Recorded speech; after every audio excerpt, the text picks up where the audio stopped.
Good morning, Mr. Chaskalsin. Morning, Chair. Good morning, Mrs. Van den Heever. Good morning, Chairperson, Commissioners. Good morning, Mr. Mnisi. Chairperson, good morning. Good morning to Thank Commissioners you. as well. May I, as the Americans usually say, ask Council to approach, please?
Yes, Mr. Chaskalsin.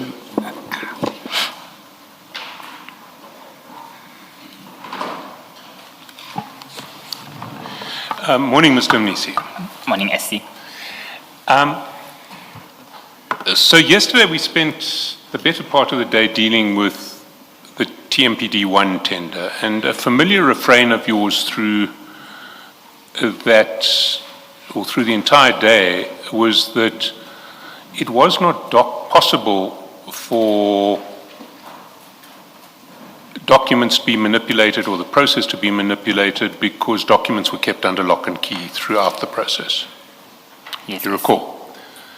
And now, over this period, were you aware that there were problems with the control of documents relating to tenders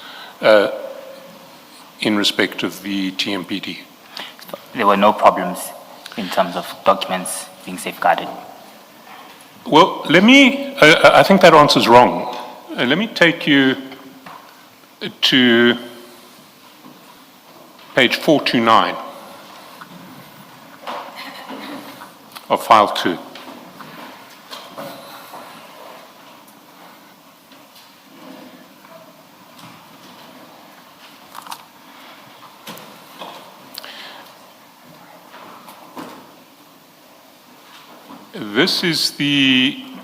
These are the minutes of the BAC, not in relation to TMPD-1, but in relation to TMPD-3. Sorry, SC, I think I lost you. 429 of the second bundle. The second bundle, indeed. My annexes. Sorry, your annexes, Okay. yes. So it's file 2, page 429, it's your annexes.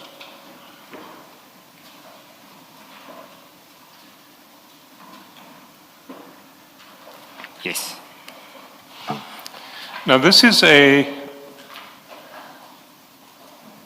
minute of a bid adjudication committee that you chaired in relation to TMPD-3 Yes. on 23 October 2025. And that committee noted that there were 6 documents lost during the relocation of documents to another storage. Therefore, measures and controls to safeguard documents should be implemented. You see that? Yes, Chair, these were one of the reasons why this tender had to be cancelled. Irregularities were noted. I see that.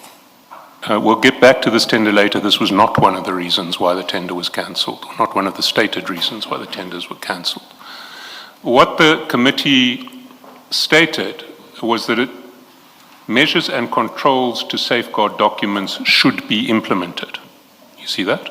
Yes, I see that, Council. Permission to explain. In relation to the process and the presentation from the BEC, these irregularities were picked up in this instance. Hence, they needed to be, I think, enhanced in the near future when they're handling this tender. So the BEC had been unable to control its documents over the period of TMPD 3. As evident in the probity report and the presentation, those were one of the flaws that were picked up.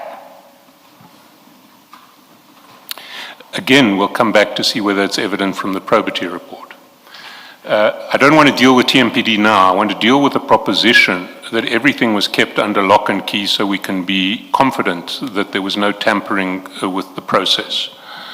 And what I want to put to you is that if over the same period documents got lost in relation to TMPD 3, there is no guarantee that over the same period documents couldn't have been replaced in respect of TMPD 1. What's your answer to that? My answer is that I don't agree with you. Why is that? Documents are kept under lock and key. The ability of any committee to pick up any mishap from transferring a set of documents to another is an internal control that's been put in place specifically for that. In terms of transfer of documents, they happen in 3 ways. Tenders are received, they are stored under lock and key at demand management section. From that point in time, evaluation commences. Same documents are handed over to the bid evaluation committee, still stored under lock and key. Once the probity process starts, similar transfer happens, an individual signs off it, they are responsible for who can access that particular storage facility, and when they are transferred back again, a similar exercise is done. So in this instance that you are referring to, the BEC came to BAC, presented probity report. Over and above that, they indicated that during the transfer back, either from probity back to BEC, they noted that there were 6 documents that were outstanding. So I disagree with the notion, SC, that documents are never under lock and key. I didn't say that documents weren't never under lock and key. My proposition was that if 6 documents could be lost during a relocation process in respect of TMPD 3, there's no reason to believe that documents couldn't have been replaced in some part of the process of TMPD 1. I respectfully disagree with that again, SC. Reason being, you're referring to documents lost at this stage. So linking documents lost and replacing of documents is a completely different thing from my perspective. Why is it different? If documents can be lost, why can't documents be slipped into the files? They're under lock and safe. The individuals who sign off for them as part of the segregation of duties. They accept and they make a vow to ensure that they will safeguard these documents and they will ensure that there's nothing that occurs in the form of tampering. So we rely on the delegated powers that we send to various officials as well. Yes, but in this case, despite that vow and despite the protocol of lock and key, 6 documents disappeared. Indeed, and this was a positive thing that we were able to pick this up because it showed that the internal control processes were in place and they're working adequately. We were then able to hold the process accountable. Between probity and BEC, upon transfer, we're able to hold an individual accountable for documents that have been lost. And who was held accountable here? I don't recall. Was anybody held accountable? So at this stage, we make recommendations and we send them through to the accounting officer. At this point in time, I don't recall. The recommendation isn't that anyone should be held accountable. The recommendation is that measures and controls to safeguard documents should be implemented. That's true. We are BEC, and as a BEC, we have to make recommendations that will enhance the procurement processes, SC. And what that recommendation presupposes is that the proper measures and controls to safeguard documents had not been implemented in the time leading up to 23 October 2025.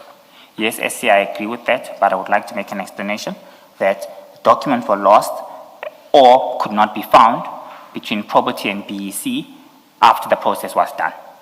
Sorry, after? Yes, it was between the transfer process where the probity report was available. And this is the So it was after probity had made its report. All of the documents were given to probity, but they disappeared between probity and BEC on the way back from probity. Is that what you're saying? That's the report I received. Well, let's look at the probity report. Because one of the things that probity says is, if you go to page 419,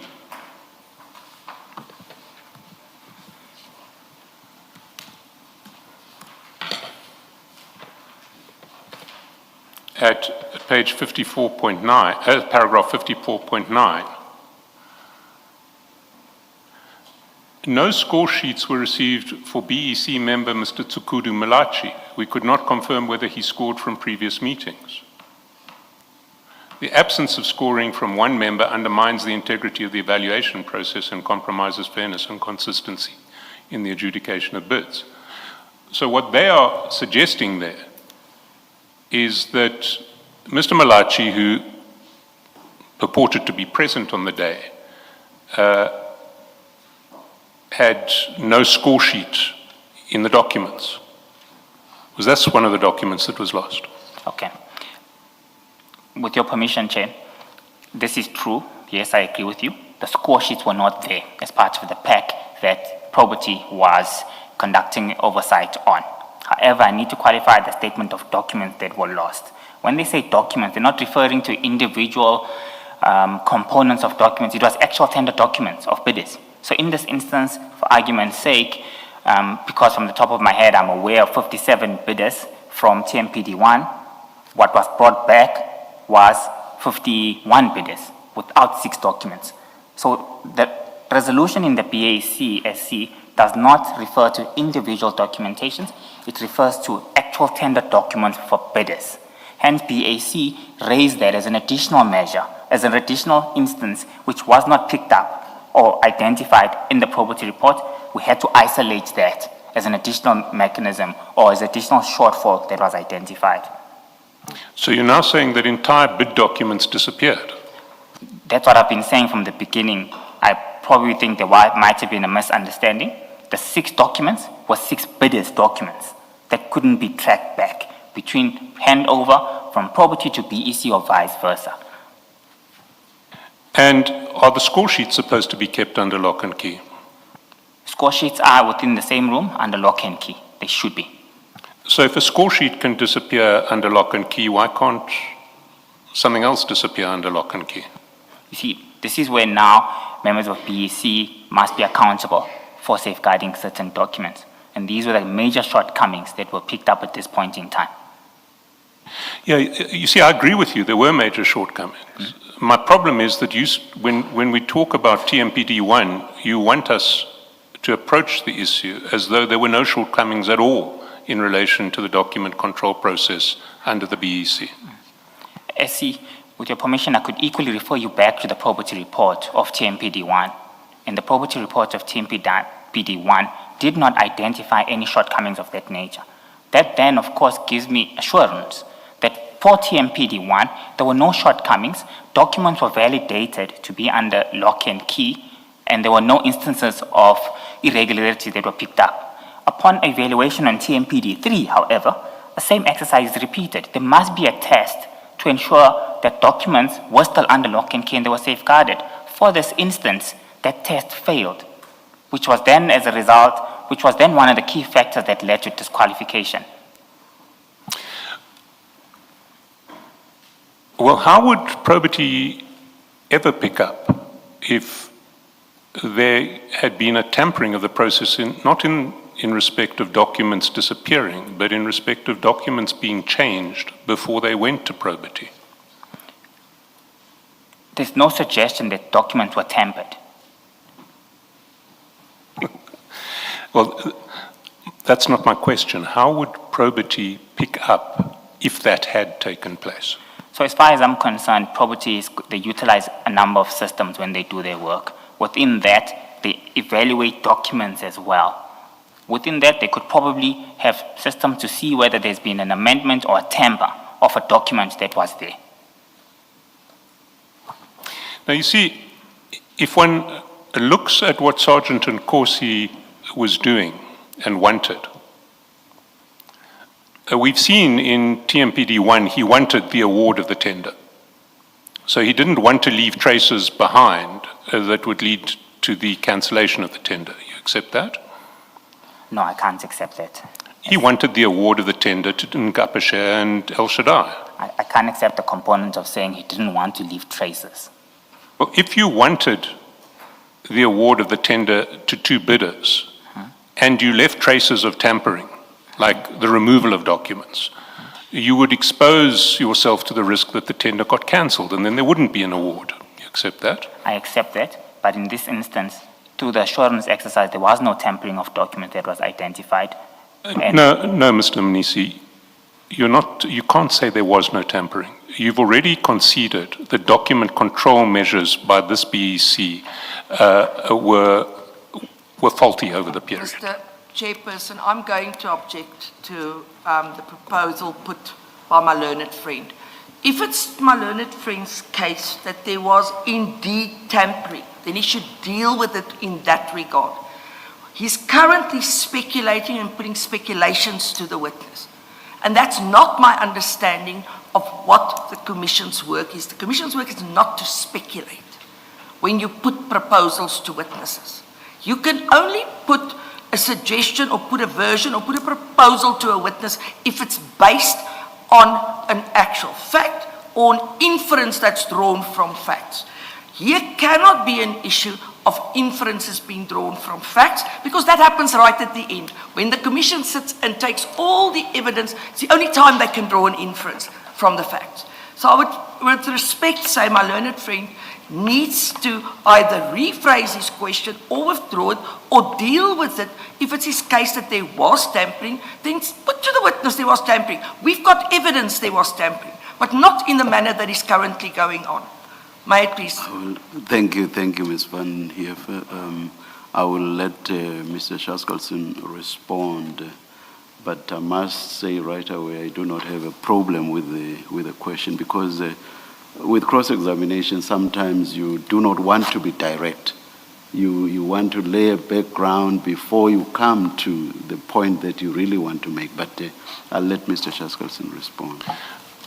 Chair, I'm simply testing the proposition that the witness, the refrain of the witness from yesterday, that none of this could happen because everything was under lock and key. There could be no tampering because everything was under lock and key. I actually counted from when he testified last week up to yesterday. He said this no less than 4 times. Yes, please continue, Mr. Shaskalson. So my simple proposition to you, Mr. Mnisi, is that you cannot offer this commission any assurance that everything was kept under lock and key, and thus we can assume the document control was perfect. I can assure you, we need to look at these particular tenders in isolation of each other. It's not the same members, first of all, that sit in TMPD1 versus TMPD2. So it's incorrect to make an inference from shortcomings that were identified as a result of the internal controls that we've had put in place, and align those shortcomings to TMPD1, where the test of time was passed. The test of document arrangements, safeguarding and safekeeping was conducted at TMPD1. It passed the test of time. Probity report has been attached. TMPD3, a separate set of individuals conducting the same work. When assurance exercise is being conducted, the test of safeguarding is failed. So I would respectfully disagree with you when you link shortcomings of TMPD3 to shortcomings of TMPD1, particularly when we're testing the notion of documents being safeguarded under lock and key. That test was passed, and we've got sufficient evidence to prove that. Well, I'll leave it here. I've put the proposition. I'll leave the commissioners to reach whatever conclusions they want to reach.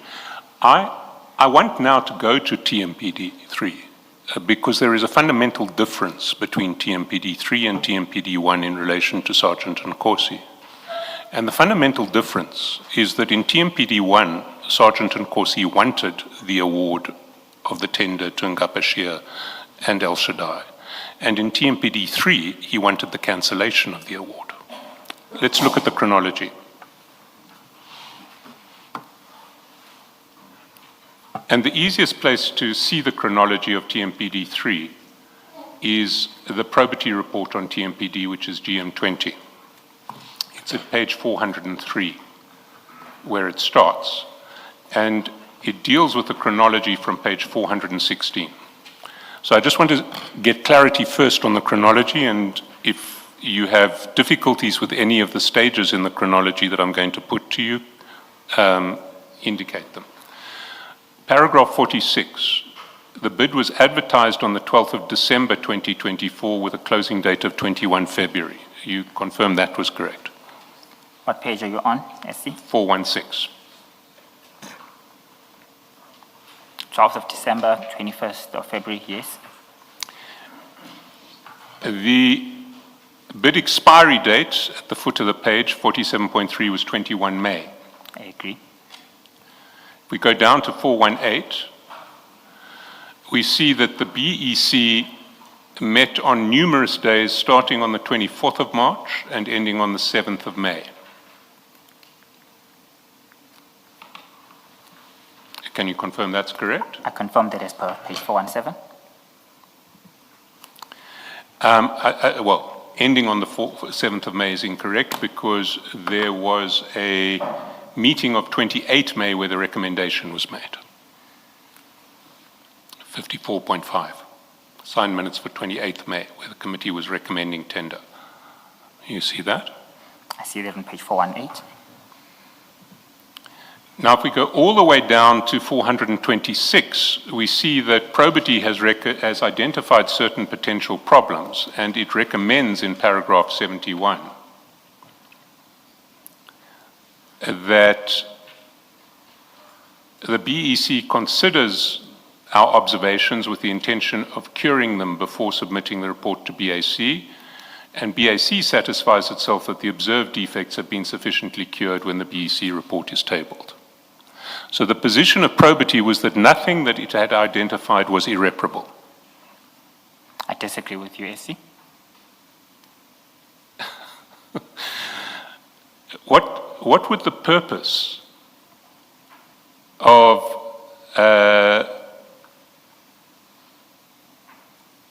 indicating that there should be a process to cure these deficiencies, to attempt to cure these deficiencies, be if the probity people had already identified them as being irreparable? Perfect. SC, firstly, 406 gives a detailed summary of the findings that were identified by a probity report. In terms of those findings, the recommendation is cure matters that are curable. There are instances where matters can't be cured. For argument's sake, BEC score sheets, I'm on page 406, Commissioners. It states, BEC score sheets are dated 29th of May. However, there are no minutes to support the assumption that there was a BEC meeting on the 29th of May. This is not curable. The only way to cure a finding of this nature is to recreate minutes and then attach them. So, which wasn't a plausible mechanism of regularizing a tender with shortcomings. I'm just raising this as one of the obvious matters which are uncurable. The second one I want to bring... Can I take you up there? What if it turns out, as it seems to be, that there were in fact minutes, their minutes were just incorrectly dated 28th May, because the minutes of 28th May reflect the recommendation.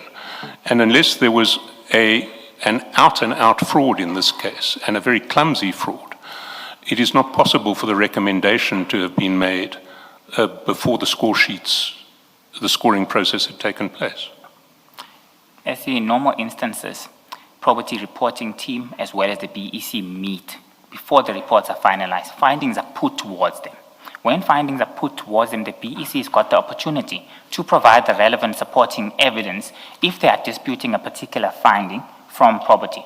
I'll give you an example. We had a discussion on TMPD1 on the probity report, where the probity team came on board and clearly indicated there are two instances where we are disqualifying this bidder of Mtsira Security Services as a result of the audited financial statements not being there and as a result of the 5-ton truck not being there. Probity team provided the relevant evidence to, the BEC team provided the necessary evidence to the probity team, convinced them accordingly, an amended confirmation letter was provided. In this instance, the BEC could not prove beyond reasonable doubt to probity that the minutes were there, which gives us surety as BAC that these findings are accepted both 1 and 2, with the minutes for the one scoring member, which were not there. They failed to justify to the probity team on the availability of those documentation. So you are saying that it was then established that the BEC had made a recommendation on the 28th before the scoring took place on the 29th. Is that what you're saying? No, Chair. What I'm saying is there's a missing element in terms of our protocols, and our protocols are there must be minutes that clearly detail what happened in the previous meeting as part of the compliance process. Within the process that was there was a major deficiency in terms of minutes not being available, which are a key part and parcel of the process in order to ensure that a tender is legitimate. That was not there in this case, and respectfully, that's what I'm saying. And it couldn't be proved, apologies, SC, it couldn't be proved to the probity team when the internal arrangements and debates were occurring between the BEC and the PAC. When they came to the PEC and the probity team, when the teams came to PAC, they confirmed that the minutes were not there. Well, that doesn't appear in the BAC report, but let's take the implications of what you're saying. What you're saying is that there were no minutes of 29 May. Yes, yeah, I'm not saying that the probity report is saying that. Okay, what you're saying is that the BAC accepted that there was no evidence of minutes of 29 May. I'm accepting that, Chair. Yes. The BAC also accepted that that 29 May was when the scoring took place. The score sheets are dated 29 May. We accepted that. The BAC also accepted that in a document purporting to be minutes of 28 May, a recommendation was made for this tender. Please repeat that. On a document purporting to be minutes of 28 May, a recommendation was made for this tender, because that was the problem picked up by probity. Yes, we accepted that. So what the BAC accepted was that on 28 May, a recommendation was made. You accept that? I think I accept. Yes or no? Yes. Yes or no? I see the probity report indicates that. From a BAC perspective, I just want to add, you mentioned earlier on that in the BAC report we did not mention that. So what we do, we don't regurgitate all findings as is. We add matters that were not there. So we wouldn't have seen that isolated in the BAC report, SC, with all due respect. Taking into account the presentation that were brought to us, point number 5 indicates that the minutes of the meeting held on the 28th of May lists 4 members, with Mr. Enos Ramanana's name appearing twice. We accepted that with the flaw that came with that. Can I ask you to confine yourself to answering my questions? My question was that the BAC accepted, do you confirm that the BAC accepted that a document purporting to be minutes of 28 May 2025 recorded a recommendation for the tender? SC, I accept that. And the BAC also accepted that the scoring or the score sheets were dated 29 May. Accept that. Now, how can you recommend a tender on the 28th May if you only score on the 29th of May? Those are exactly the irregularities that were picked up. This is an anomaly. It can't be like that. Now, if you accept that anomaly, will you not also have to accept that what happened on the 28th of May was a deliberate fraud because no scoring had taken place? Chairperson, at a BAC, our restrictions and functions are restricted. In terms of these functions being restricted, we need to ensure that procurement processes have been followed and the necessary oversight from a BAC perspective. Once those cancellations have been made, first, we would have expected that either to be made by the probate assurance team or when the accounting officer is assessing that to make further recommendations. From a BAC perspective, our functions are clear. We can't overstep those functions. We can't make recommendations that are outside our powers. And I want to just give a quick example to support that. There are instances where departments would come to BAC asking for budget adjustments. We clearly say to them, that's outside our mandate. We can't make a resolution of that nature. Go to the accounting officer. Similarly with that, we had to confine ourselves to the roles and responsibilities that have been assigned to the BAC. And those were ensure that you assess and the BAC, the procurement process is followed to the T. In this instance, property says cure these findings. We had to go back and assess each of these. And if these were curable, what BAC would have done, SC, is refer the matter back to the BEC and say, BEC, these are the 7 issues that you need to cure. These are curable. It will not have an adverse effect on the regularity of the process.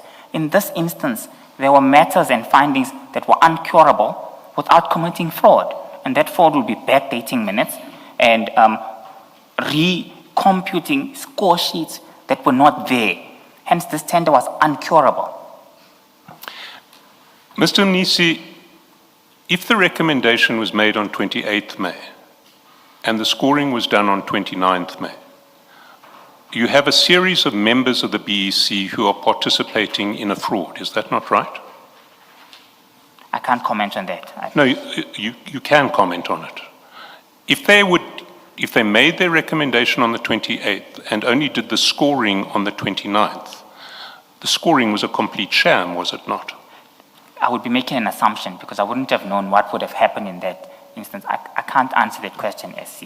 If individuals were committing fraud, it's a very difficult question for me to answer without having any corroborative evidence for me to rely on.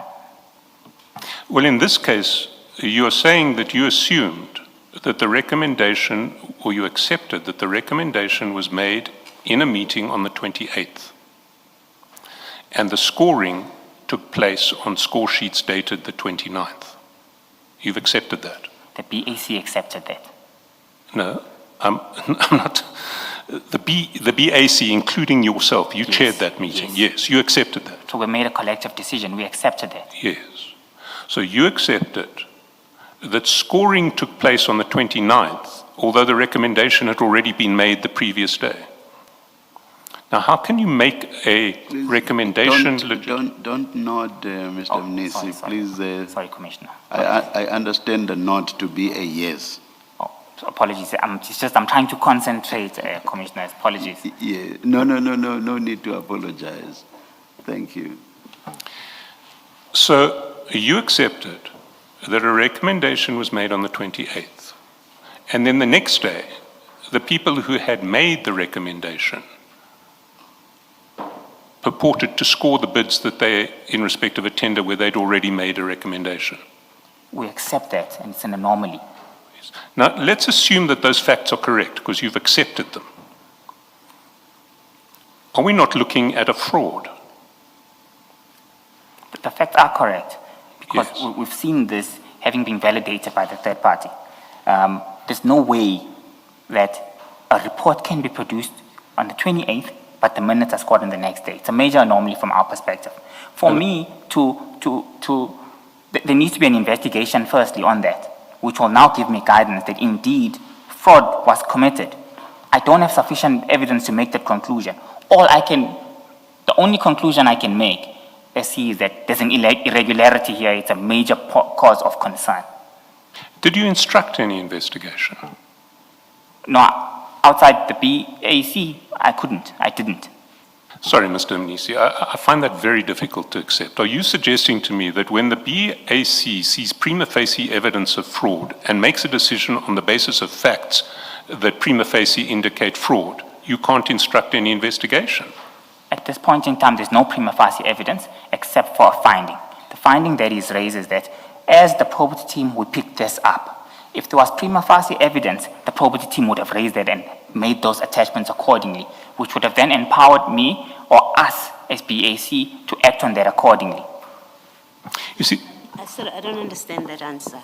You are in the BAC, you have the probity report. Yes. It tells you these facts that are being put to you. That's what the probity report tells you, right? Yes. That the scoring happened a day after the recommendation was made. That's what they tell you. Yes. I don't understand why you have a difficulty with conceding or accepting that with those facts, if that's what happened, what the probity has established is a fact, fact, which you accepted at the BAC as what has happened, that constitutes a fraud. That must be investigated, not only because you're chairperson of the BAC, but also as CFO, you are responsible for the procurement, the integrity of your procurement processes. Why are you struggling to accept that it constitutes a fraud if it happened the way that probity has recorded it to have happened and that the BAC accepted to have happened? Commissioner, I'm not struggling. Yes, the answer is yes. In the context of us sitting at BAC, we received finding number 1 on 406. It says the BEC score sheets are dated and signed on the 29th of May. However, there are no minutes to support the assumption that the BEC meeting that there was a BEC meeting on the 29th of May. Yes. We accept that it raises alarms for us, Yes. and those alarms lead to a cancellation confined to the roles and responsibility of BAC. When we are discussing this matter now, of course I need to further have prima facie evidence to escalate the matter further. But I'm agreeing with you that when we are having more discussions and deliberating further in this matter, it does seem like it's constituting fraud. Yes. I'm just at a stage where I don't have prima facie evidence You as a do- result of this finding to conclusive. You do have prima facie evidence. You've got probity assurance, right? Yes. Which is part of your system, so of your evaluation system, or even adjudication system. You have them. They've done the work. They've looked at the documents. They report that there is this irregularity, and they report it as a fact, irregularity. That's prima facie evidence that requires you to investigate, that requires an investigation, 1. 2, that qualifies you to say it looks like fraud was committed here. We may need to investigate it further, but surely you have to easily be able to say, yes, it does suggest a fraud. I'm battling with why are you struggling to accept the proposition that is being made to you, because it seems to be a reasonable proposition being made to you that it suggests a fraud. I agree with that. Okay. My answer is yes. All right. Thank you. Thanks, Mr. Jaskalson. Commissioner, if I can Yes, just you may. expand with Yes, your you may. permission, please. At the point of BAC conducting our work, this led to the cancellation. So we took that into account and we acted accordingly. Within our BAC, there are a variety of subject matter experts. Included in there is a legal expert as well who sits as part of our BAC. So I think in hindsight, the BAC should have made a recommendation of that nature. The basis of us cancelling that, Commissioner, was confined to the roles and responsibility of BAC, confined to procurement-related processes. Thank you.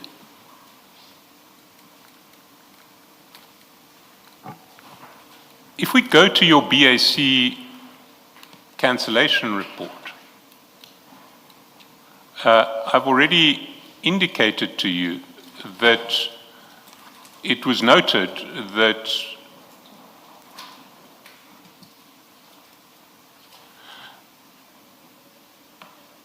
during the discussion of this matter if we go to 429, during the discussion of this matter by the bid adjudication meeting held on 23 October, the committee noted the following: that there were 6 documents lost during the relocation of documents to another storage. Therefore, measures and controls to safeguard documents should be implemented. So you were happy to indicate what should happen going forward in relation to document control, where there was, on your version, no evidence of fraud. SC, documents that were missing are 6 documents.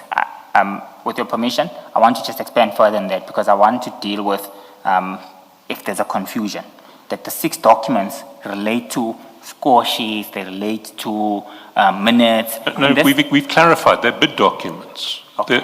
There are 6 bid documents that were lost, you say. Yes. And that means that your control systems are not working, and so you want the control systems to be improved and implemented. That's what you're saying there. Your committee is saying there. Is that not correct? The answer is yes. That's what we're saying. Me expanding with your permission, SC, is that further to that, right? These are additional findings that were not noted in the probity report. So we escalate the additional 3 matters that are discussed and are picked up. So we raise them in isolation.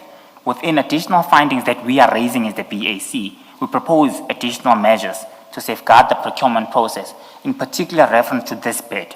We have to, when we're looking at the minutes of each bidders, look at them in line of the unique nature of that program and what was happening on that particular bid. I wouldn't want us to interrelate that to all other bids within the city, because the process is, this is not what happened in all other instances. So in this instance, the test of safeguarding documents was failed. So this finding was not raised. From probity, you can see that under the findings that were there. BAC picks this up. We then make a mitigation measure as well, which says you need to enhance and safeguard documents in the next process. So when it comes to losing bid documents, there are mitigation measures that you're happy to put in place or to decree? As the incorrect, we put mitigating measures everywhere. These mitigating measures were ones that were not identified. I'm trying to isolate the two, that we identified this as BAC. It wasn't part of the probity exercise that was there. Hence, we felt there's a duty for us, because we are picking this up, to put additional measures on board, over and above what we already seen from probity report, which has also made certain recommendations in summary. And amongst those recommendations that they had made, cure the process, etc.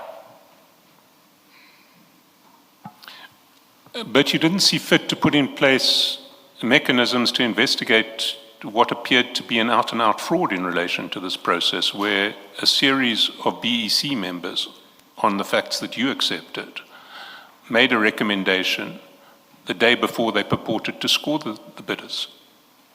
You see, at that point in time, we confined ourselves to procurement-related matters. In hindsight, I'm agreeing that as a BAC, we should have considered that, and it's a matter that should have been raised.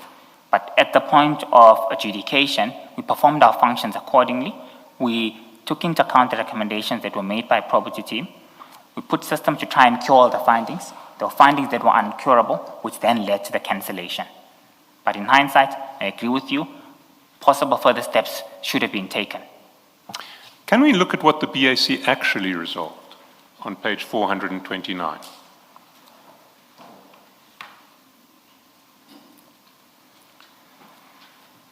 So there's a recordal of what the BAC discussed.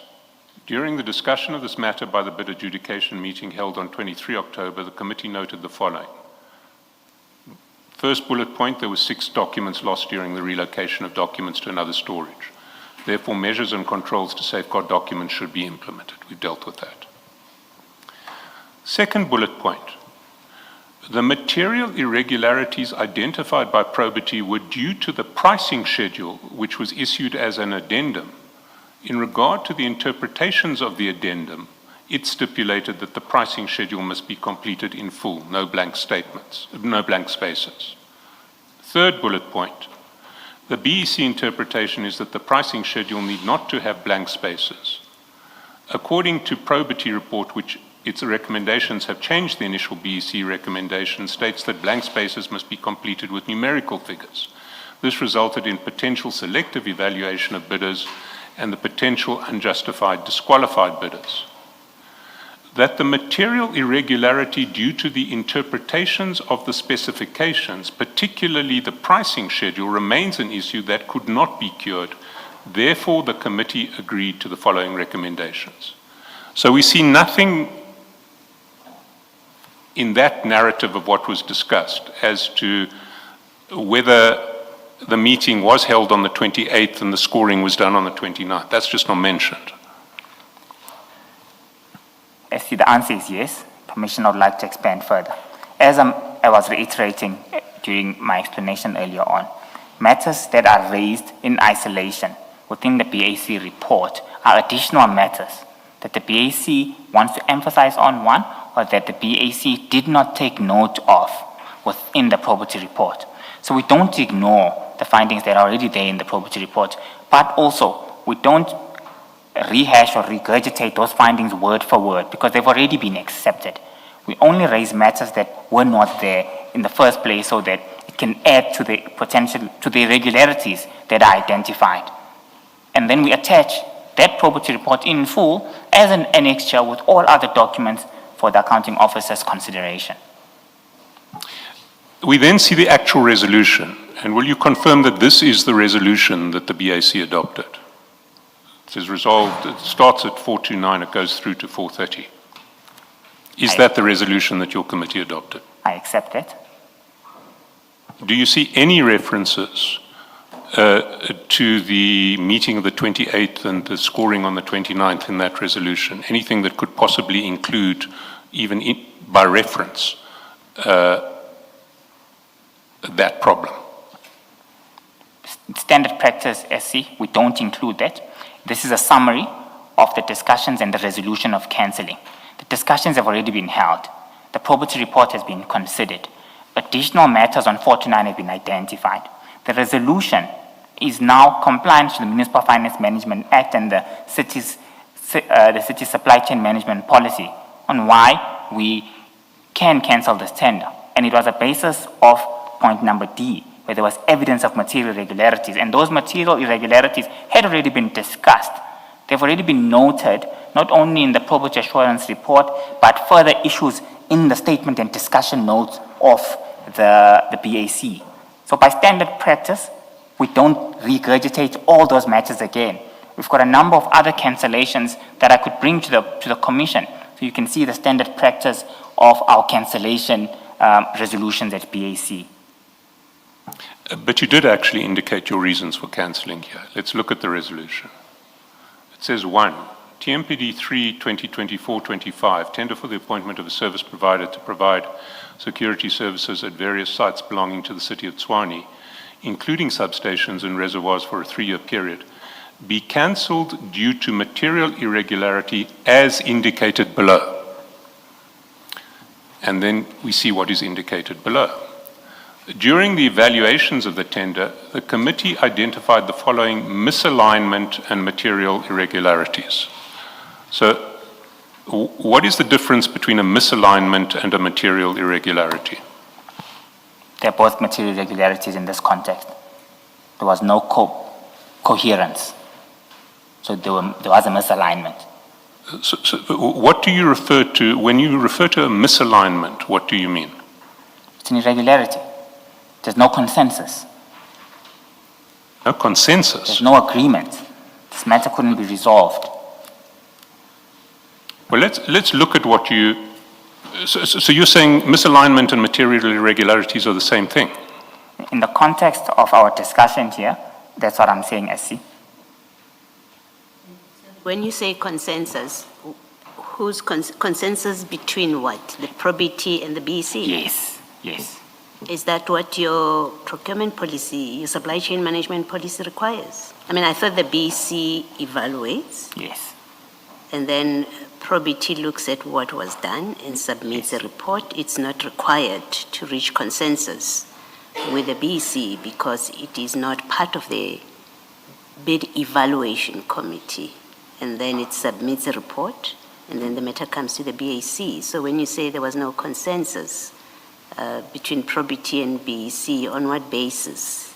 And you would have to point us to the policy, not just your opinion. On what basis do you say there has to be a consensus between the two?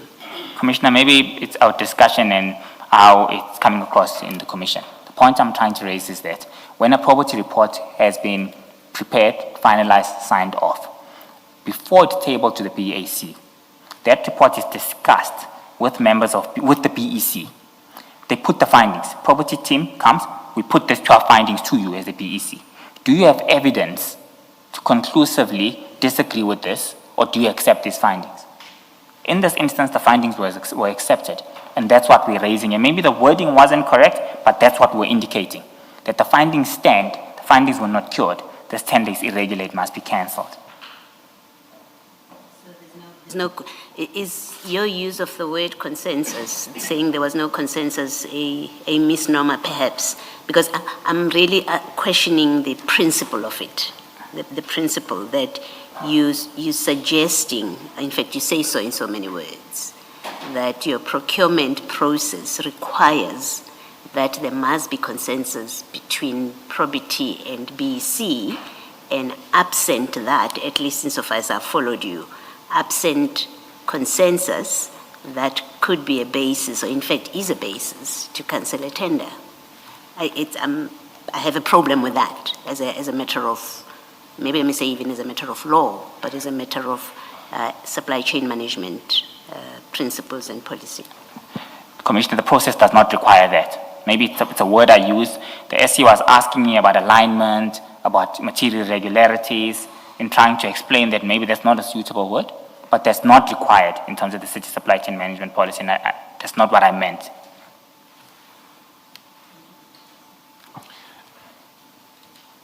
Your resolution says that your decision to cancel was due to material irregularity as indicated below. And there are 3 bullet points which provide the indication. The first says that during the meeting between the BEC and probity teams on 26 August, it became apparent that there were multiple interpretations of the specifications, particularly the pricing schedule, which was issued as an addendum. In regard to the interpretations of the addendum, it stipulated that the pricing schedule must be completed in full brackets, no blank spaces. The BEC interpretation is the pricing schedule need not to have blank spaces.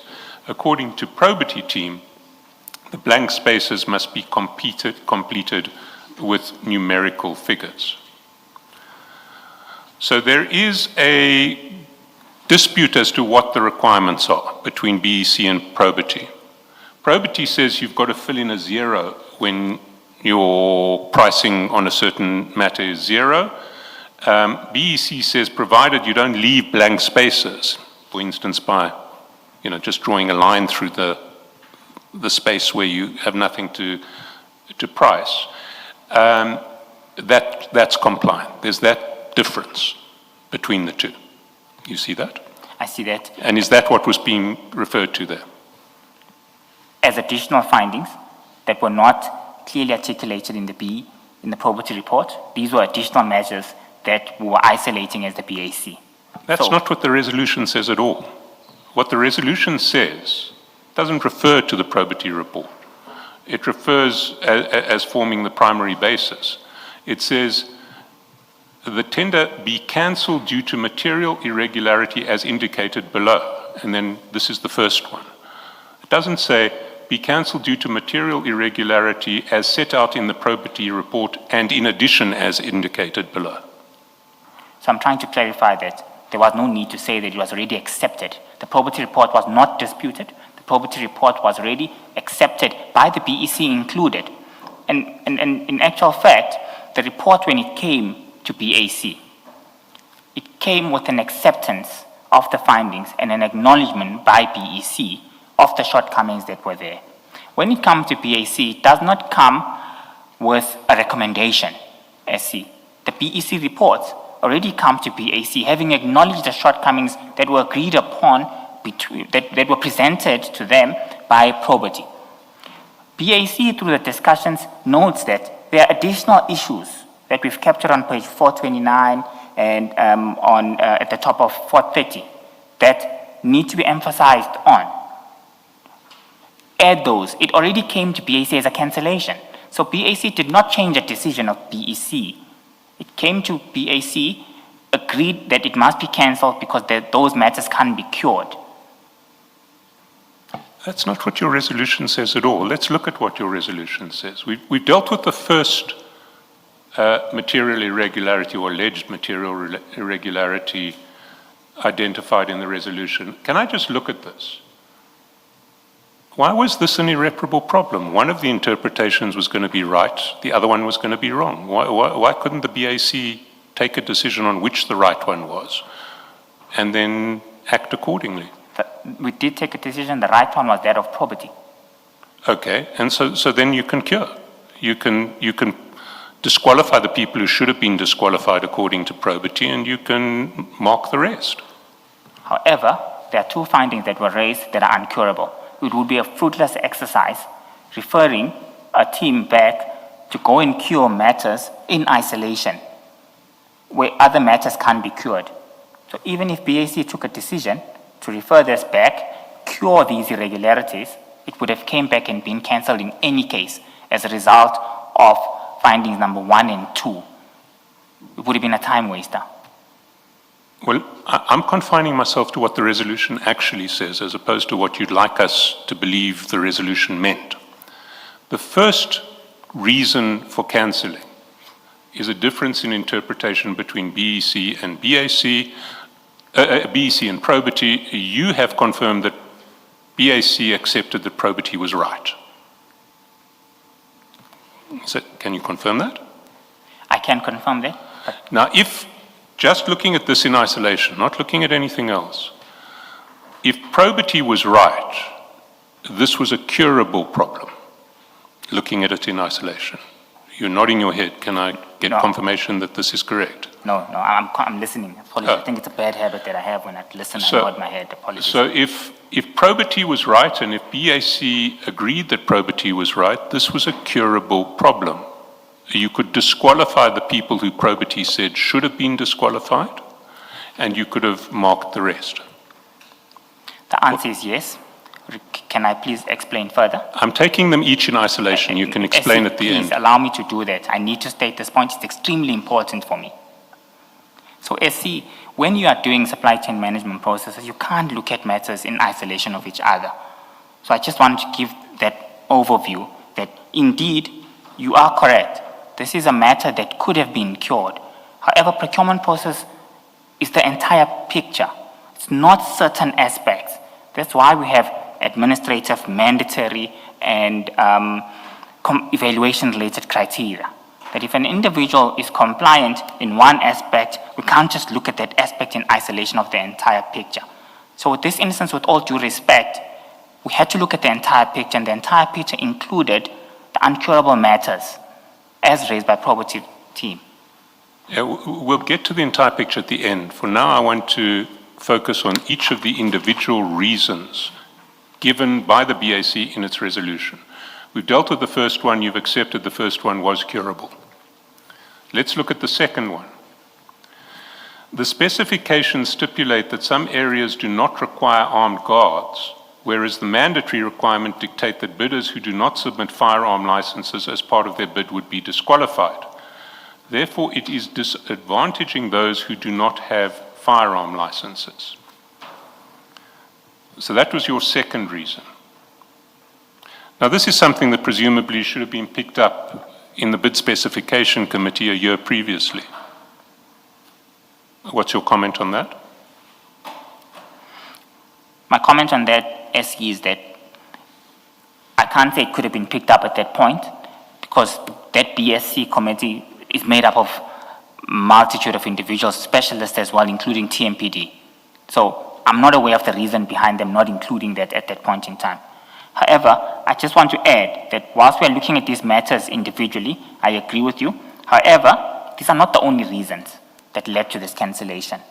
You're going to have the opportunity to explain that at the end, but I now want to confine myself to what the resolution says as opposed to what you might have wanted it to say. So the second one, it says, the mandatory requirements dictate that bidders who do not submit firearm licenses as part of their bid would be disqualified, so it's disadvantaging those who don't have firearm licenses. Is this an irregularity? It was identified as irregularity at this point. It seems to me it's more of a misalignment than an irregularity, that maybe, with hindsight, you would have drawn the specifications differently because, with hindsight, you didn't want firearm licenses to be a disqualification factor. But I don't see any irregularity here. Where's the irregularity? If any evaluation process is outside the confines of the bid specification process, it is an irregularity. Well, this is not outside the bid specification process. The bid specifications themselves stipulate the requirement for the firearm license. However, if you look at the rest of that sentence, whereas the mandatory requirements dictate that all bidders who do not submit firearms as part of their bid would be disqualified. So that contradicts what the first part of the statement says. Hence, it was highlighted that in the I'll stop there, SC. The document, the tender document, that comes out of the bid specification committee, does it not? It does. Yes. So that document approved by the bid specification document had a mandatory requirement that firearm licenses were required.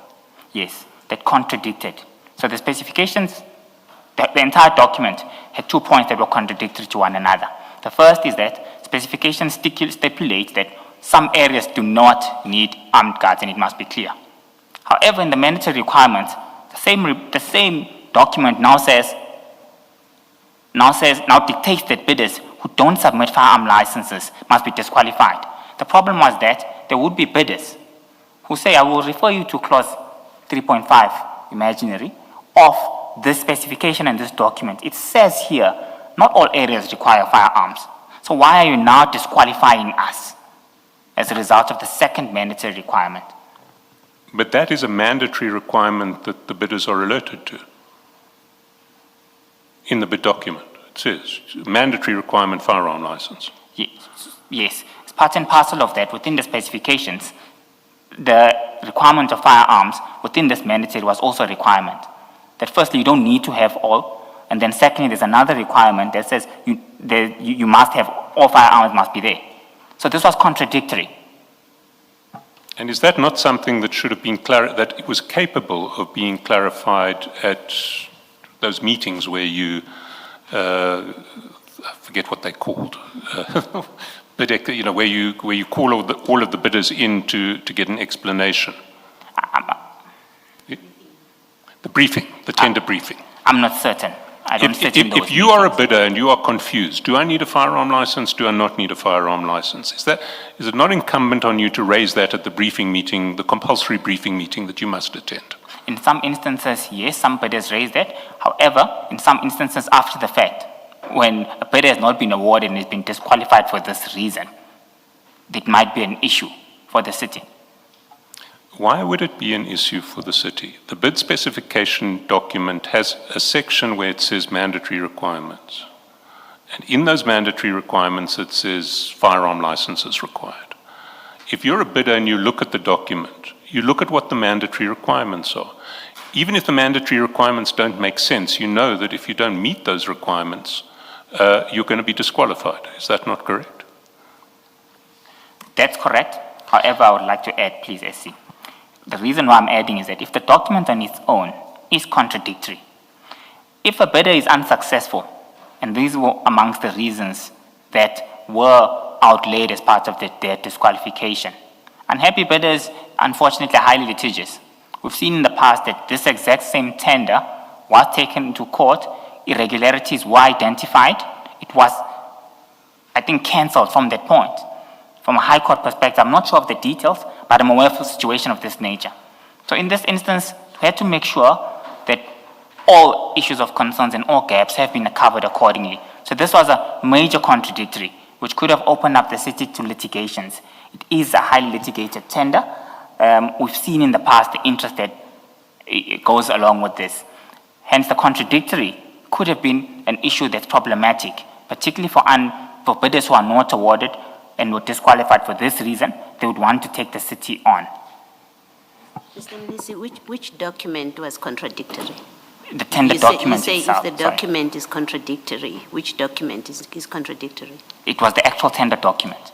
The invitation to tender. The invitation to tender, the specifications within the evaluation criteria, the actual tender documents.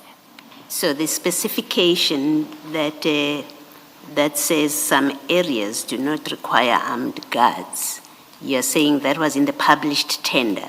Yes. Yes, but why is it contradictory that you've got that which says some areas don't require that, and yet the client says we require everybody to have a firearm as a mandatory requirement, even though some sections or some sites they have determined would not require firearms? Why is that a contradiction? The contradictory came in the form within those discussions that you now need to be clear which of those sites wouldn't require firearms. This is taken into account that you might need 100 firearms. Some companies might have 50 firearms. If that distinction is not there, it could be an area of concern. So the distinction in terms of the mandatory requirement, there needed to be a split. In terms of the areas which would require firearms and the areas which would not require firearms. Then it will be easy for the bid evaluation committee to look at a bidder's submission and say, you have submitted a document with 100 firearm licenses. You, however, have submitted a bid with 50 firearm licenses. Yes, you've got firearm licenses, but it's not sufficient. That distinction needed to be there. No, I'm still at the contradiction. If the advertised tender informs bidders what is required, yes, it has a line somewhere which says not all areas will require armed guards, but the bid document, that same document, is very clear to all bidders, everybody who bids, that everyone who submits a bid must submit firearm licenses. What is the problem? I don't understand the problem that you're raising about that, because bidders, as a rule of fairness, fair procurement, bidders must be informed what is required of them. That bid document does inform them that you must submit firearm licenses. I don't see why you have a problem with the fact that elsewhere that document has said something to the effect that some areas won't require armed guards. I don't understand that, and that becomes a reason, another reason to cancel this tender. Well, Commissioner, I think these were discussions that were held at BAC. I did not take these decisions on my own. Presentations were made, it was assessed, it was accepted that this could be a contradiction that would affect the evaluation of this bid. A committee necessarily by definition means you're not the only one there. You are with other people. You happen to be the chairperson of this committee. You are the witness in the box right now, and you must justify as part of that committee. You must explain in a way that we understand. The issue is your committee that you chaired provided a reason, another reason for cancelling this tender. And I guess maybe to put it positively is I don't see and I don't agree that that was a valid reason to offer as one of the reasons to cancel the tender, because the bid document has informed bidders what is required of them, and that's a basis on which we evaluate a bid as the BAC. So I guess what I'm saying, what I'm putting to you is I don't accept the reason that you are offering why that bid was cancelled, at least this one reason. I don't know if you have any comment that. Yes, please, Commissioner. At this point in time, I was convinced that this is a valid reason, that the contradiction would lead to potential litigation and open the city up to litigations. I was further convinced that it would be an additional matter to accept and to highlight as part and parcel of the myriad of other irregularities that were identified at this point in time. Thanks. But let me take it further. This is for ad hoc security services, is it not? You're going to appoint a panel, and then you can call on them to perform security services as and when needed at various properties of the city. As far as I'm concerned, this is for watchman services. It's an ad hoc security service. My answer is, as far as I'm concerned, this is watchman services. TMPD chooses whether they would like to use this for ad hoc security services or advertise another tender for ad hoc security services. But the content of this tender was for watchman services and replacing the existing tender that was there. Not specifically for ad hoc. It was to guard all 30 sites. All 30 sites. So what happens then to the ad hoc needs that are no longer going to be capable of being addressed in the 2016-2017 tender, under the 2016-17 tender, because that tender will have run its course? Ideally speaking, if those ad hoc areas, okay, firstly, SC, risk assessments are done by TMPD and the relevant user department, which identifies the need to add an additional site for security-related services. So at this point in time, risk assessments have been concluded. All sites that are deemed important have been included on this. If there were ad hoc sites from the previous tender, I would presume that within this tender, that assessment, if it's still valid, they'll be included on this now. So that you stop a process of saying, we'll now add this later on. They should have been included on this. This will be to guard all city sites. And if in the near future, if this tender was successful, another site which wasn't included as part of this bid is identified, TMPD and the relevant user department have discretion to conduct their own risk assessment and decide whether it is a valid point to have another ad hoc service on that point. But for this tender, all key and essential sites would have been taken into account. Even so, why is it an irregularity to say some of our sites are going to need armed guards, some are not? We want a security company to be able to service all of our sites depending on where we place them. I see, my answer is that at the time when the report was being considered, this was a valid contradiction from mine and the BAC's perspective. And this was a valid flaw that needed to be highlighted as part and parcel of the myriad of other matters that had already been raised. Well, I want to put it to you that this is not a material irregularity at all. Certainly not one that in its own right would justify cancellation of a tender. What's your response to that? I respectfully disagree with you, SC, on the basis that when we looked at this, it was a valid contradiction. The presentations, I might not recall verbatim what the outcomes of the discussions were and what the main reason was that led us to isolating this as an additional issue. But it was of high concern, and that contradiction was raised at that point in time as a key issue that must be highlighted, which might not have received the necessary highlights from the probity team. And this, just to add, it was an additional matter. There were more than 12 other findings that had already been raised by the probity team. Amongst those, there were essential matters that couldn't be cured.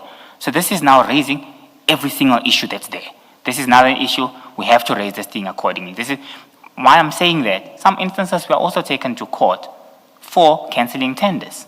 So we need to ensure that we have covered all angles and all loopholes that have been identified. So you throw in every single additional issue that you think is a reason that's valid to justify this cancellation.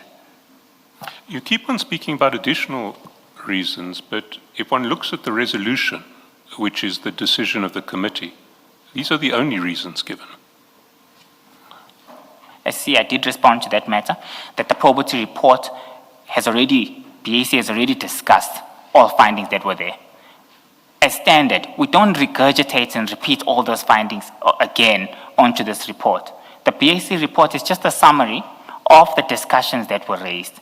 The attachments, which include the detailed BEC report as well as the actual probity report, are part and parcel of the entire pack. So this doesn't mean they're disregarded. So I'm explaining it in that way, that these are additional matters. It might not be clear in terms of the writing that's there, but the context and sequence of events were raising additional matters that were not raised in the probity report. You talked about being taken to court on other cases in relation to cancellations. You must then know that when you get taken to court for an administrative act of cancelling a tender, your decision stands or falls by the reasons that are given for it. And if we look at these reasons, the only reasons that are given for it are these 3 bullet points. These are not the only reasons. These are additional reasons. There are reasons. I'm just trying to put a point. Sorry, Mr. Mnisi, look at the document. This records the decision of the committee. Where do you see any other reasons reflected in the document that records the decision of the committee? I respectfully disagree on that conclusion. I'm trying to explain how BAC operates and how we do it. Don't disagree, just answer my question. Where in the document do you see any reference to reasons other than the 3 bullet points? With all due respect, SC, I will refer you to the probity report, which is an It's attachment. not in the document. Refer me to the decision of the committee. Where in the decision of the committee do you see a reference to any other reasons? My answer to that is the reasons to that are not there. I can't refer you to a page. With respect, may I please Thank you. That's all qualify? I needed. We've had the speeches already. That's all I needed. So nowhere in the document that records the decision of the committee is there a reference to any other reason other than these 3. SC, my answer to that is yes. May I please have permission to expand?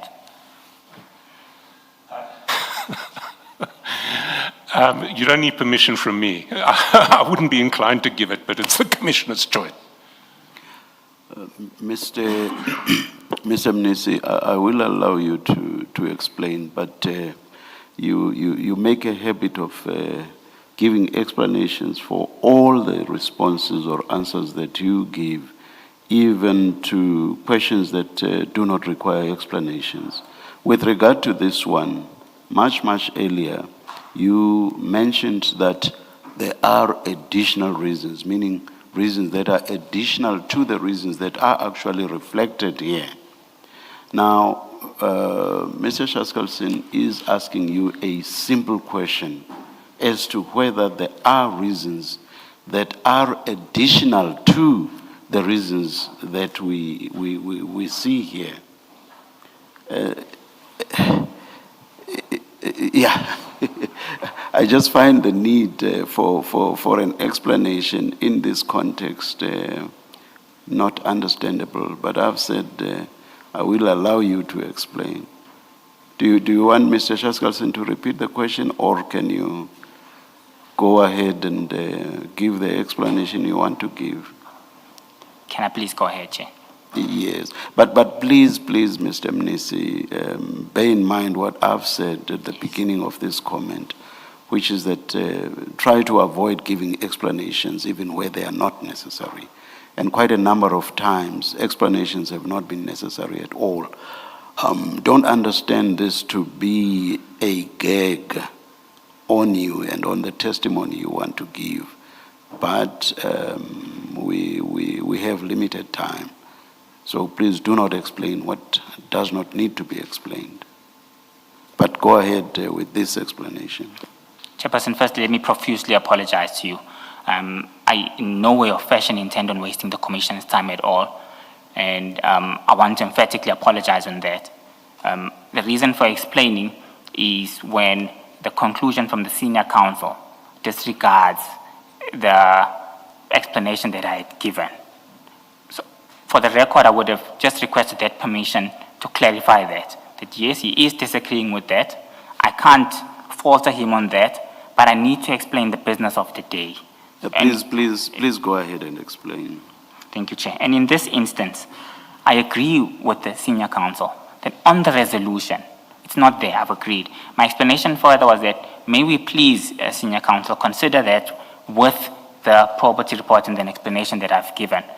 For the record, so it's clear that yes, this is how we're resolving. However, that's how BAC operates, and that's how we do the business of council. And I thought it's very clear, it's very wise for me to also bring that for the Commission to understand. Do you mean this is, when you say this is how you conduct the business of the BAC, do you mean when the BAC makes resolutions, it does not include in those resolutions some of the reasons that informed the resolution?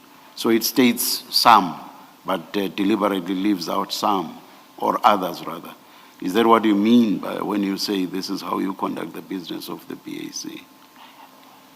Chairperson, yes. They raise additional matters that were not raised in the property, but the property report is an attachment. So you don't disregard them. We just don't repeat them. Yes, Mr. Shaskalson.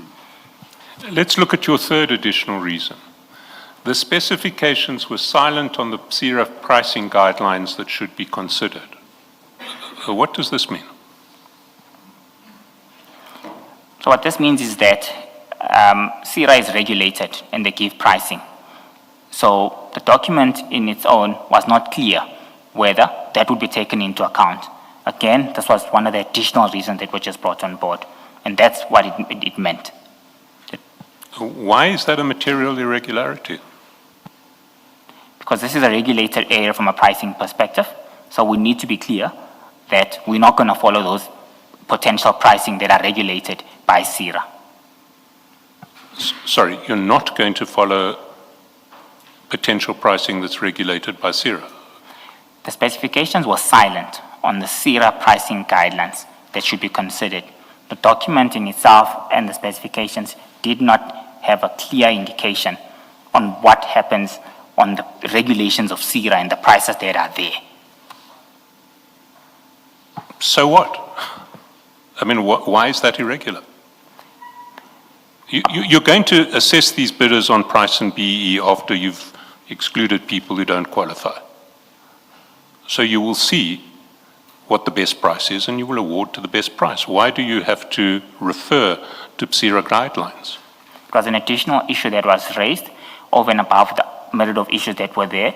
Hence, at that point in time, it was deemed valid that when the new specifications are presented, and the reason why we bring them on board is that when the new specifications are being compiled, because this tender is being cancelled now, they need to ensure that all potential loopholes would have been covered, including these. So at that point in time, this was an additional reason that was identified. I can understand half of that. If you're thinking ahead and you're thinking to how you want to rewrite specifications in a new bid that will come out after this one is cancelled, I can understand you may want to refer to CERA guidelines. So that I can understand. What I can't understand is why you regard the failure to refer to CERA guidelines as an irregularity that justifies cancellation of this bid. Thanks, SA. During these discussions, these were additional issues that were identified.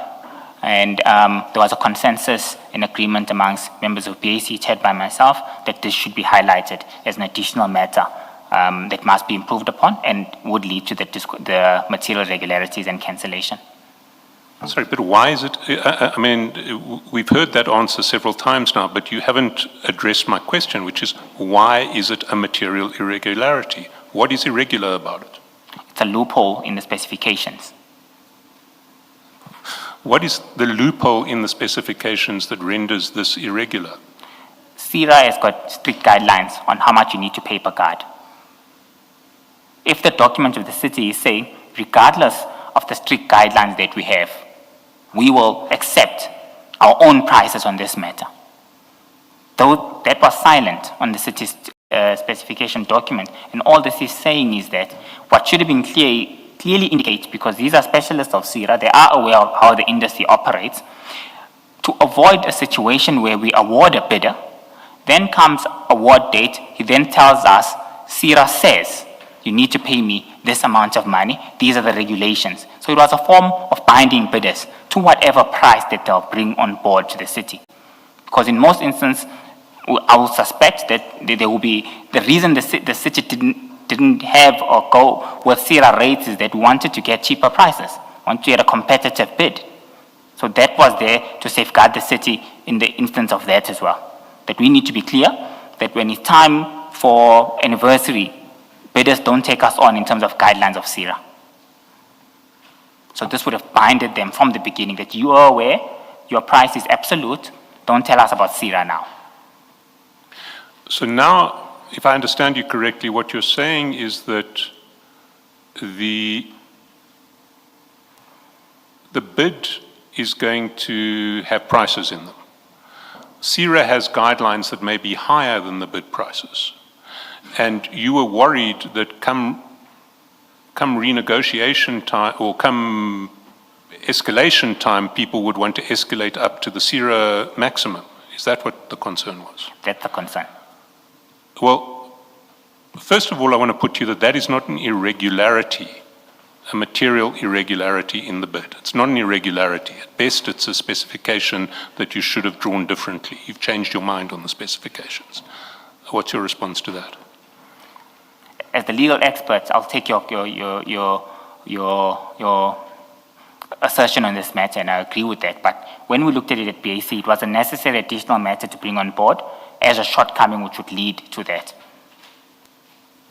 But you'll accept it's not an irregularity that would have justified cancelling the tender as an irregularity. I can't accept that, Chair, because pricing is Let me key. put the proposal to you this way.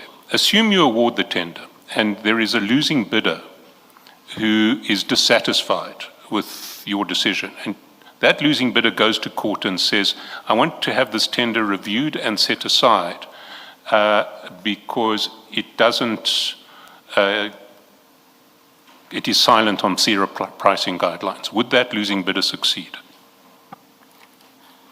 if the city's tender was silent, well, I don't know what would have happened in the proceedings, but there could be something that might be considered. Why would it go to the regularity of the bid that there was nothing said about CIRA pricing guidelines in relation to the specifications in this document? Why is that an issue of regularity? SC, with your permission, on this same document, can I request that we go to page 38? It's going to be, it might be able to answer this question that we're raising here. Page 38, GM4. Sorry, page 38? Page 38 of this bundle that we're looking at, my bundle with my annexures. Page 38 of this pack that we're currently on now.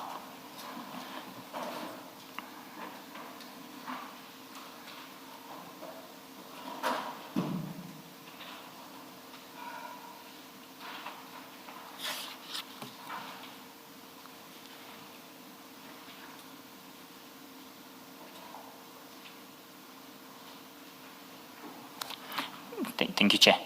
So on page 38, what I would like to bring to the attention of the Commission is resolution number 4. Well, it was not resolved, but this was a request from the department.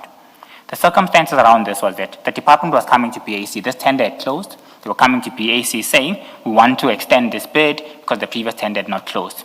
Recommendation number 4 states that they also want an approval to be granted for any envisaged price escalation subject to verifiable annual cost calculation in line with the Private Security Industry Regulation Authority CIRA rates that may result from the period of appointment. So we had seen instances of this nature when dealing with this tender. Raising that as an additional area of concern was to cover inconsistencies of this nature, so that it's clear from the onset that when you apply within the city of Tshwane, you apply at your rate that you are given. You will not be giving any further motivations on CIRA escalations at any point in time. Well, but that's clear from the tender document. If they don't give you a right to escalate in accordance with CIRA in the document, then your bid is your bid. And in this case, there was no reference to CIRA guidelines. Yes. So that was the flaw that was identified, SC, that we need to be clear, we need to be certain, because even in the previous tender, there was no guidance provided in terms of what will happen on CIRA rates. Yes, there was no guidance, and so people asked for special dispensation to escalate by CIRA, and you said no. So in some instances, they take us to court. When we say no, they take us to court, and I'm aware, as we speak now, there are litigations on this matter. But Mr. Mnisi, that last reason, the requirement that its specifications is silent on the CIRA pricing guidelines, I think using it as a ground for cancellation, in fact, would have entitled any bidder to take you to court. That was not one of your requirements. That's not one of the prescribed tender stipulations, and it cannot, therefore, be a valid reason to cancel. I think it's simply that. Okay. That your BAC, in its, you're being inventive and thinking we should have had this in the first place, we should have it in the future, doesn't have any consequence for this bid, for the validity or regularity of this bid. In fact, you are open to being challenged. I think the city is very lucky that no bidder took you to court on this ground, that there was no such requirement in the tender, therefore you can't cancel on this ground. I'm putting that to you as I want to say as a correct position of law, that that's not a valid reason to have cancelled this tender. Okay. Thank you. Again, you're nodding, Mr. Mnisi. Are you agreeing with the proposition by Commissioner Baloyi? I'm agreeing. She's Thank a you. specialist in law. I can't. I'm agreeing. Thank you. You see, Mr. Mnisi, what I want to put to you is that if we look at these 3 bullet points, none of them justify a decision to cancel.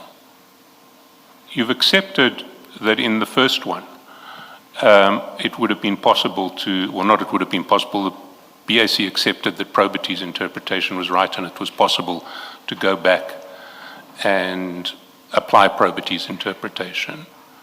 You've accepted in the third one it wasn't a ground for for cancellation, and there seems to be some debate in relation to the second one, but I want to put to you that the second one in its own right is not a basis for cancellation. So we have a situation where each of the three reasons stated by the BAC, and the only three reasons stated by the BAC for cancellation, are bad reasons. What's your response to that? I don't agree to that. These were not the only reasons that were stated by BAC. We considered. Sorry, let me stop you there. Where did BAC state any reasons other than these? Where in the document do you see a stated reason other than these? Commissioner, I have to expand on this. But I'm answer also the very question mindful. first. If the answer to the question is nowhere in the document, say that, and then we can move on. The answer to that question is yes. These are the three reasons that are mentioned. In me expanding, it's not the only reasons. No. The question is, where in the document do you see any other reasons? These are the three reasons that have been allocated in the BAC report, SC. So there are no other reasons in the document? Yes, yes, Commissioner, that's what I'm saying. Thank you. That takes me to what was going on in relation to TMPD3 outside the official channels. And if we go back to our timeline, we see that the first meeting of the BEC was 24 March. We've been there before. That's recorded in the probity report at paragraph 54.3. The day after the first meeting, if we go to page 158 of file 3,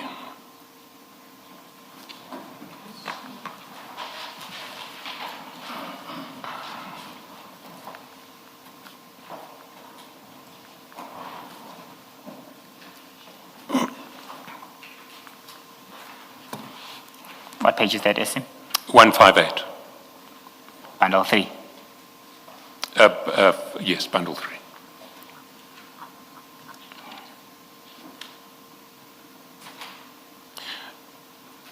You'll see that on the 25th of March, Sergeant Nkosi sent you that document that you describe as a draft report of the BEC on this tender.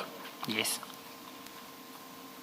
It was a big day, the 25th of March. Sergeant Nkosi, you and the General were going to meet together. Sergeant Nkosi sent you this document. He then later sent you the document with the mandate that Victor had from NICO. And he also sent you his list of 7 bidders in priority for the land tender, all on the same day. You recall that? I can see that. Let's get back to this document. Is there any legitimate basis on which Sergeant Nkosi should have access to this document?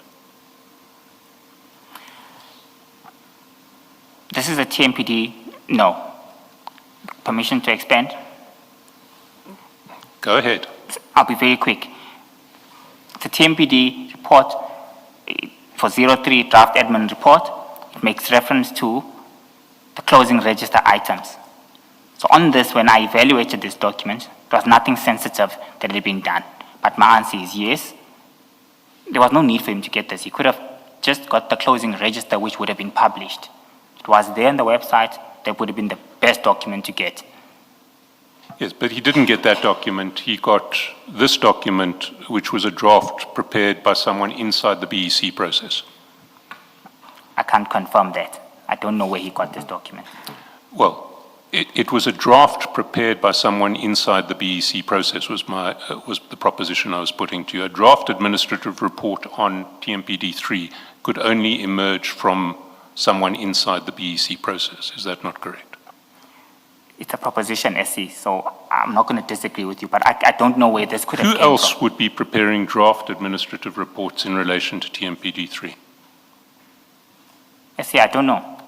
I can't give an answer to that right The now. only body that could produce draft administrative reports in relation to TMPD3 at this stage was the BEC, surely. Okay. Does the okay mean I agree? Commissioner, I don't agree. My answer is I don't know. but I'm accepting the proposition that the senior counsel is bringing on board. I just don't want to speculate. Which other body could have produced this report other than the BEC? Which other body? Certainly could not have been the BAC. No, it's not the BAC. So which other body other than the BEC? I don't have the full report. I can't see the contents of it. So it's very difficult for me to give a conclusive answer and bind someone at this stage. Can I ask you to look at page 175 where we get past the list? Yes.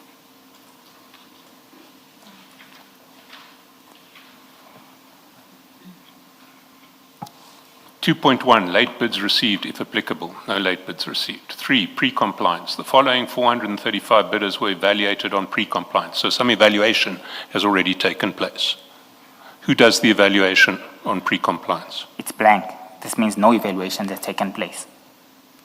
It says, well, it is blank at this stage, but it says the following 435 bidders were evaluated on pre-compliance. So it's a shell. That's what they would have needed to complete once evaluation commences. If it's blank, it means the process had not started. And it's a shell for whom? Like I said, I don't know for whom, but I'm accepting the proposition that it could be from BEC. The proposition wasn't that it could be. Ordinarily, Mr. Mnisi, who within Tswane would use this blank? Ordinarily. And please don't be cagey. Ordinarily, who would use this blank? This blank would be used by members of BEC. Thank you. Yes, Mr. Shaskal. Anybody else? It's incomplete. I don't know. I can't say. But it looks like it could be used by that SC. Anybody else, I don't know. Well, it's not entirely incomplete because if we see the list contains 435 bidders and pre-compliance, the item 3 refers to 435 bidders. So someone has taken a template and done some change to it in relation to this bid. You see that? They've loaded the closing register, the contents of the closing register. Yes, they've loaded the contents of the closing register and they put it onto a template, which I am assuming is a template used by the BEC. Yes. Right. So let's get back to lock and key. Despite lock and key, a document, a template that is used by the BEC has made its way to Sergeant and Corsi. Should that be possible? And these are the reasons. It shouldn't be possible. The answer is no. But these are the reasons why this tender was cancelled. That's not the reason why this tender was cancelled. Nowhere in any of the reports does it say Sergeant and Corsi received a template from the BEC, the process was compromised. I was saying that the test of safety and ensuring the document was safeguarded was one of the reasons why this tender was cancelled. Not specifically that Sergeant Corsi, but the test for documents being kept safely was one of the reasons that were identified. That's the 25th of March. You now know that a template used by the BEC in relation to this tender has been sent to Sergeant and Corsi. That's going to taint the process of this tender, is it not? No. So then it's not a reason why the tender was cancelled. The documents that were lost was the reason. We just agreed, SC, that this was not the reason that Sergeant Corsi received it. We agreed on that. Yes, it should have been, but it wasn't. Yes. But you knew from the 25th of March that this was happening and that this, objectively viewed, would taint the regularity of this tender. I had received this from my evaluation of the document. It contained information of the closing register, which was published. There was no additional sensitive information that was brought on board through evaluating, assessing this document that I had received. But you knew that the obvious inference to draw from the fact that Sergeant and Corsi sent you this document is that he had someone inside the BEC who was giving him documents. I didn't know. I don't know where that comes from. So I did not know where he received this. The obvious inference to be drawn from this was that Sergeant and Corsi had someone inside the BEC who was giving him documents. Is that, do you take issue with that? I do take. That's not true. Well, what other inference could you draw? the truth of where he received this. And the truth Where- of, From what other source could Sergeant Kosi possibly have received this document? Bear in mind that you have said, ordinarily, this is a document used by the BEC. So other than the BEC, what would his source have been, ordinarily, I other think- than the BEC? Yes, Commissioner. That information is known. He received this from the General. He did not receive it from anyone in the BEC. And where It would was the General attached- have The received general it? was he not a member of the BEC? No, he was not a member of the BEC. Well, where would the General have received it? I don't know where he would have received, but he would have received it internally. He would have received it somewhere internally. Presumably from someone inside the BEC. Presumably, yes. Yes. But So, Sergeant so Sergeant Nkosi had an indirect route into the BEC through the General. You didn't know it at the time, but directly or indirectly, Sergeant Nkosi must have had a route to the BEC to get into the BEC to get this document. Well, I'm not sure, and I can't comment on that. I've got no comment on that. Mr. Mnisi, was this a publicly available document? The document in its form, no. Yes. So he didn't get it properly. It wasn't shared with him in a permissible way, in a regular way. Surely you must accept that. We I've shouldn't accepted spend that, another Commissioner, and I've 3 agreed minutes to on that. it. Yes, So that's a that- simple proposition that's been Yes. made to you, that Yes. Sergeant Gossi had possession to a tender-related document that he should not have had. That's a simple proposition that's being made. You must accept that. Commissioner, I've accepted that. Okay, But if you thank had you. listened to the discussions, the inference was that Sergeant Kosi received it from BEC directly. So, Well, I'm reformulating. Sergeant Okay. Gossi had access to a tender-related document that should not have been in his possession. You accept that? I have accepted that. And that suggests, or at least on the face of it, is a corruption already of the tender process. It is being muddied. Do you accept that? That No. a tender document that is internal of an incomplete tender assessment process is sitting with a member of the public, because that's what he is. It's sitting with a member of a public. That is problematic for that tender process. No? Commissioner, I don't accept that, with all due respect. Okay, The content explain. of this report that's here does not contain any sensitive information No, it whatsoever. doesn't matter. No, from my question, it doesn't matter whether it contains sensitive information or not. It's a tender document or tender-related document. As a matter of policy, it should not be outside I've agreed to that, of yes. the municipality. That it is outside of the municipality with a member of the public in itself is an irregularity. You must be able to accept I've that. agreed to that. Thank you. That's all I'm checking with you. Thank you. But you didn't take any steps upon being made aware of this irregularity, did you? Indeed, again, I assessed the content of the document. The document, from my perspective, did not need me to take any further steps. This was information that was already available to the public upon my receiving of this document. Did not contain anything sensitive or confidential. There was nothing for me to raise. But there was something for you to raise. It was that a document internal to the city relating to this tender process had made its way to Sergeant Nkosi. From my perspective, all I'll need to do is safeguard the procurement process, as I previously stated. In this instance, I assessed the document that was received. It did not contain any sensitive information in terms of the evaluation process in its entirety.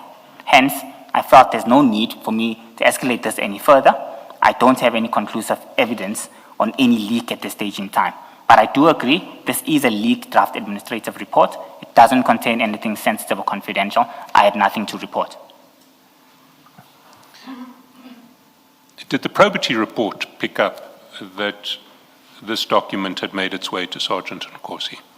I'm not certain if those are one of the reasons that were provided. If we go to the document, I think you'll accept that it didn't. It did not specifically say Sergeant Kosi received this, no. It didn't specifically speak of leaking of any documents to members of the public, did it? Nope. So the probity report was unable to pick up the leak of members of the of this document to members of the public? No, it was unable to.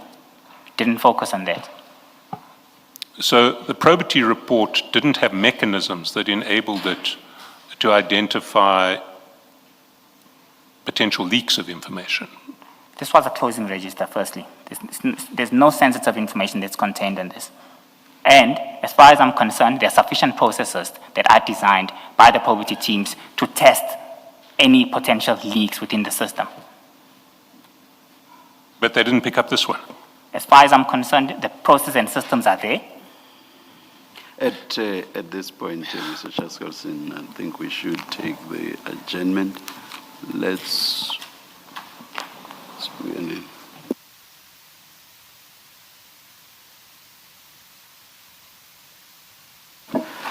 adjourn and resume at 11:45.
Good morning again. Just to bring to your attention that we're dealing with some scheduling and rescheduling issues which is taking longer than expected.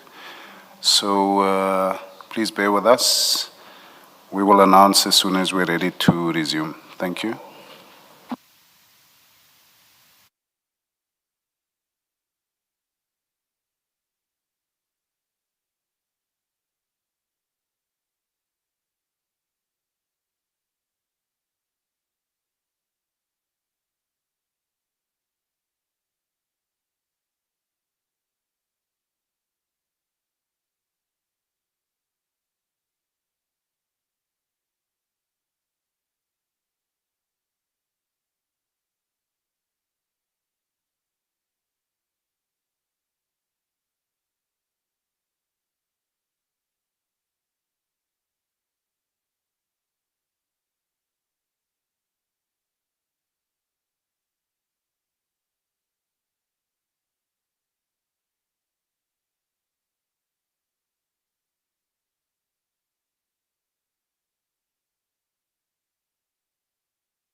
apologies for the slight delay. We are ready to resume. Please switch off your devices. Thank you.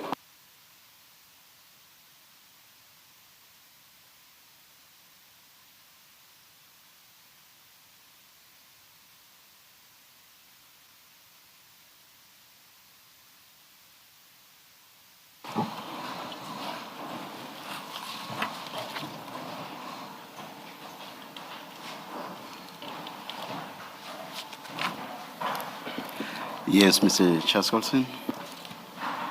Chair, my learned friend has indicated she'd like to address the Commission. Chairperson, Commissioners, thank you for the opportunity. As a legal team, we want to address you very briefly on the following. And what we say with the utmost respect to yourselves, to my learned friend, and to the work that you do. We believe that to put to the witness that he's wasting time of the Commission by the manner in which he answers is unfair to the witness. And to edit his responses is equally unfair at the end of the day. Of course, you're entitled to agree as Commissioner or disagree with what he says, and that is accepted. I think Chairperson or Chairperson Baloyi, you indicated that the only person of the BAC that's here today that can comment on the workings of the BAC is the witness. And yet, we see that he's not given, in our respectful opinion, proper time to answer and explain what actually happened during the deliberation to come to this decision. None of us were there. The only person you are correct, that were there, that can enlighten us on the process and the reasoning and what transpired is indeed the witness. And we respectfully request that he be given an opportunity to explain why he answers in the way, or to allow him to answer the questions in the manner that he believes is a way in which he can convey to the Commission what transpired.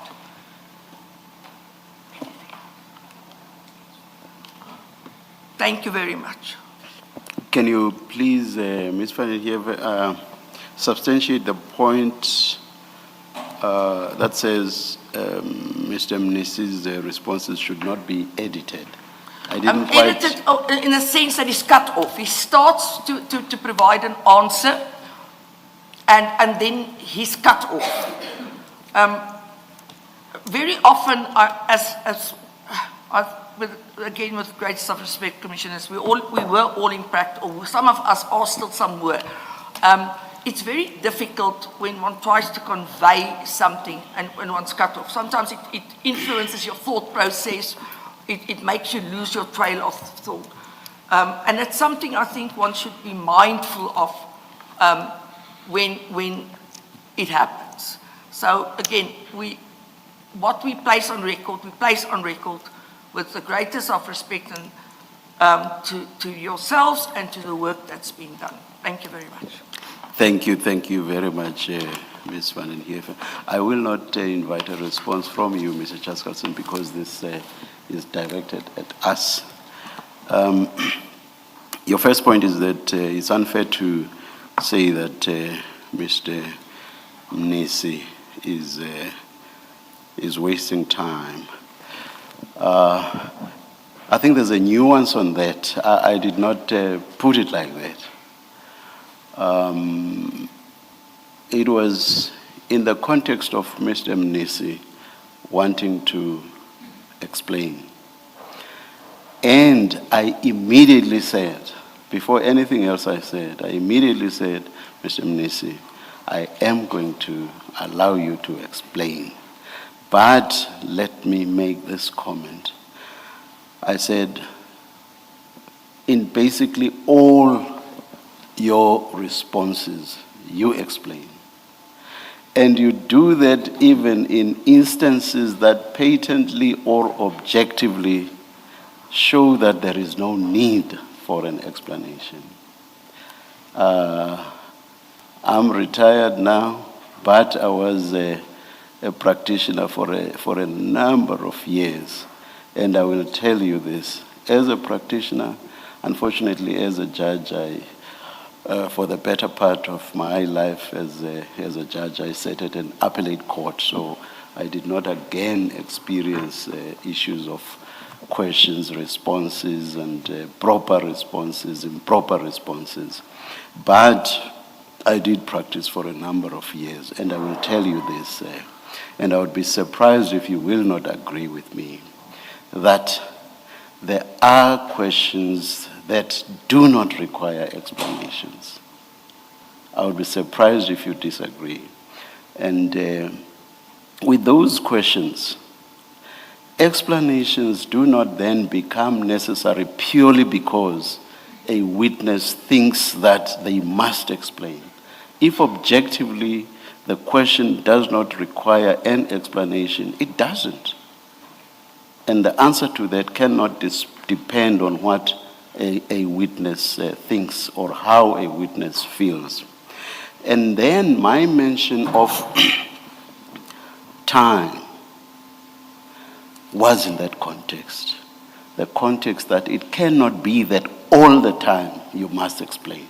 So all I did in that context, and having said, short of the bit about experience and practice and so on, having explained to Mr. Mnisi that it cannot be that you must explain all your answers. It was in that context that I then made the point, we have limited time. When I started, I referred to a nuance. It may be a distinction that lacks a difference, but I think I did not quite say you are wasting our time. So it was in the context of what I've just explained that I then said, we have limited time. And I will say this, I am not going to, I understand where you are coming from, but I will never agree that Mr. Mnisi will be given a free hand to explain even where that is not necessary. But I agree, and I will be the first person that allows him to explain when that is necessary. And most times, in fact, because he has been explaining since the probing questioning started, he has been explaining basically on each and every response. And we were patient with it. But at some point, or rather, we must reach a point at which we say to him, Mr. Mnisi, you cannot explain each and every response you give. And I do not think there's anything wrong with it. If you say there is, as I said earlier on, I would be surprised. Let me move on to your point about editing responses, which you explained by saying that we should not cut off Mr. Mnisi. There again, I think much leeway has been given to Mr. Mnisi.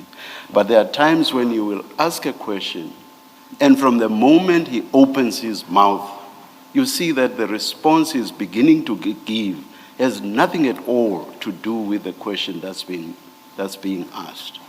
So must we listen, keep quiet, whilst Mr. Mnisi is going on and on and on about a response that has nothing to do with the question? But there again, as I say, we have given Mr. Mnisi leeway.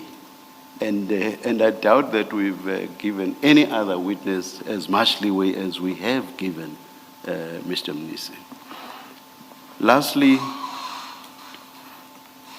you say that he is not given, or rather he was not given sufficient time to explain what transpired at the adjudication process.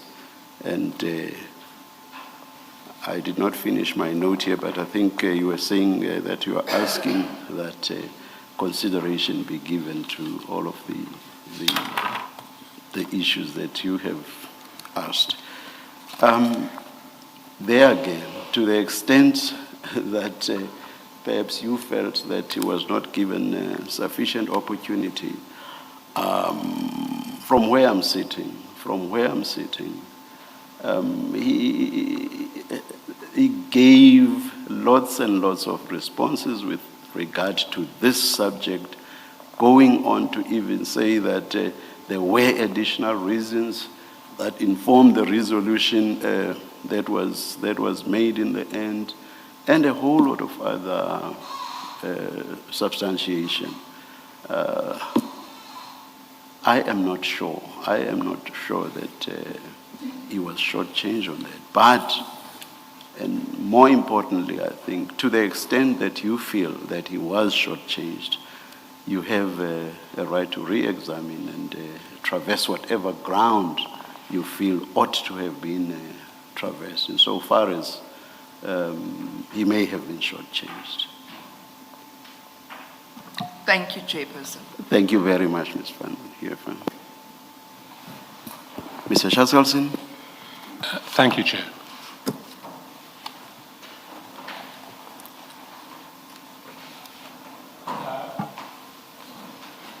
Mr. Mnisi, we had been discussing TMPD 3 and the document that Sergeant Nkosi WhatsApped to you on the 25th of March. Do you know who the late Mr. Msibi was? Do I know him? I don't know him. Sorry, do you know who he was? I know, I've read about him in newspaper articles. I know who he was. Right. You didn't personally have a relationship with him? No, right. not a personal relationship. Did you know that Sergeant Nkosi had a close personal relationship with the late Mr. Msibi? No, I wasn't aware he had a close personal relationship. I was aware that they knew each other. I see. And in his evidence, Sergeant Nkosi referred to someone who is saved in his WhatsApps as Mampani Taxi Man, and he described this person as the right-hand man of Mr. Msibi. Have you any knowledge of Mampani Taxi Man, Mr. Mampani, who is someone communicating with Sergeant Nkosi? No, SC, I don't know who's that. You've never encountered any reference to Mr. Mampani? I don't know who's Mr. Mampane, and I've never met Mr. Mampane. You see, the evidence of Sergeant Nkosi was that on the 30th of April 2025, remember, he sent you the TMPD 3 draft report on the 25th of April, so the 25th of March 2025. And then on 30 April 2025, he sent the same document to Mr. Mampani. Were you aware of this? No, I was not aware of that. And the evidence of Sergeant Nkosi was that shortly after receiving this list, still on the 30th of April, Mr. Mampani wrote back, WhatsApp back, saying, and I quote, "Booty, please let him say no to that appointment. Booty, please let him say no to that appointment." Did Sergeant Nkosi ever speak to you about the TMPD 3 tender? No. So he sent you that draft report and then never mentioned it again? Never mentioned it again. Never again? Never again. I see. But the BAC you chaired ended up cancelling that tender? End up cancelling the tender in line with the reasons that I had provided. Yes, well, we've seen the reasons in the resolution, and I've already put to you that none of the 3 reasons in the resolution justify cancellation of the tender. The BAC took into account in the resolution, we referenced the probity a number of times. So that gives consistency that the probity report is part and parcel of the key reasons why we cancel a tender. Yes, we've gone uphill and down dale on that front. My proposition stands that none of the 3 reasons given for cancellation in the resolution justify cancellation. And so we have a situation where Sergeant Nkosi is asked by Mampani Taxi Man to, quote, let him say no to that appointment under TMPD 3. And then a BAC that you chair cancels TMPD 3 so that there is no appointment, and does so in terms of a resolution which gives 3 reasons for cancellation, none of which justify cancellation. Do you have a comment on that? Yes, I do, SC. I respectfully disagree with that. I had indicated clearly that the probity report is a critical document that was considered by the BAC in terms of cancelling that. And I further disagree with the notion that I had any knowledge of whatever discussions were occurring between Mr. Mampane or Sergeant Nkosi. Let's get to a different topic now. Can I ask you to go to page 131 in file 3?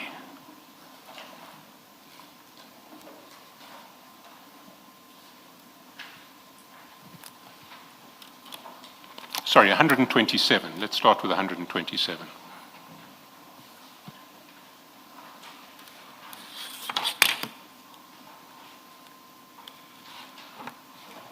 Do you have 127?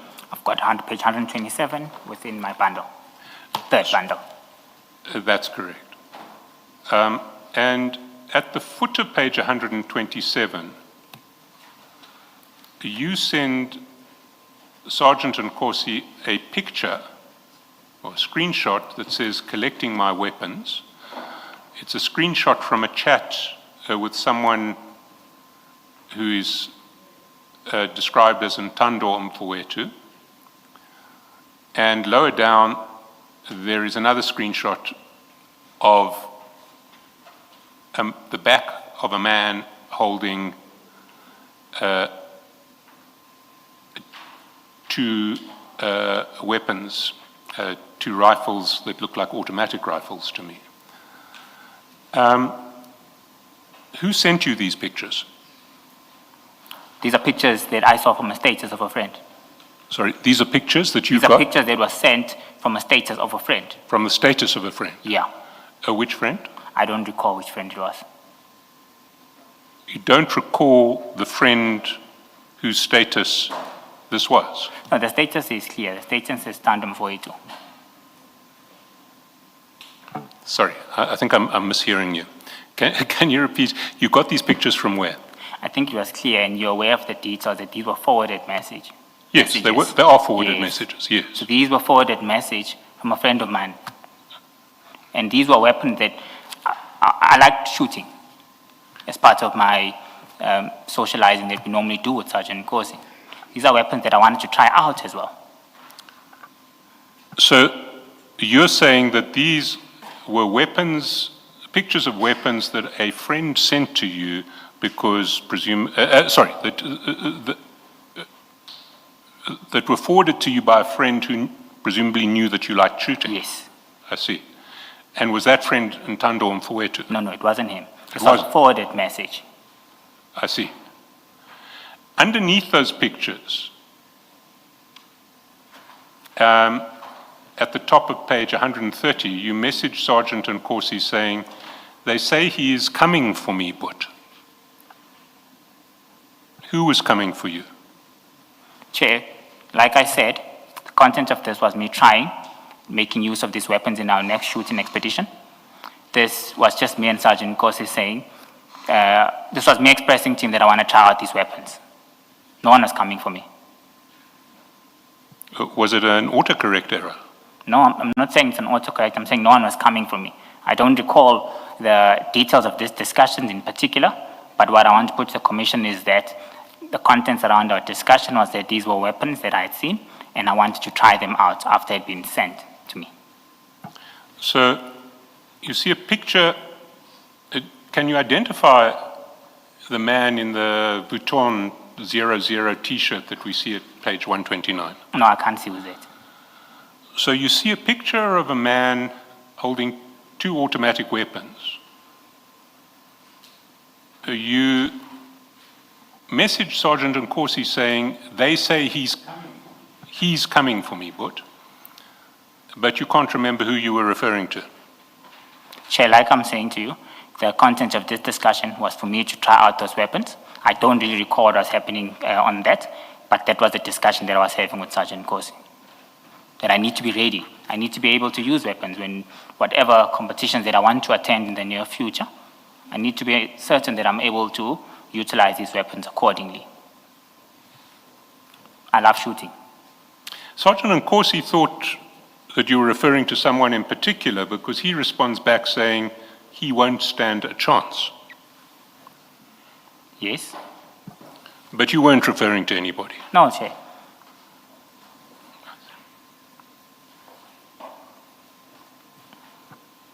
You spoke earlier about the removal of your security by, I think it was officers in Nkomo and Mabunda of the TMPD. You said that's why you asked Sergeant Nkosi who they were. Yes. And you stated then that your security was removed in December 2024. Roughly December 2024, yes. Yes. What security arrangements did you make following the removal of your security? I didn't make any additional security arrangements. From a time-to-time basis, when I had to go to various events, I would ask Sergeant Nkosi to accompany me. What I had done is requested him for services of a driver. Services of a driver? Of a driver. To recommend me someone who can help me with driving. No one other than a driver? Ad hoc. Sometimes we travel far, and I would see that the driver gets tired, and I would need to drive. So sometimes I would say, please beef up. I need an additional individual so that they can exchange between themselves when driving, because I didn't want to drive. And this was just driving, it wasn't security? No, it was driving ad hoc, various places. Well, let's test that proposition. Can you go to page 97?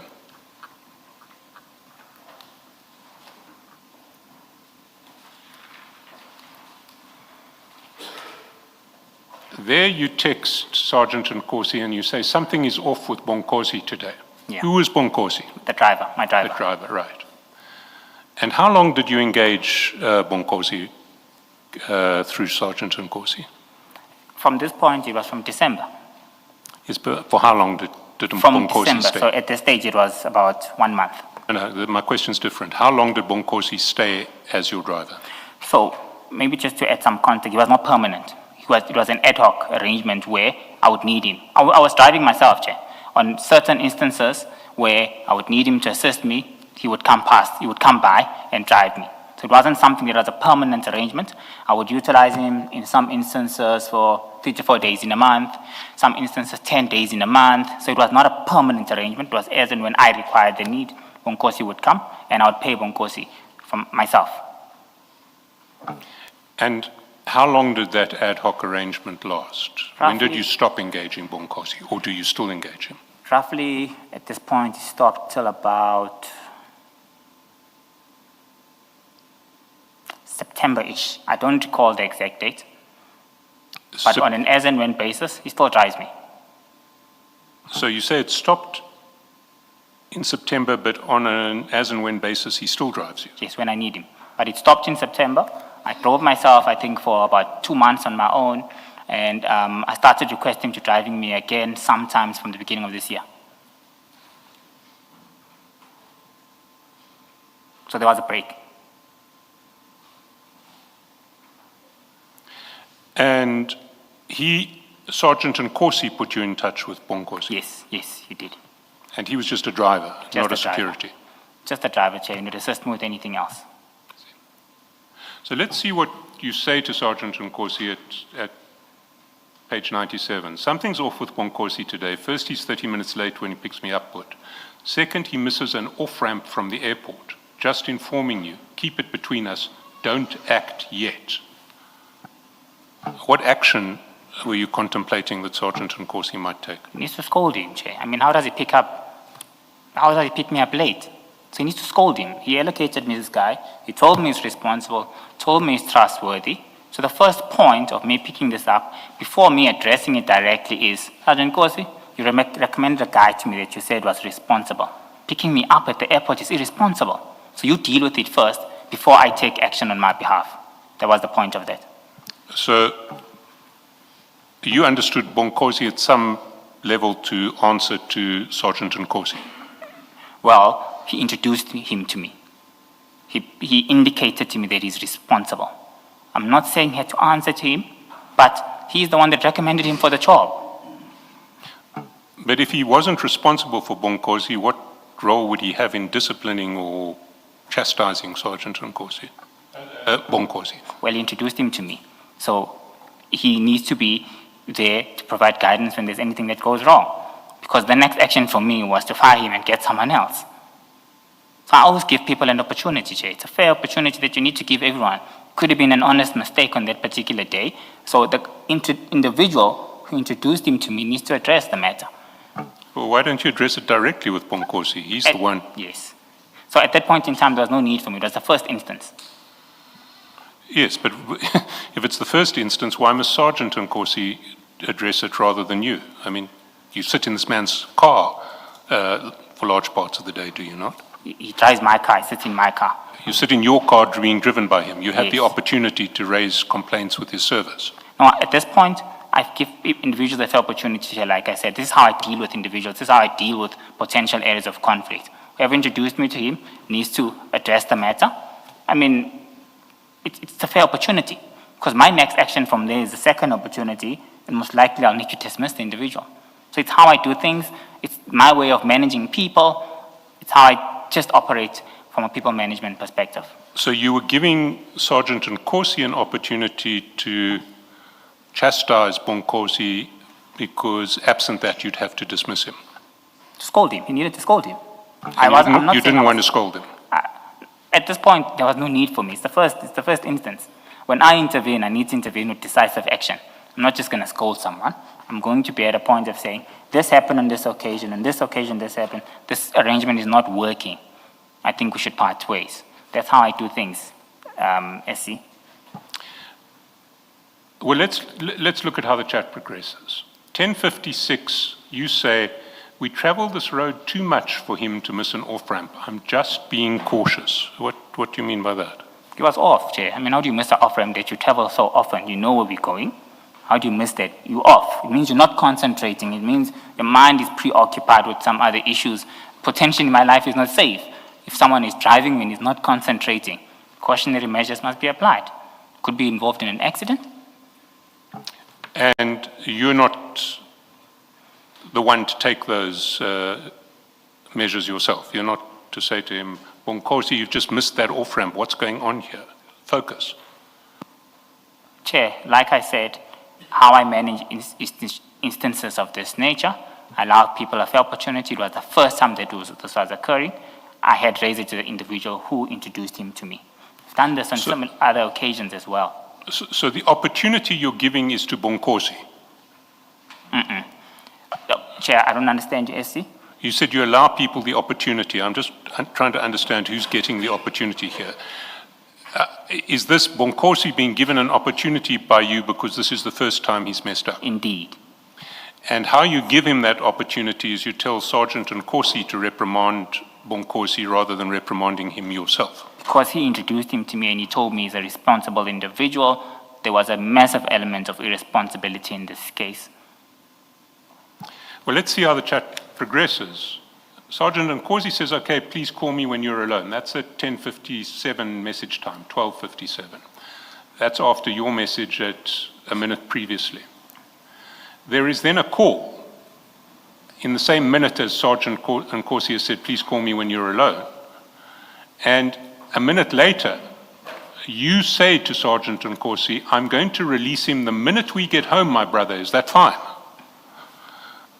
So what happened to giving Bonkosi the opportunity? No, releasing him to go home. It's not fired. It doesn't mean he's being fired. It's me saying, today for the rest of the day, I'll drive myself moving forward. So you can go home. As I said, this was as and when. It's not a permanent arrangement. Pick me up from the airport, drop me off at home. From there, you can go home. I'm fine on my own. I'll deal with my own duties for the rest of the day. And that comes after a... Oh, sorry, Mr. Shaskalsin. May I get an idea where this is taking us?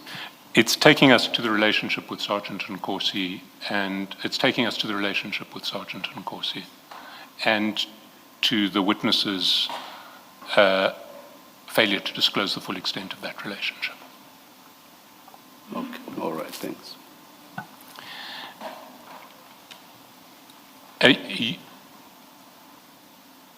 You say,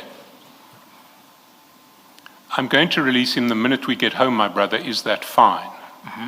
And Sergeant Nkosi says, not now, just finalize all your today's meetings and tomorrow you will decide. It must not be obvious to enemies that bodyguard was for only December. Let's confuse them for 2 or 3 days. It's your call, Mfowethu. So Sergeant Nkosi regards Bonkosi as a bodyguard, does he not? That's what he says here. And why would he think Bonkosi is a bodyguard when all you've asked for is a driver? Well, I'm not going to comment on why he wrote that. I've asked for a driver. He was my driver.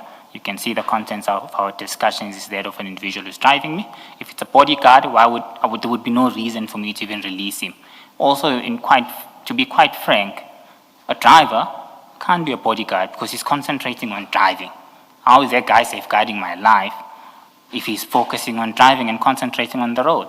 So I requested him for service of a driver, and that's how I viewed that request. So Sergeant Nkosi clearly regarded Bonkosi as a bodyguard. He was speaking of enemies, and enemies needing not to know that you would be without a bodyguard after December. I can't comment on Sergeant Nkosi's message. I can comment on what I requested for, what this relationship was about, and how I understood it at the time of request, and how I still understand it now, SC. So your response to Sergeant Nkosi, immediate response, okay, my brother, in order. So he's saying, let's confuse your enemies for 2 or 3 days. Can't be obvious to them that the bodyguard was only for December, and your response is, okay, my brother, in order. It's not, what are you talking about? For me, what was in order was not to release him for the day. That let him continue driving me. Sergeant Nkosi was probably thinking for me that I probably had traveled late. I was on a flight. I must be tired. So why would I start driving myself now if I already have him for the day? My understanding and my response of saying, okay, my brother, that's in order, was purely meant at the advice that he was saying, no, finalize your duties for the day, and then you can decide what to do. So the reference to bodyguard and enemies was just a bizarre suggestion of Sergeant Nkosi. You didn't know what he was referring to? No, Chair, I didn't know what I was referring to. I focused on the content of why I had engaged him and the advice that he was providing me. And that advice was, just finish what you have to do for today. Then you can release him if you want. That was relevant for me. Let's go down to page 287.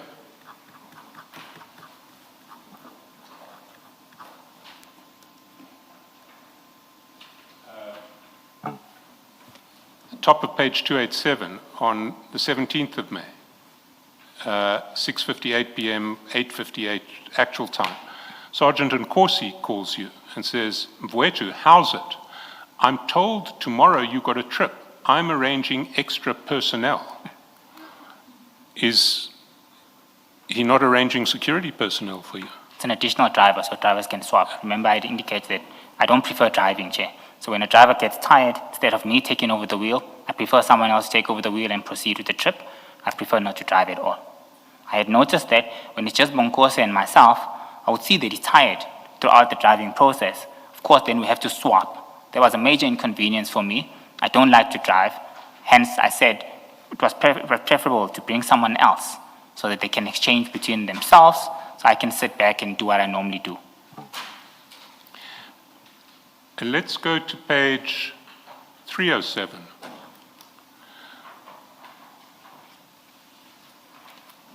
You say at 6:33 message time, can you help me with a beef up tomorrow, my brother?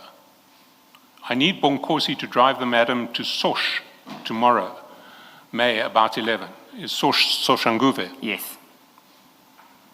And he says, okay, cool, on it. 2 guys will do, or more. Why would you need more than 2 people to drive to Soshanguve? All right. I think you need to understand, Chair, that if you were to drive the madam, they need to drive on their own. I'm not going there. I had other responsibilities to do. So if you bring 2 people, the other one must drive with me, while the other one drives the madam. That's why you need 2 or more people. Why would you ever need more than 2? If it's a long trip, Chair, sometimes if it's a long trip, you need more than 2. From where? Depends. It could be from Joburg to Nelspruit. But in this instance, the more than 2 was that one would continue driving the madam, while the others would drive me. So what trip were you talking about? Where was the madam? What was the trip that involved the madam going to Soshanguve? Where was she starting? Chair, that's a private and confidential matter. I will not answer that question with all due respect. No, it's not a private confidential matter. It's testing what seems to be a very implausible answer to a question that I put to you under oath. For me, answering where an individual was driving the madam, was driving her to Sosh, To Sosh, from where? from Joburg. You need 2 drivers, more than 2 drivers, to other drive one- from Joburg to Soshanguve. So the other would drive me To where? to the office and all my other responsibilities, Chair. Yes, we've got 2 drivers now. We've understood that there is a need for 2 drivers. Why do you need more than 2 drivers? Because one would be driving the madam and 2 would be continue to drive me. To drive you back and from the office, you need 2 drivers. Not only for the office. What if I was going to a trip outside the province? You see, Mr. Mnisi, what I want to put to you is that your answers on this line are actually false, and that it's quite clear that Sergeant Nkosi was providing protection for you. Okay. What's your response to I that? disagree with that. He was not providing protection for me. Did not pay him in any instance or any form. I would pay the individuals that he would allocate or recommend to drive me on an as and when basis. So I completely disagree. We're not with talking about payment at the moment. We're talking about whether these individuals were providing security to you. that. From my understanding, these are driving services. And when he refers to enemies and bodyguards, he's just got it wrong. He'll need to answer that for himself, Chair. I see.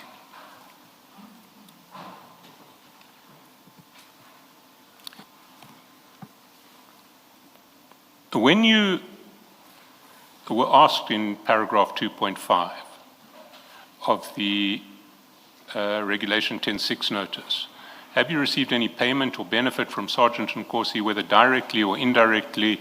Please also address whether you received payment from a third party through Sergeant Nkosi. Your response mentioned, I've not received any payment or benefit either directly or indirectly from Sergeant Nkosi. I further confirm I've not received any payment or benefit from a third party from Sergeant Nkosi.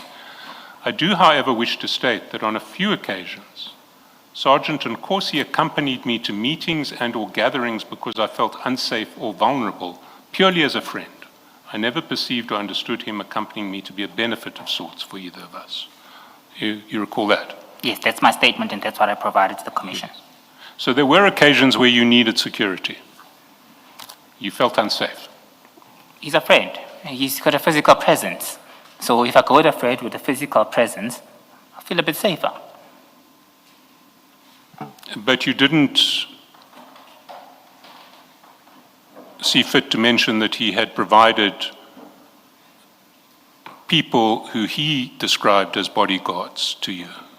I had to provide a sworn statement of my understanding as per my request to him.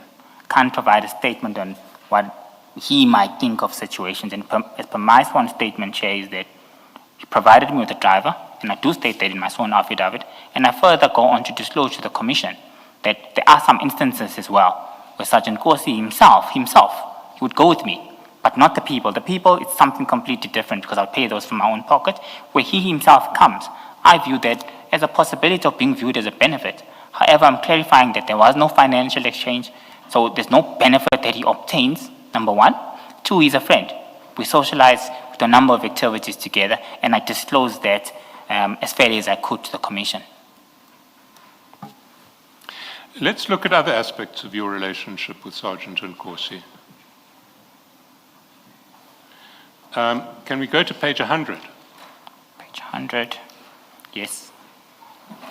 11th of January.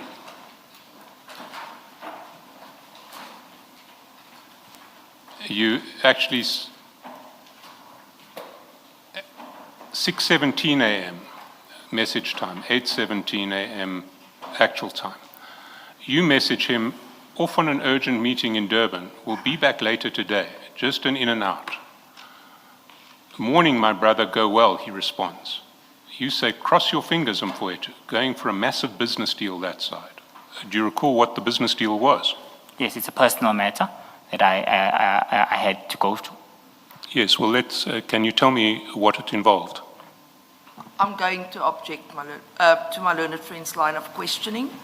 The meeting is private and confidential, and if my learned friend's case is that it's relevant to the work of the Commission, I would respectfully request that he motivates why this is relevant to the work of the Commission. Thank you, Chairperson. It's relevant to the work of Commission because Sergeant Nkosi's answer is, my man, I'm crossing my fingers.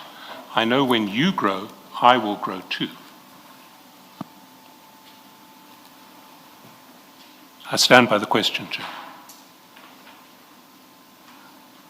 I respectfully stand by the submissions that I made in this regard.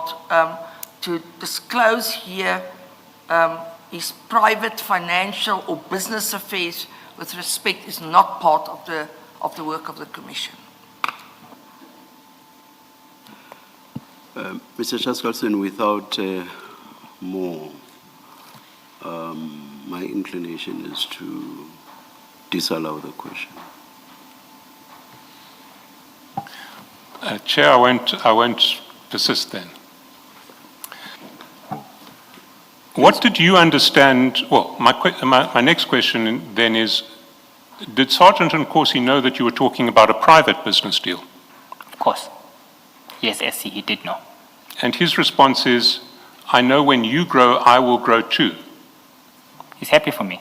If he gets a promotion at work, I'm happy for him. It's friends being happy for each other when there's growth in their respective lives. I see. No, Mr. Minister, that's not what that message is. You can read it and consider it again. That response that says, when you grow, I will grow too. It's clear that he's saying your growth will lead to his own growth. That's what that message says. So do reconsider your answer. No, Commissioner, respectfully, I don't reconsider my answer. I read this message. I understood this message to mean, I'm happy for you, my friend, in the same way I would say to him as well. It's a form of expression. We had a deep friendship with Sergeant Nkosi. So I respectfully stick to the answer that I've given. I read this message, I understood it, that he's happy for me. He's not just happy for you. He says your growth will lead to his own growth. Yes. You can't say your answer, therefore, your answer cannot be that, well, when I succeed, he congratulates, and when he succeeds, I also congratulate. The message doesn't convey that. The message conveys on its own terms. It conveys that whatever growth you are going to be reaping from this business, big business deal that you are going for, he knows that that growth for you will lead to his own growth. That has nothing to do with his employment. There is a clear relationship that he's creating. You may want to say he had no business to create a relationship, but the text creates a relationship. That you must accept. No, Mr. I am asking the witness a question, and the witness can answer. And if you want to re-examine, you can do that. But I will not allow you to interfere with my question. And if the witness doesn't want to answer, that's it. That's his answer. But I must insist the witness must answer my question. Mr. Mnisi, answer my question. Commissioner, I respectfully disagree with you. I understood this message to be a friend, happy for a friend. It even says, Phakama mfowethu ixesha lifiki. That for me is a guy who's happy for me. That's how I understood the message at the time. That's how I still understand it now. And that's the answer that I'm providing to you as the Commissioner. Thank you for your answer.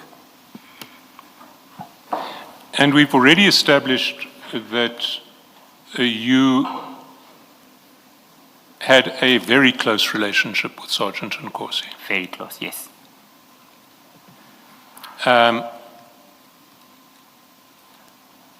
He described you in his New Year's message, I think we may have been there, as he says, compliments my brother, indeed in you I found a true brother.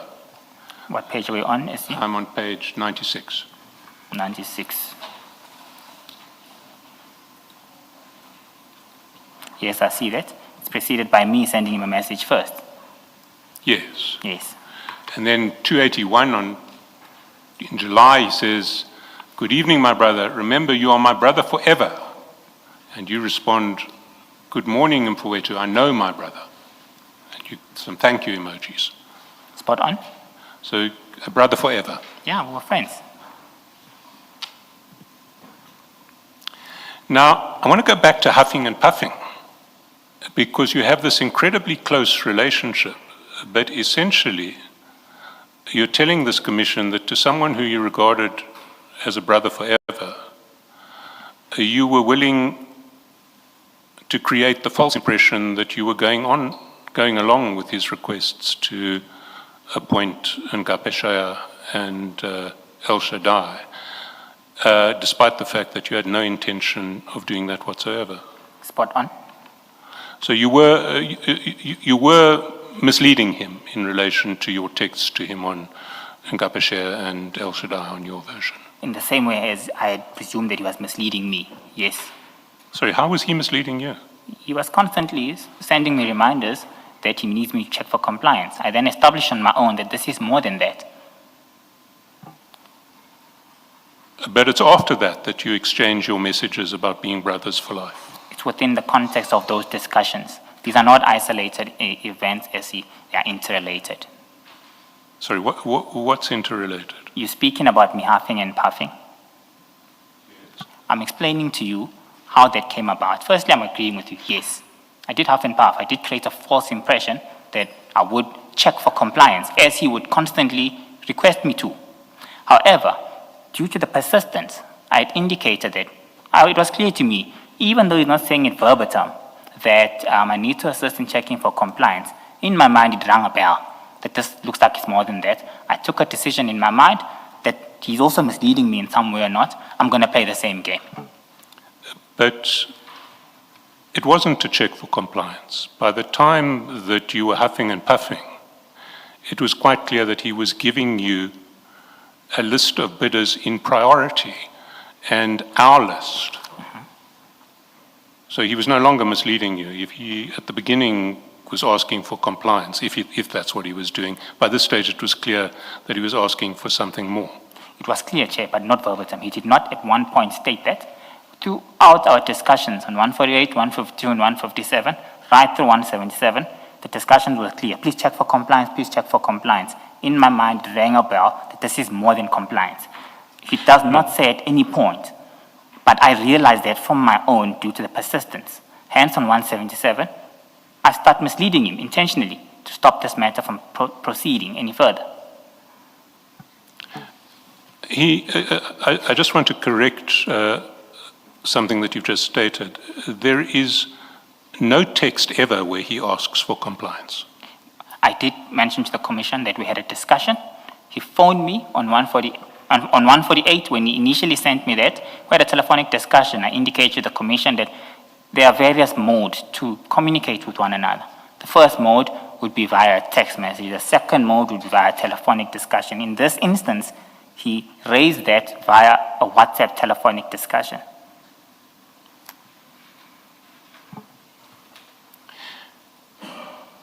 The message that he sends you saying, find below are vehicles for land to be given Kumpuwetu in order of priority. It's not preceded by any discussion. Let's see, what page are we on? We're on page 177. 177 is the last instance of trigger. This is where I start huffing and puffing intentionally as well. So before that, if you go to 148, this is where you see the discussion which takes place. 148, after that, there's a telephonic call that comes on board. He then explains to me why he's sending me those things. I clearly indicate to him that, Sergeant Nkosi, there's nothing I can do for you. I can't check for compliance on 148 after he had sent me that. That's the evidence I had provided yesterday. Yes, but if we go back to 177, it's your response to the list of vehicles for land in order of priorities, you're on top of it. And it's more. This is our Mfowethu, this is the final list, right? Question mark, and your response, and his response is yes, it's our final list. Yes. At that stage, there's no doubt about what he's asking you about. And this is exactly why I responded in the manner that I responded with the evidence that I provided to the committee, to the commission. Apologies. This was me huffing and puffing now. So this is your huffing and puffing, and what you're doing is you're taking someone who you regard as a brother for life, and you are misleading him. Yes. In the same way he misled me by persistently saying, check for compliance. And I realized that it's more than that.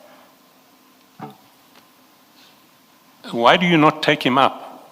Is your complaint then that he misled you, that he said he just wanted you to check for compliance, whereas in actual fact he wanted you to rig the tender? The reason I don't take him on, as previously stated, I just need to understand what your complaint was. Was your complaint that he misled you by asking to check for compliance when in actual fact he wanted you to rig the tender? Was that your complaint? there's no complaint. Is that why you... There's no complaint. I strategically took a decision to take ownership and manage the situation. There's no complaint from me.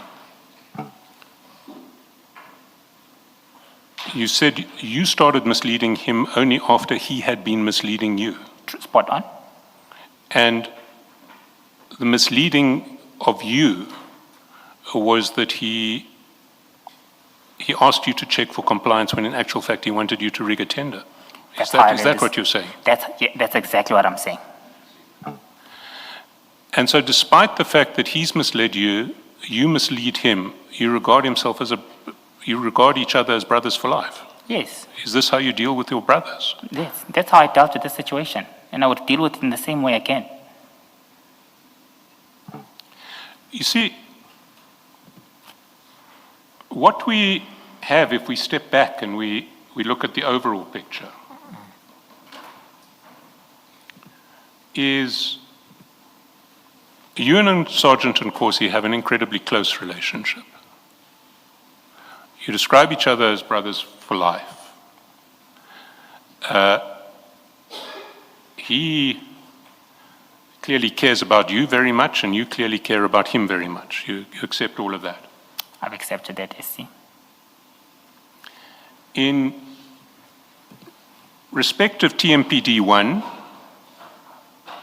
he engages you wanting the bid to be awarded to Ngapesheya and El Shaddai. He engaged me asking me for compliance. No, but at a certain point, he moves from compliance to rigging the tender. That's what you've just said. He doesn't move, I assume, because of his actions. I'm not saying, I assume that because I picked up from the persistence. There's no way where he verbatim tells me, rig these tenders in favor of this. Sorry, Mr. Mnisi, a minute ago you said you only started misleading him because he was misleading you. He was misleading you by asking for compliance when he really wanted you to rig the tender. That's exactly what I stick to, SC. That's what I say. Yes. So he was asking you to rig the tender, is what you understood the situation to be. That's what I assumed on my own, SC. He did not verbatimly ask me anyway. And he wanted you to rig the tender in favor of Ngapesheya and El Shaddai. From my reading of that, he wanted me to prioritize that, yes. Yes. And out of the 57 bidders who initially competed in this tender, 2 of the 7 ultimate successful bidders were Ngapesheya and El Shaddai. Through the rigorous procurement process that was undertaken and the probatory report from external parties, that's true. Then we come to TMPD 3. And there we know that Sergeant Nkosi has been asked to get the award cancelled. Which is something I know nothing about. I don't know the gentleman who sent him that request. There's no certainty that they are speaking to is me. Secondly, he doesn't even forward me that message at all. And lo and behold, TMPD 3 does get cancelled in terms of a resolution that provides 3 reasons for cancellation, none of which justify cancellation. As well as the probatory report, which is a critical part of the procurement process.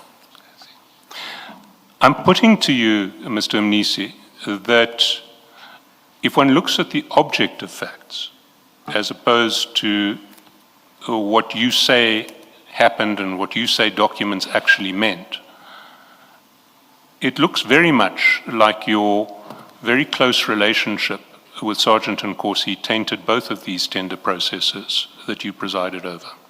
I respectfully disagree with you. There was no bias or any impairment of my objectivity in terms of handling both tenders. Tender TMPD 1 the process was followed right to the T with a conclusive probity report from an external party validating that. Tender TMPD 03, I further disagree with you respectfully, SC, as a result of the probity report must be read in consideration with the bid adjudication committee resolution. The BAC resolution is not the sole reasons that were mentioned there for cancellation. The probity report is a critical component which must be brought on board when we are making conclusions. So on those reasons, I respectfully disagree with you. But of course, everything you say about probity is not mentioned in the resolution at all. In the resolution, we only mentioned additional matters. As I had stated before, the probity report was part and parcel of this. Within the resolution itself, we refer to the probity, which means it has to be read together. You can't read the BAC resolution in isolation of the probity report. Had there been an instance where in the BAC resolution that signed off, we don't refer to probity at all, potentially I would say, hey, I think I'm tempted to agree with you. By virtue of the actual proceedings of BAC, including the probity report is a critical document, and by virtue of the resolutions making reference, I think on 3 occasions, to the probity report, further justifies that the probity report was an essential document which was considered for the cancellation. Can you just take me to this resolution and show me where the references to the probity report on which you're placing such reliance are? On page 429 of the pack. 428. Your first reference is 429. Yes, I'm starting with 429. Is that of 3, Mr. Mnisi?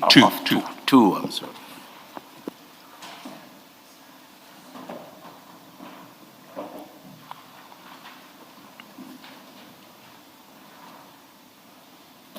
What's the reference you're relying on, or the references to probity? Just waiting for the chair to have the same page. Thank you so much, Chair. Firstly, on page 429, paragraph from the item number 4, bullet point number 2, says the material irregularities identified by probity, which means the probity report. Sorry, keep reading. Yes. The probity report, well, Chair, that the material irregularities identified by probity were due to the pricing schedule, which were issued as an addendum. In regard to the interpretation of the addendum, it stipulated that the pricing schedule must be completed in full, no blank spaces. So, sorry.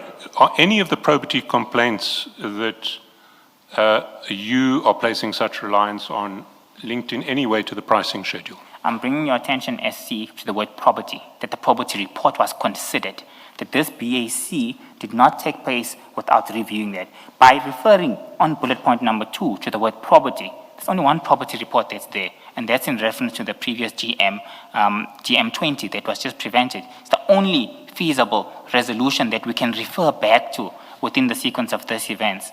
Secondly, if you go down, there's another reference to probity. Bullet point number 3, the BEC interpretations is that the pricing schedule need not have blank spaces according to probity report, which its recommendations have changed.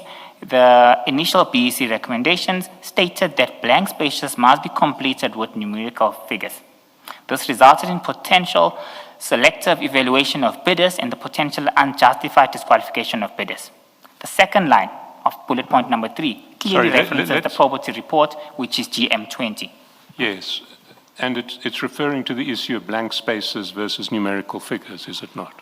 Over and above a probity report. No, not over and above probity report. It's saying that the probity recommendation states that blank spaces must be completed with numerical figures. That's the point of that reference to probity. It says according to the probity report, which references GM20. It's the entire report. You don't just look at this without considering that. So by virtue of this second bullet point, well, the third bullet point and the second sentence referring to a full probity report, this probity report, in all fairness, can only be referenced to GM20. It is GM20. It's obviously GM20, but the point is what you take out of GM20. Out of GM20 is the issue of the blank spaces, not anything else. And that's what I was trying to explain from when we started this discussion, SC, that if we agree from the beginning to look at the BAC report in isolation of the probity report, we will have issues of this nature in the end. And so now I want to bring it back on point again, that the BAC report that considered this cancellation was read in conjunction with the probity report, and it was referred to GM20, the entire probity report. The additional elements that are raised here is as the result of BAC picking up additional matters that must be emphasized upon. But the probity report in its entirety is the baseline document which leads to cancellation. Sorry, let's look at the only reference to the probity report in the actual resolution. It's not an additional issue.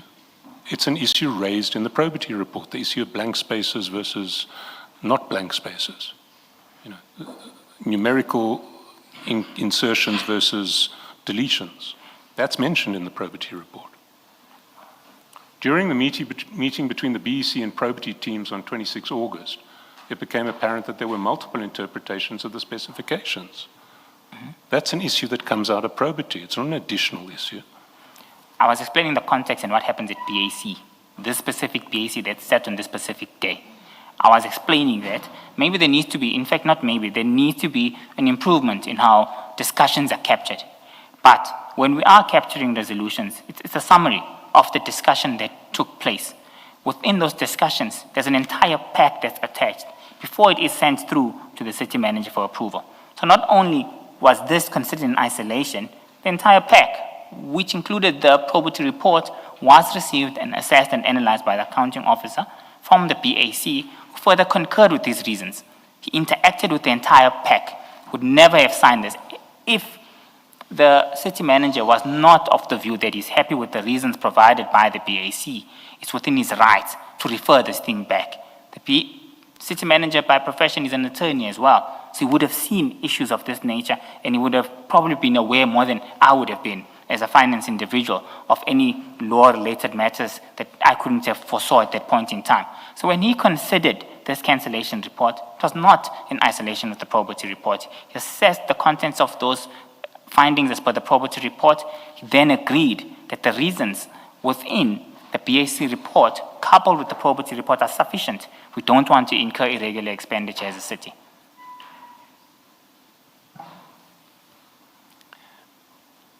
I'm going to move to a different topic now. I can take a very short topic so that we can still get it in before the lunch break. Can I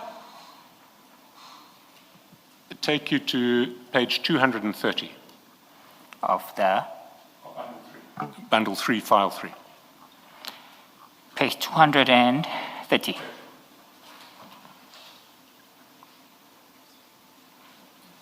Yes. And there you'll see that from page 230 to page 275, there are 45 pages of pictures of 2 SUVs. Yes. Can you explain what these pictures are about? Well, these are pictures of cars. He was asking me for advice in terms of which is a nice car. So he sent you a nice car for what? Well, I presume he was contemplating on purchasing it, but I don't know. He sent me a picture for cars to give him my comment and my views in terms of which car do I think is nice. So you understood him to be advising you to be asking your advice on which car he should buy. On which car is nice. Did you not discuss this at all? I mean, there are calls beforehand, and it's quite strange to send 45 pages of pictures without a discussion. I think we discussed it afterwards, because afterwards in 275, you can see their responses, and then we discussed this matter afterwards in terms of, I think this one is nice because of these reasons, not beforehand. Yes, but before you even have a call on page 275, you're saying this is the one. What was the one for? That's the nice one. That's one I like. Yes, that's the one you like. Yeah. But what did you understand him to be asking you in relation Asking me to check which vehicle is nice. And that presumably came before the exchange in relation to this car. Well, I say this one, referring to the one above, meaning I like this one. He then obviously either doesn't understand me, then he calls me on the next message. I clarify that for him, SC. Yes, but my question is, presumably before he sent all of these pictures of cars to you, he must have given you some context for it. No, there was No. no context given. So, all right. The pictures of the car in the bundle come immediately before a PIN that he sends you. What page is that? So if you, your exchange ends on page 275, and then on page 276, the following day he sends you a PIN, which is at page, well, at 3:28 on message time, 5:28 on the 30th of April. Page 276, yes, I see that. What was that PIN for? This must be related to page 277 as well. If you look at page 277, there's a screenshot. Yes. On page 277, this is where he was going. I presumably think that was the pen. Where was he going? There we go. He was going to see Mr. Joe Sibagnoni. And why was he sending you a message saying, I'm going to see Mr. Joe Sibagnoni? We probably had to meet, so he was unable to meet me, if I recall correctly. That's the only reason. There's no other reason he would send me that. So in fact, he was telling me we can't meet up anymore. I've got a meeting at this place. If you go down, Yes. you'll see that your message is, okay, my brother, let me know how it goes. Yes. Why were you interested in his meeting with Mr. Sibagnoni? I was not interested per se. I mean, you just canceled our engagement that we should have went to. So just let me know how it goes. So we can go for our meeting. Let me know when you're done, so that we can resume the activities that we needed to do.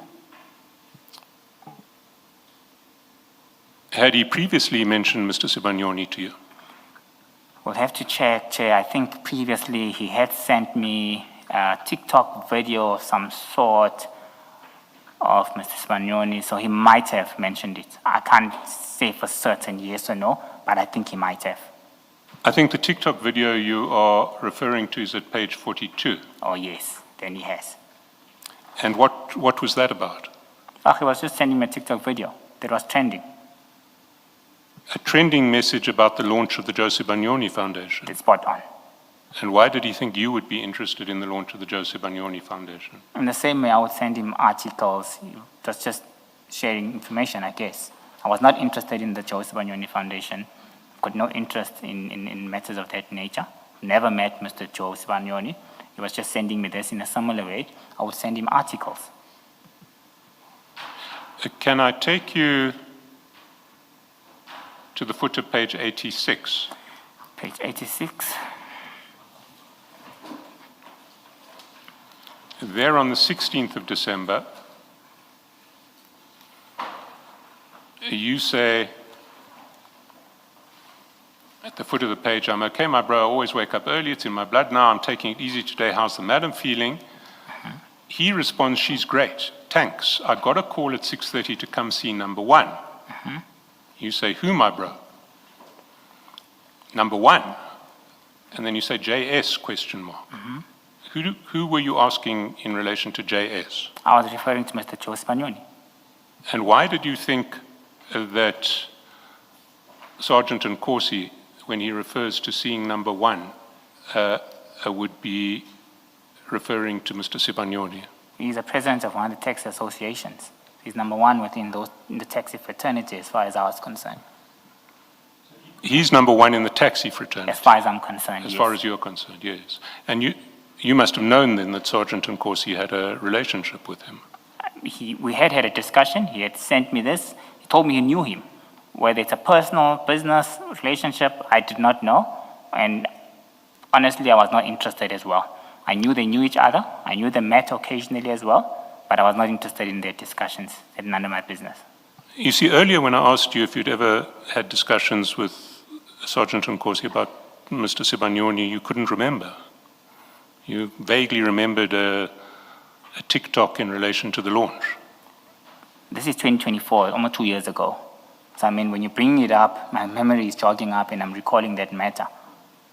But now when I point you to the fact that you do refer to Joe Sibanyoni, suddenly your memory is refreshed. Of course, SC, I mean, discussions are clear. And I'm fully aware, as we are doing the cross-examination, what these discussions are. My memory is being jogged.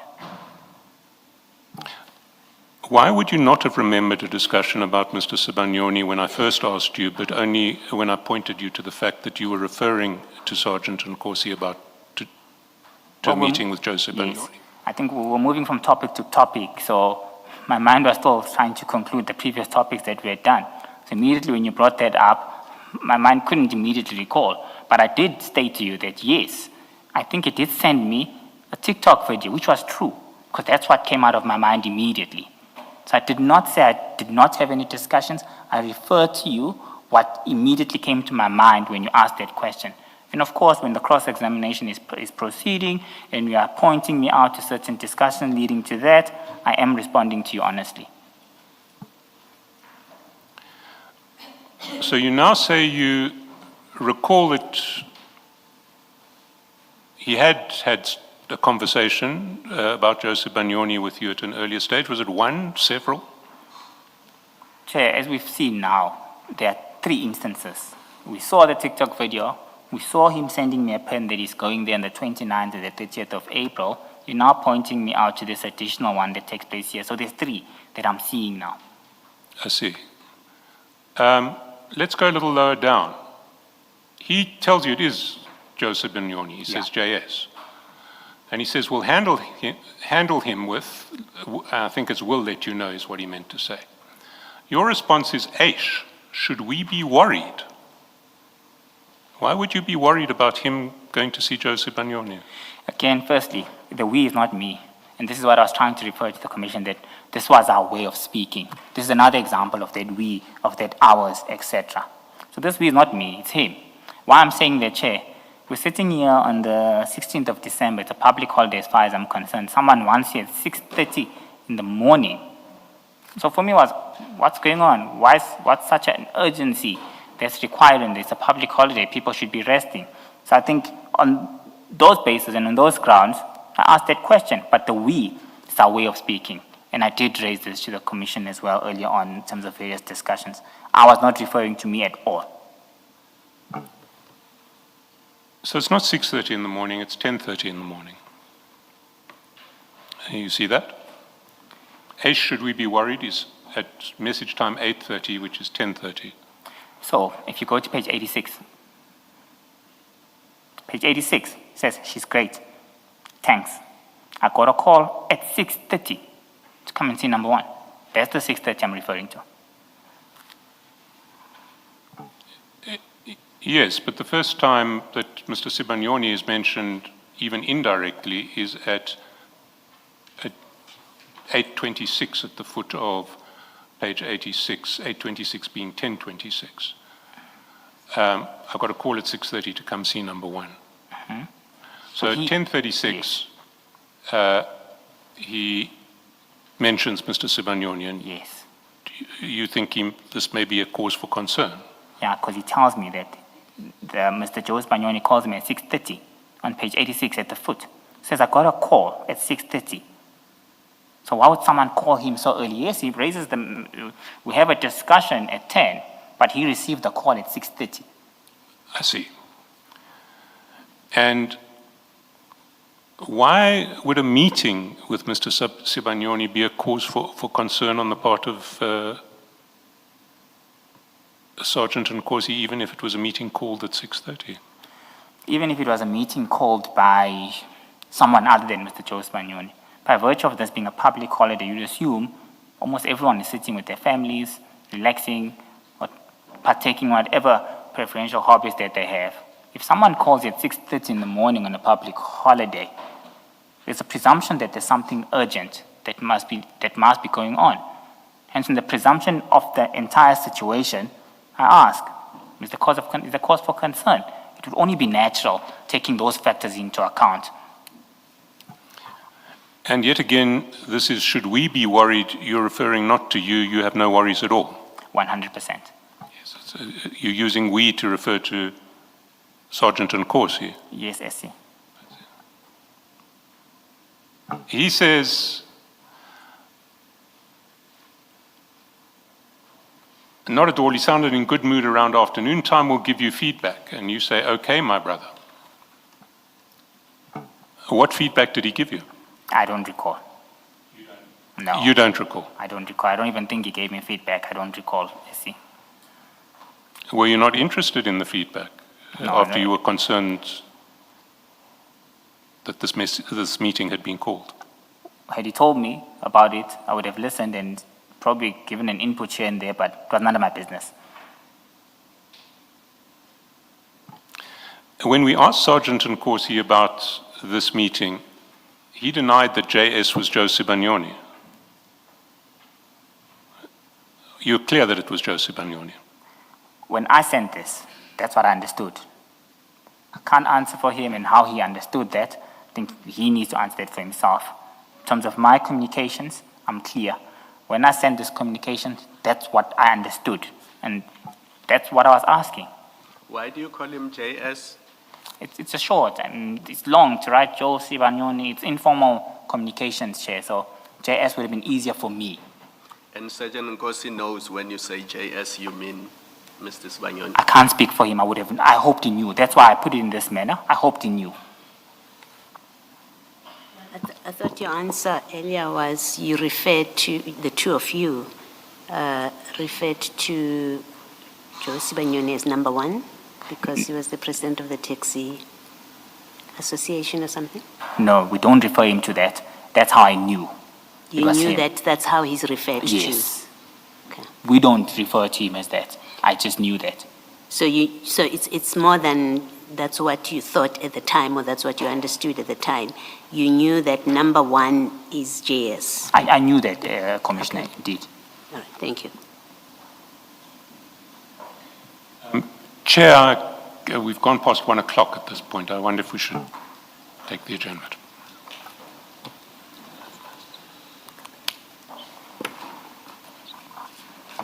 Let's adjourn and resume at 2:05.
Good afternoon, everyone. We are ready to resume. Devices off, please. Thank you.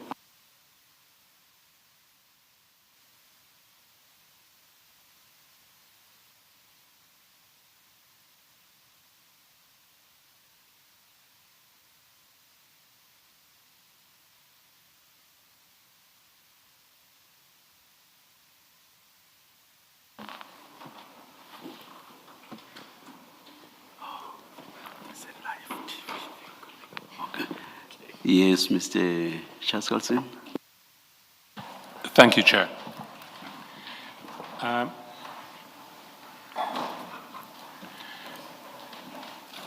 Mr. Nisi, I want to turn now to the issue of the invoices for ad hoc security services that we've touched on. And I'm going to deal with it in three different sections. So I'd like you'll have the opportunity to address each of the three sections. The first section relates to the events of 5 and 6 March, where there was a mad rush to get the invoices paid. The second section deals with the events of 4 April, where there was another mad rush to pay the one outstanding invoice that related to a previous financial year. And the third and last relates to the events of 26 June, when the provision of ad hoc security services is terminated. So I'd like you not to deal with later events when we're dealing with the earlier events. You'll get the opportunity to do that. And to start on the events of 5 March, for the most part, I'm just interested in the structure of the communications. So what I want to do is I want to take you through the full set of communications between yourself and General Dlamini that are mediated through Sergeant Nkosi, and I want to take you through them all first, and then I will be asking you questions. And for the purposes of this process, you really need to have files 3 and 4 open simultaneously, because you're going to be communicating with Sergeant Nkosi in file 3, and then Sergeant Nkosi is going to be communicating with General Dlamini in file 4. And the starting point, I suppose the starting point is the version in your statement, which you address at page 31 of your statement. So before we get to the file, to the actual chats, let's look at what you say in the statement. Page 31, paragraph 125, you say that Sergeant Nkosi overheard a telephone conversation between me and Mr. Calvin Madlanga, during which he complained about the city owing his company a significant amount in outstanding payments. He indicated that legal action against the city was being contemplated should the matter remain unresolved. And then you describe the previous correspondence going all the way and what you communicated to Mr. Madlanga. But the first question I want to ask is, that conversation, when did it take place? Was it on the day when there was this mad rush to get the invoices paid, or was it earlier? It was not on the day. When Mr. Calvin Madlanga called me, it was in the early days of March. On the 3rd of March? The early days of March. Early days of March, so it was before the 5th? Before the 5th. Yes. So Sergeant Nkosi overhears you speaking to Mr. Madlanga sometime before the 5th of March, a few days before the 5th of March. Right.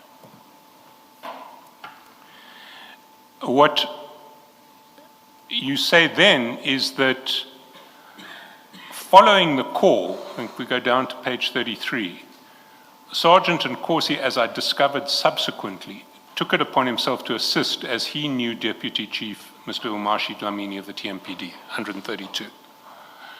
Now, when did you discover that Sergeant Nkosi had taken it upon himself? So while we were driving, he went on a call and he called Deputy Chief Dlamini and he gave me the phone. That's when I had identified that he had given him a call already. Sorry. So you're driving with Sergeant Nkosi on the 3rd of March, or early days of March, and he overhears a call from Mr. Madlanga to you. Yes. A few days later, you're driving with him again, and you overhear him calling Deputy Chief Dlamini. No, Essie, that's incorrect. On the same day, while I was wrapping up my call with Mr. Calvin Madlanga, Sergeant Nkosi calls Deputy Chief Dlamini on the same day.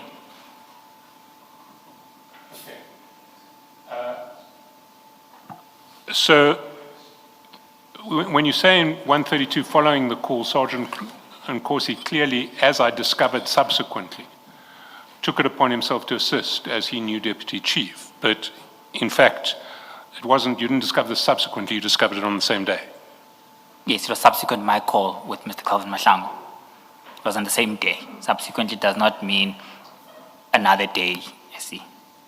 Yes, but you say, as I discovered subsequently. There was no discovery. It was happening right in front of your eyes, or ears in this case. It was happening while I was concluding on my phone as well. So I wasn't really concentrating on what he was doing. I was concentrating on wrapping up what I was doing. Okay, so while you're speaking to Mr. Madlanga, Sergeant Nkosi is speaking to Deputy Chief Dlamini. Yes. And that's on the 2nd or 3rd of March, a few days before the 5th. Yes. Now,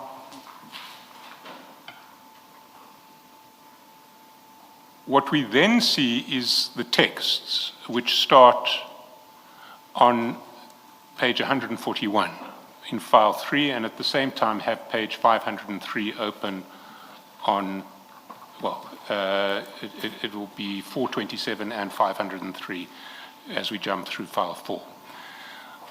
So on the 5th of March,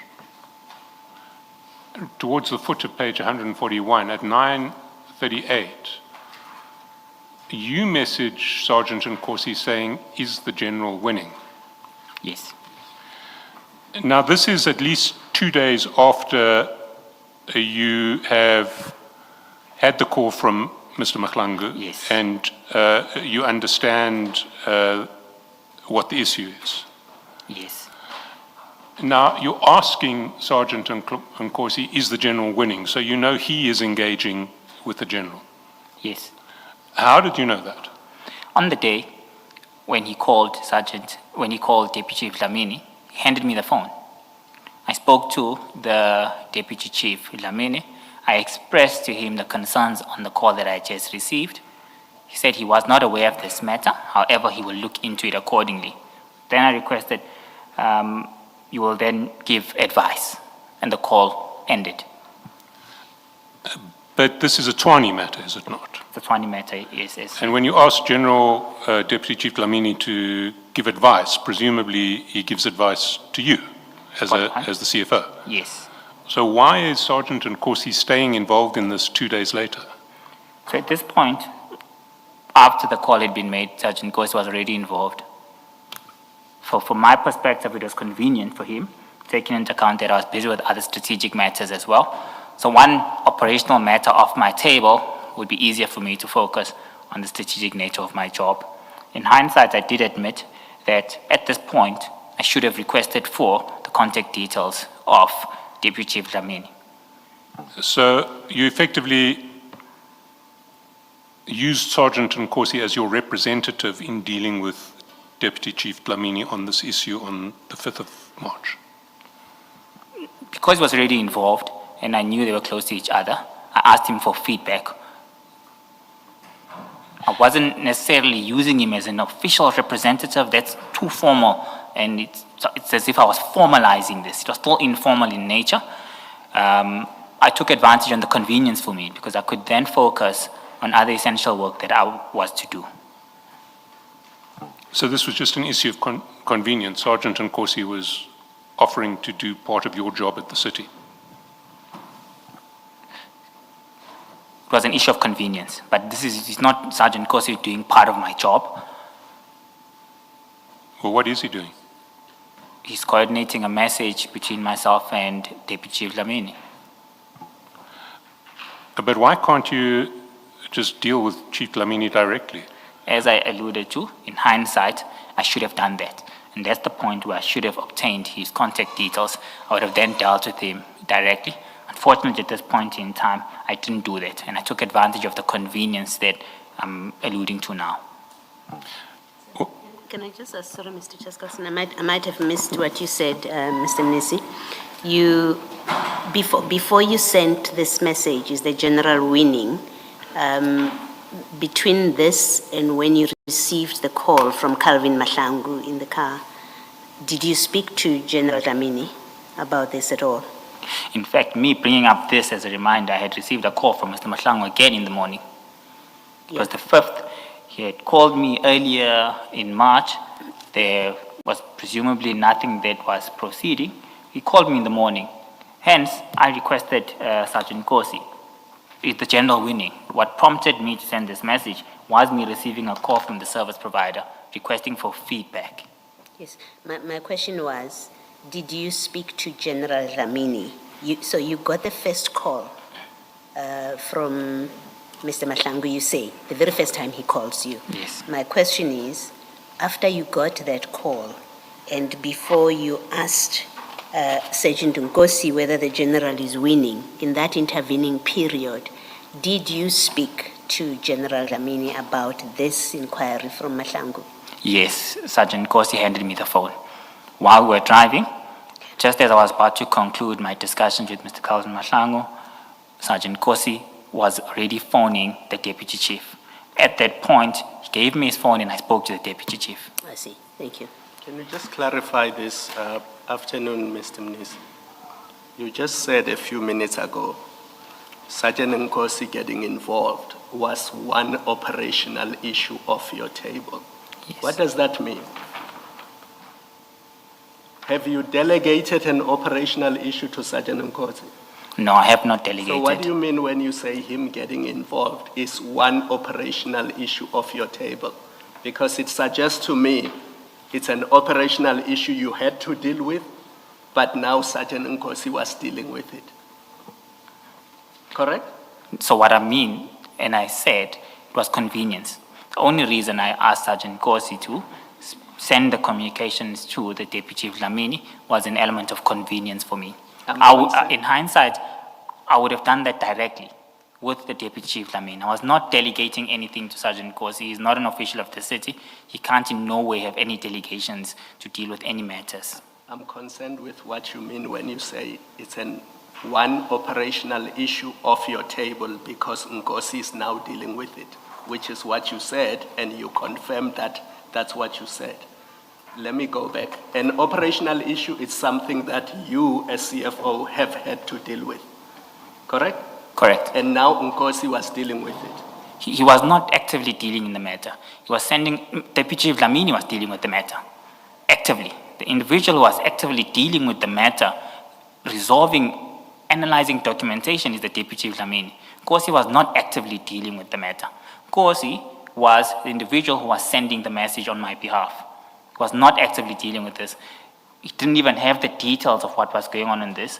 I used this as an element of convenience for myself. So he was inactively dealing with the matter because you deliberately chose the word actively. Are you saying he was inactively dealing with the matter? I'll say he was, but not on delegation as a means of convenience. Thank you.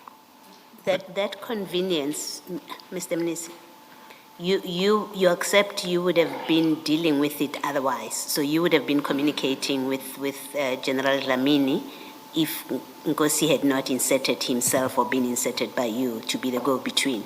In hindsight, I accept that. Okay, thank you. But I'm still not really understanding why it's convenient. If you deal with it yourself, you speak to General Dlamini or Deputy Chief Dlamini, you tell him what needs to be done, he comes back to you. This way, what happens is you speak to Sergeant Nkosi. Sergeant Nkosi then conveys your message to Deputy Chief Dlamini. Deputy Chief Dlamini responds to Sergeant Nkosi. Sergeant Nkosi then conveys Deputy Chief Dlamini's message to you. What's convenient about that process? Like I said, ideally I should have got the contact details of the Deputy Chief. I didn't have his details at this point in time. He didn't have my details as well, obviously. Even if you look at what Sergeant Nkosi was doing, was just sending those messages verbatim as they were. So it was convenient for me because the matter was being attended to. But in hindsight, I do agree that I should have got his numbers directly and had the communications with him initially from the matter, when the matter was raised, Chair. But I'm still not understanding why it would be convenient. This seems to be much more complicated, with much more potential for a sort of broken chain of communication than you're dealing with him directly. What's your response to that? I didn't have his contact details at this point, Chair. This is why I didn't deal with him directly. Yes, but Sergeant Nkosi did, and you could have asked Sergeant I should have Nkosi. asked it, and I agreed. I should have asked for them, but I didn't ask for them for my thought process of saying it's just convenient for me. While I'm busy in other engagement, I could easily check, is General winning with this matter? So at that point in time, it was convenient for me. I didn't have his contact details, which is what limited me from dealing with him directly. I should have had that, Chair. I do agree to that. In hindsight, it's something I should have done to avoid this entire complication. How long had you been at the city by this point? Since November 2023. So it's about 16, 17 months already. And you didn't have the contact details of the deputy head of the TMPD? No. I normally engage the chief of police.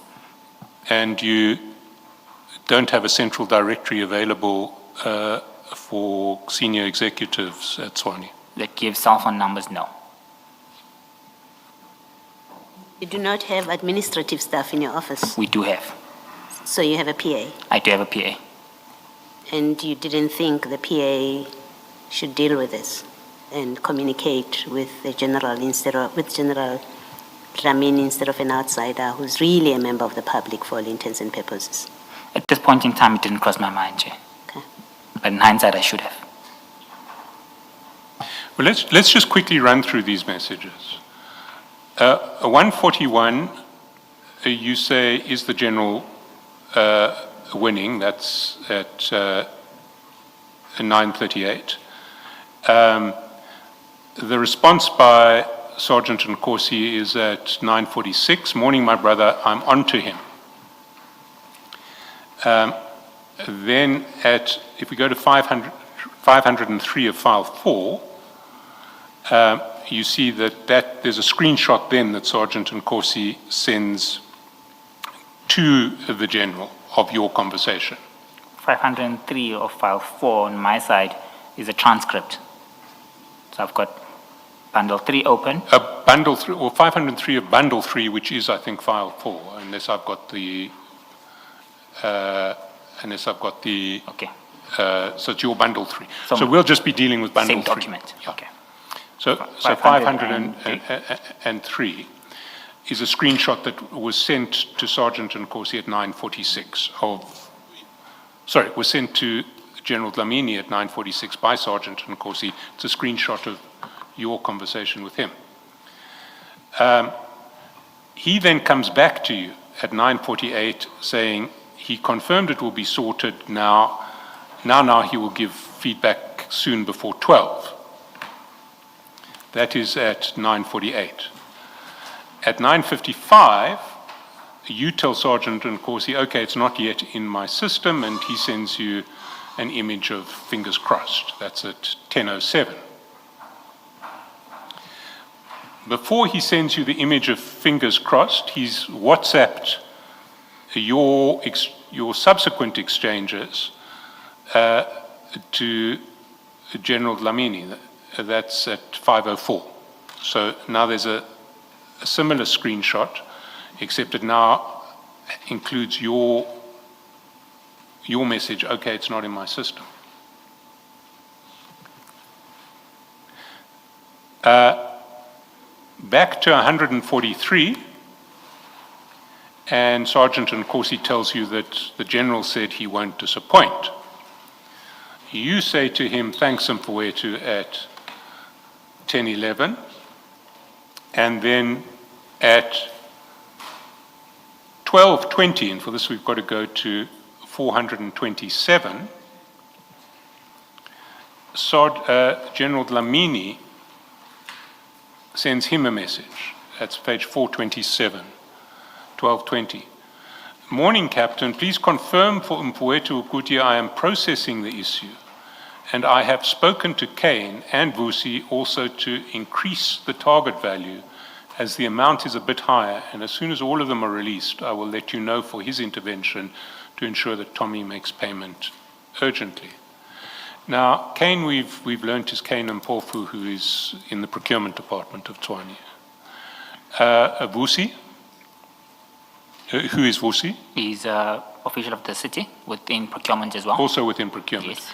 And Tommy, I think you mentioned earlier, was in charge of payments. Payments. In your department. In Treasury. In Treasury. Yes. Are you, Still within Group Financial Services. Yeah, so Yes. he's under you, Tommy. He's under me, yes. Yeah. Now, what does he mean, increase the target value? Okay. So budget is made available to departments either monthly or quarterly. So at this point in time, the budget that was made available for TMPD and Watchman services had depleted for the quarter in question. So they needed to make a motivation in order to increase the target amount based on whatever motivation they would bring on board. So in terms of increasing the target value, it was saying of the approved budget, less makeable funds up until the end of the month available in order to process these invoices. And what would be involved in increasing the target value? Who has to authorize increase of target value? It's a delegated function that is delegated to the divisional heads in supply chain management and the procurement. So it would have been Kane as well as Vusi. And so what this does is it says, although your budget says you can spend this amount this quarter, are we going to adjust the budget upwards? No, we're going to, sorry, SC, we're going to make monies available up until end of the month. The budget is approved. We're not increasing the thresholds of the budget. We are not making any additional funds available. It's just increasing what could be committed at this stage on the funds that are already allocated and assigned to TMPD for the full financial year. So we've got a monthly guideline, as it were, or a monthly Yes. informal limit as to what you can spend under Yes. each budget line item. Yes. We're going to bump that one up. Yes.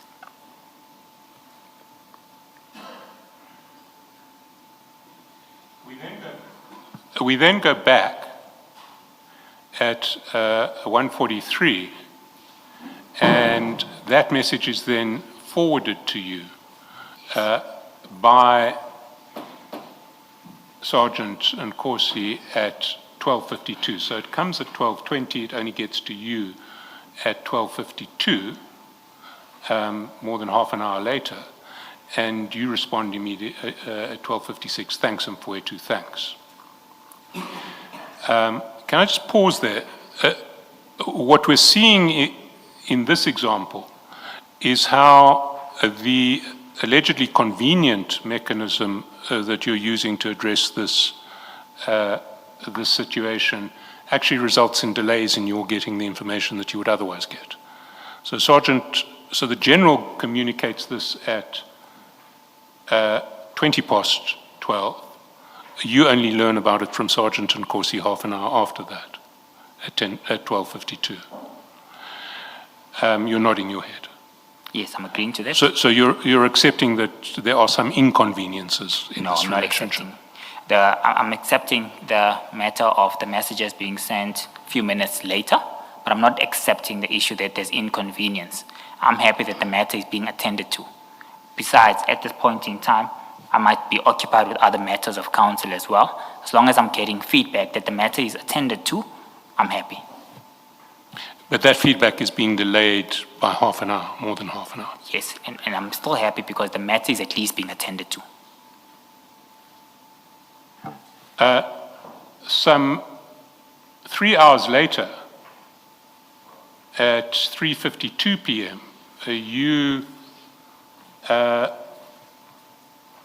WhatsApp Sergeant Nkosi again saying, thanks, is the general winning? Yes. Mfowethu is the general winning. It takes him more than half an hour to respond to you, at which point he forwards something from the general saying, yes, we have won, busy with creating requisitions and at the same time releasing them in order for buyers to create purchase orders. The process is a bit long as invoices have to be scanned and uploaded individually, and I trust we'll conclude the entire process before 1700. As soon as the buyers have created purchase orders, we'll create service entries and submit them for payment.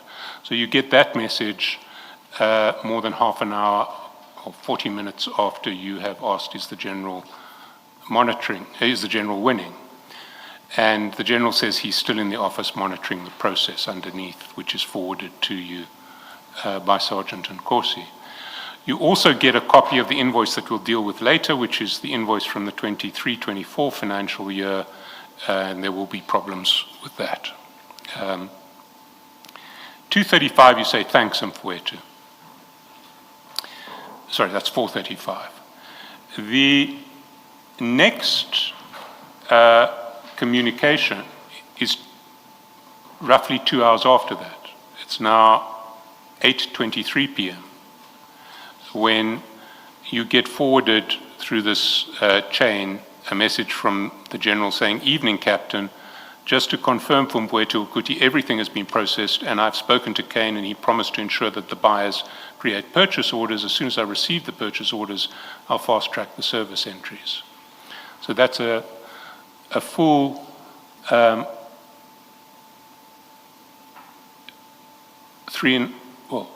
almost 4 hours later that you get that message, and then you say, thank you, Mfowethu, much appreciated. Let's push to finalize everything tomorrow so we can pay those guys before Friday.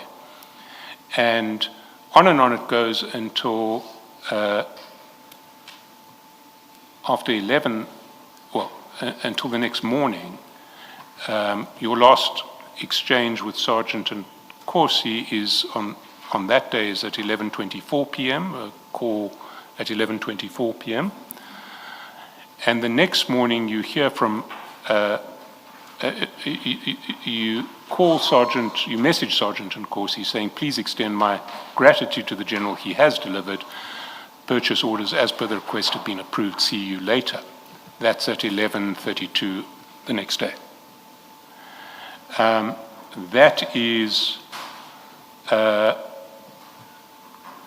That is then forwarded to Sergeant Nkosi, by Sergeant Nkosi to the general, and at 11:45 at the top of page 146, you see that the message comes back from the general.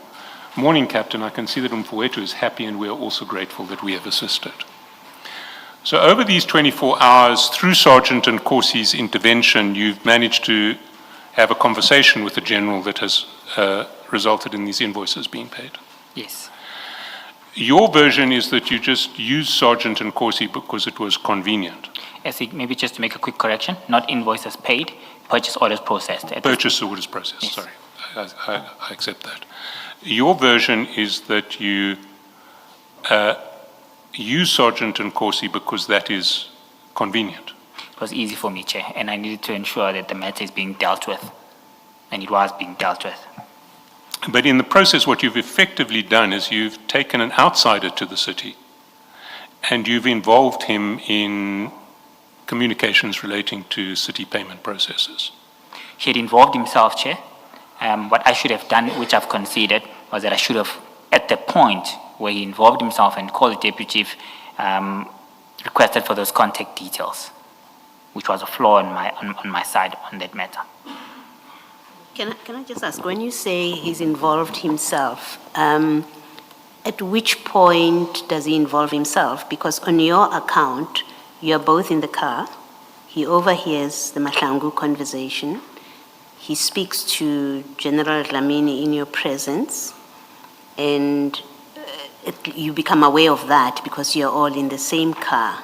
And then a few days later, 2-3 days later, you ask him, is the general winning? So there is an unexplained gap of his involvement before you ask him, is the general winning? So when you say he had involved himself already, before you asked, is the general winning, what did you know about his involvement? Other than what happened in the car when you were together, what did you know about his continuing involvement in this, and how did you know? So firstly, Commissioner, I didn't ask him to phone Deputy Chief Dlamini when we were in the car. He took it upon himself to call him. Once he had made that call, of course, I had a discussion or an interaction with the Deputy Chief Dlamini in terms of the matter that we were facing. Upon that phone call concluding, we concluded on the basis that I'll get feedback. And then Sergeant Nkosi, of course, took it upon himself to be the one to give that feedback. When you say Sergeant Nkosi was already involved, you mean only that he called while you were both in the vehicle? He called General Dlamini and had the conversation with him in your presence? Is that all you're referring to? And also as him already involved? That was the starting point, and also his commitment that he will give feedback. So in the vehicle, as Yes. you are together, he said to you, I'll give you feedback. Yes, And the next thing is when you ask him, is the general winning? yes. Okay, thank you. So now we're going to move to 4th of April.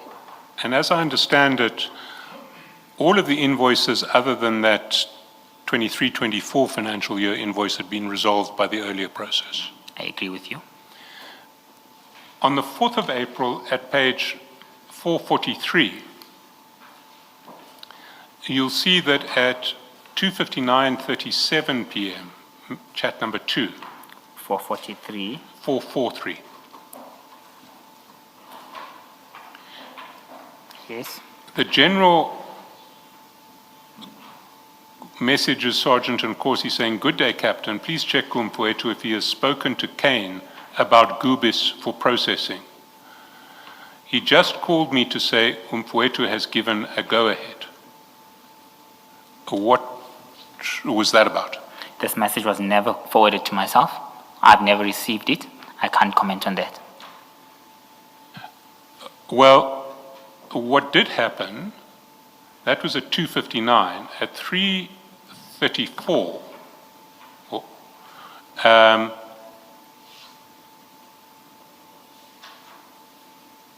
there are a succession of calls between yourself and Sergeant Nkosi. They start on page 187. Okay, 187. And if you see, start with message time 1:34:25, then 1:34:34, then 1:34:39, call back from Sergeant Nkosi. And then at 1:34:41, you message, "I need General quickly." Why would you have needed the General quickly at this point? I think this is when, by the telephonic discussions that we were having, you was giving me feedback that there is a perception that I have given a go-ahead, if I recall correctly. So I needed to clarify that I have not given any go-ahead. The necessary processes in terms of approving ex post facto invoices must be followed. So I needed to explain this to the Deputy Chief directly. So you hadn't authorized payment of this previous financial year's invoice? No, I couldn't. It's beyond my powers. I had not done that. And what the General understood Kane to have reported was wrong, Clearly. and you needed to communicate that to the General. Exactly. And you then get from Sergeant Nkosi the General's contact details. Yes. Did you then call the General? I think I might have given him a call to explain this matter and to try and put the matter to rest.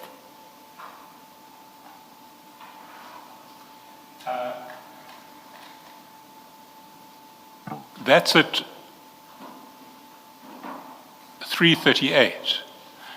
At 4:33, you call Sergeant Nkosi, and then at 4:37, you send Sergeant Nkosi a screenshot. In fact, first at 3:37:41, you sent him a screenshot.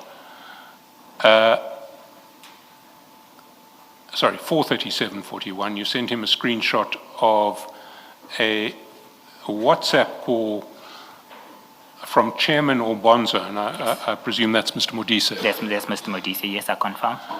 And then underneath, another screenshot of a call from Mr. Modise.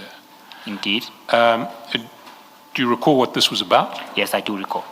And will you share it with us? If you go later on in the communications, the Deputy Executive Mayor wanted me to accompany him to I'll say a political event where they were needed to give feedback on the engagement on the status of Gauteng municipalities. If you go down just a bit on 191 and 192, 193 and 194.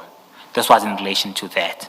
So at this point in time, I clarified to the Deputy Executive Mayor, look, this is not an official provincial government matter. It looks like it's more political party related. I'm uncomfortable to attend to such. So what I can do is just do the report for you and take you through the content of that report. You should be in a position to articulate that. So why I'm sending this to Sergeant Nkosi is part of me just venting and crying around saying, hey, this individual, which is his associate, and I had known this as well, keeps on calling me, wanting me to accompany him to this. I was uncomfortable with that, taking into account that it's not an official city or provincial government related function, it's more political party related. Due to my impartiality, I was extremely uncomfortable. So while I sent him this, I was just ranting and raving and just need a friend to talk to. Didn't expect him to do anything for me on that. So it has nothing to do with the 4 April, with the previous issues relating to that 2013-14 invoice? Absolutely nothing. Sorry, to do with that. 23-24 invoice. And your need to call the General urgently was to say, I haven't approved payment of this out of your invoice and don't do it on under my name. Precisely, yes. Let's go then to page 331. Before you move on, at that page 191, the way you explain your calls to Sergeant Nkosi doesn't seem to accord with the text of these WhatsApp messages. You used that of good morning. Did the Deputy Mayor call you regarding the meeting on Sunday? That's you. Yes, that's me, Commissioner. Yes. So what meeting would the Deputy Mayor be calling Sergeant Nkosi about, who is a member of the SABC? What would he be calling him about? So there's a relationship to what was going on here. What was going on was that the Deputy Mayor knew that Sergeant Nkosi was an associate of mine. Within doing that, I presumably think he wanted him to convince me that I need to attend matters of this nature as well. I can't leave him to go alone. So we'll need to have that discussion to outline that. This was linked and fully aligned to the engagement which I was uncomfortable going, and I had expressed that to the Deputy Mayor previously. And then in the next text, you say, I told them that I can't get hold of you. Yes. You say you told Nkosi, you're telling Nkosi here that you told the Deputy Mayor that you can't get hold of Nkosi. Yes. Why would that be an issue between you and the Deputy Mayor that you can't get hold of Nkosi? Sorry. He had said to me that in the meeting, I need to bring him. And I said, Sorry, no, that you need what? That I need to bring Sergeant Nkosi, I think. So the purpose of me saying this was that I told him I can't get hold of you. He must call you himself. I don't want to get involved. I told him I can't get hold of you. So if he needs you to come to this meeting where I must be convinced to sort of engage in the political party related engagement, he must call you himself. So I was expressing to Sergeant Nkosi that he said he's going to call you. I said I'm not getting involved. So did he call you? I was asking out of interest. So the Deputy Mayor invites you, the Yes. CFO of the city, to Yes. come to a meeting on Sunday. Yes. And what does he say about Sergeant Nkosi when he invites you to a meeting? We had already had a discussion and I'd already indicated to him that I'm uncomfortable. Yes. So he didn't express that, but I presumed that maybe wants Sergeant Nkosi to try and convince me that I need to support him in all aspects. That if I don't attend this, I'm not supporting him, and it's part and parcel of my job, maybe. But that's what the context of this discussion was about, Commissioner. So he said to you, I'm going to call Nkosi. Yeah. I'm trying to make sense of these texts because you then also go on to say, I told them that I can't get hold of you, as if the deputy mayor sent you to get hold of Sergeant Nkosi. It was both instances. Said, I couldn't get hold of him, you try to get hold of him. I said, oh, I also can't get hold of him. Okay, I still don't understand, but I guess I'll leave it there. Thank you. Maybe Mr. Chaskalson, before you move off too far, you moved too fast ahead for me. Can we go back to page 143? This is where, in that WhatsApp message, where that's the third WhatsApp message, where, morning Captain, please just confirm from Fowethu Guti, I'm processing the issue, and I've spoken to Kane Vusi also to increase the target value as the amount is a bit higher, and as soon as all of them are released, I will let you know for his intervention to ensure that Tommy makes payment urgently. What intervention by you is being spoken about in this WhatsApp message? Presumably for me to have oversight on the payment process as well. So to have what? To have oversight on the payment process once the purchase orders have been created, taking into account that this is a matter that has been outstanding for the past 7 months, since June 2024, I think. Yeah. Intervention is different from oversight. I think intervention is more an active step by you to do something to ensure that Tommy makes payment urgently. I think it's, in my understanding, it's different from having oversight. Yes, Commissioner. What was anticipated? So it's me reading this. Me reading this and understanding this, I needed to assist in playing oversight so that the matter is completed. Once purchase orders are created, the payment needs to be effected as well. So I understood this as me playing oversight, no intervention that I could do to force payment down. I've got a cash flow management function that operates within the city. Within this instance as well, I can even confirm, I think payment was done by the 14th of March, if I'm not mistaken, in line with the city's normal processes of payments. So I read this as a form of me playing oversight in the payment process. As oversight as inactive, just watching and making sure it's being done. No, watching and ensuring that it's done. Playing oversight so that this does not fall through the cracks again. Yes. Yes. You see, when I read the rest of that sentence, which says to ensure that Tommy makes payment urgently, it suggests to me that you are going to do more than just looking at your computer to see that this is being done. You would unlock whatever, you would play a role in ensuring that Tommy makes payment urgently. That's how I'm reading it, and my reading of it accords with my understanding of intervention being a much more active role by you than just oversight, a passive role of just overseeing. Indeed, Commissioner, I agree to your thought process, but I need to align this to the work that I do as well. And the work that I do, there are strict processes, and payment files are issued on various days. So I need to play oversight to ensure the payment is included in line with the necessary payment file uploading process with the city's general processes. That's how I understood this, and that's what happened in this case. Thank you. Can you just clarify this one thing, Mr. Mnisi? When you are in the car with Mr. Sergeant Nkosi and you are having this phone call with, it's Mr. Malachi. TC Dlamini. Dlamini? Yes. No, before then, the call that Sergeant Nkosi overheard. Oh, Mr. Madlanga, yes, Commissioner. Yes. Madlanga, sorry, not Malachi. The call that he overhears. How does Sergeant Nkosi know that the person at TMPD he must speak to is Mr. Dlamini, so that the process of payments can move forward? Because you say that's the first time he gets involved. He picks up his phone, he makes a phone call, he knows who to call, and that's how he inserts himself in the payment processes of Tshwane, which you then enable because you allow him to continue doing that.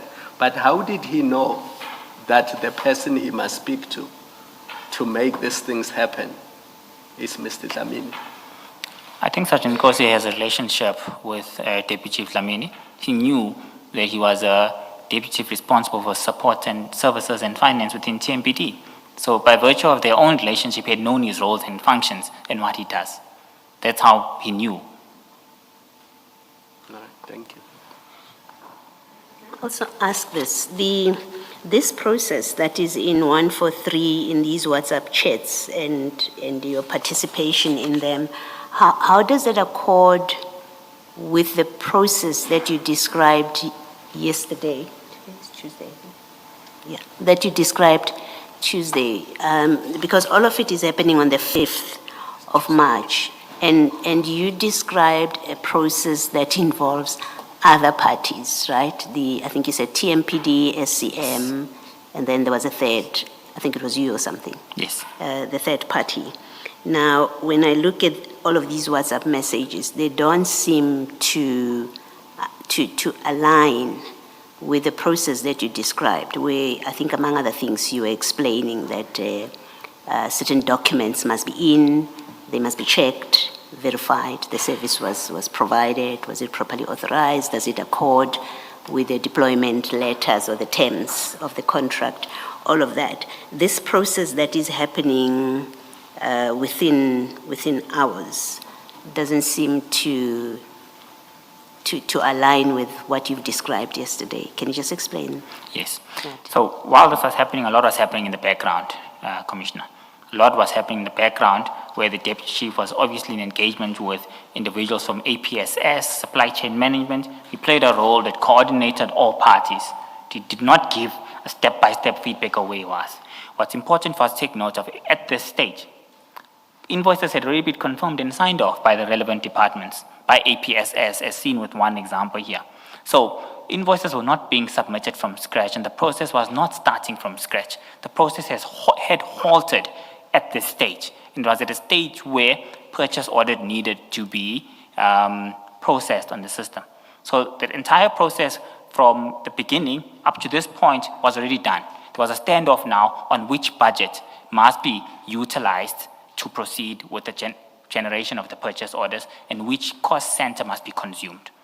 So that entire process that happened at this stage, there was just a deadlock at this point where budget and funds availability, there was a standoff between the department requested and TMPD. And Chief Lamini, throughout that process, was of course engaging. So the process was already at this stage, at this point in time. So it was easier to resolve, and a lot was going on in the background, Chair. I mean, I'm not seeing you, for example, here. You're facilitating payment that you say is due and must be paid. I don't see any communication that suggests that you said something at the very least that seeks to ensure that the necessary documents are in. I mean, you got a call from Calvin. That's your limited involvement. You got a call from Calvin. He never sent you, I don't understand you, and please correct me if I'm wrong, I never understood your evidence to be that you ended up with the evidence, the documentary evidence that shows that the services were rendered, they were contracted for, they were rendered, and. Your limited involvement on your account is that telephone call. And the next thing that we see is you overseeing, as the language that you use, without any indication that you satisfied yourself that you are overseeing and authorizing, and I'm using authorizing loosely, as the overseer, you are assisting in payments to be made where all the necessary documents that are required and that contain the necessary information have in fact been submitted to the different people in the city, in the TMPD, including in your finance, that must receive all of that information. I don't see that in these texts. I don't know if, I think I spoke long. I think the summary of what I'm saying is, it doesn't seem from these texts that you satisfied yourself independently that your internal processes and documents are all in order. Thanks, Commissioner. I think, in short, this is not the first time the matter is brought to my attention. I attached in my second bundle GM22 and GM23, where the first discussion started occurring when representatives from Gubi Security Services were sending escalation communications to supply chain management requesting for payment. That was on the 29th of, 29th of January. It's there in annexure GM22. Nothing is done by supply chain management. The representatives of Gubis escalate that matter to me formally through email. And that is clearly indicated in GM23, if you might recall, on the 7th of February. Good day, CFO. We have this issue. Our invoices have not been paid. Within that is an attached letter, statement of account, and invoices, which appear to have been certified as correct and work done by the relevant departments. So what I do from there, also within GM23, as per my bundle, I escalate that further immediately.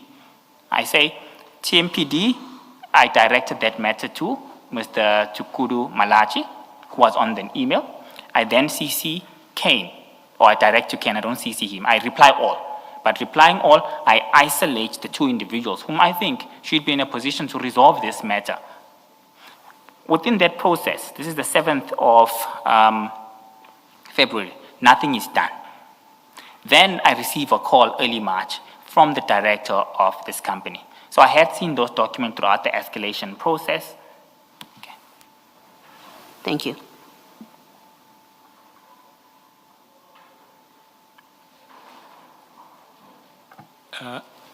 Can we then deal with the events of 26 June? And possibly the best starting point for 26 June is file 4, page 566, which is the letter that Mr. Spiss sends to Gubis Solutions. And there you'll see that Mr. Spiss writes a letter that is dated 24 June. It's received on the 24 June. It's actually signed for on the as received on the 24 June. It says stoppage of ad hoc security services which have not been approved in terms of any written process. It says, kindly take note that all the sites mentioned on the attached Annexure A were identified by the TMPD as sites belonging to the Department of Water, on which ad hoc security services are being rendered without any approval based on written process. Therefore, the Tshwane Metro Police Department has taken a decision to stop these services with effect from 1 July. To this effect, you are hereby requested not to continue deploying security on all of these sites listed on Annexure A. And that is received on the 24th of June, and it is forwarded by you to Sergeant Nkosi on the 26th of June, and that is at page 331.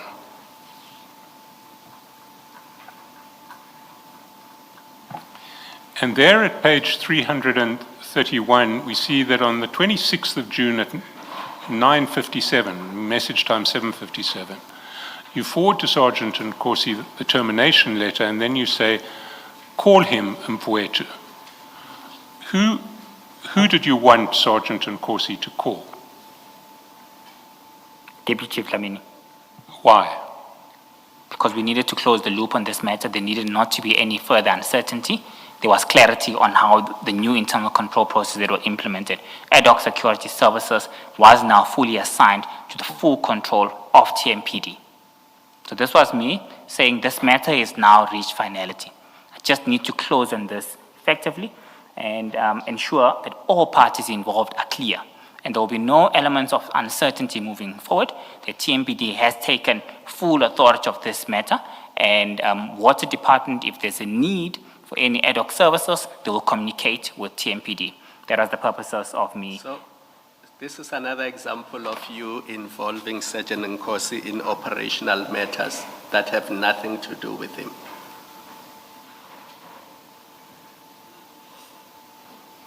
Mr. Mnisi, this is another example of you involving Sergeant Nkosi in operational TMPD matters that have nothing to do with him. Is that correct? Yes, Commissioner, it's Because correct. he's not inserting himself here. Yes. You are inserting him.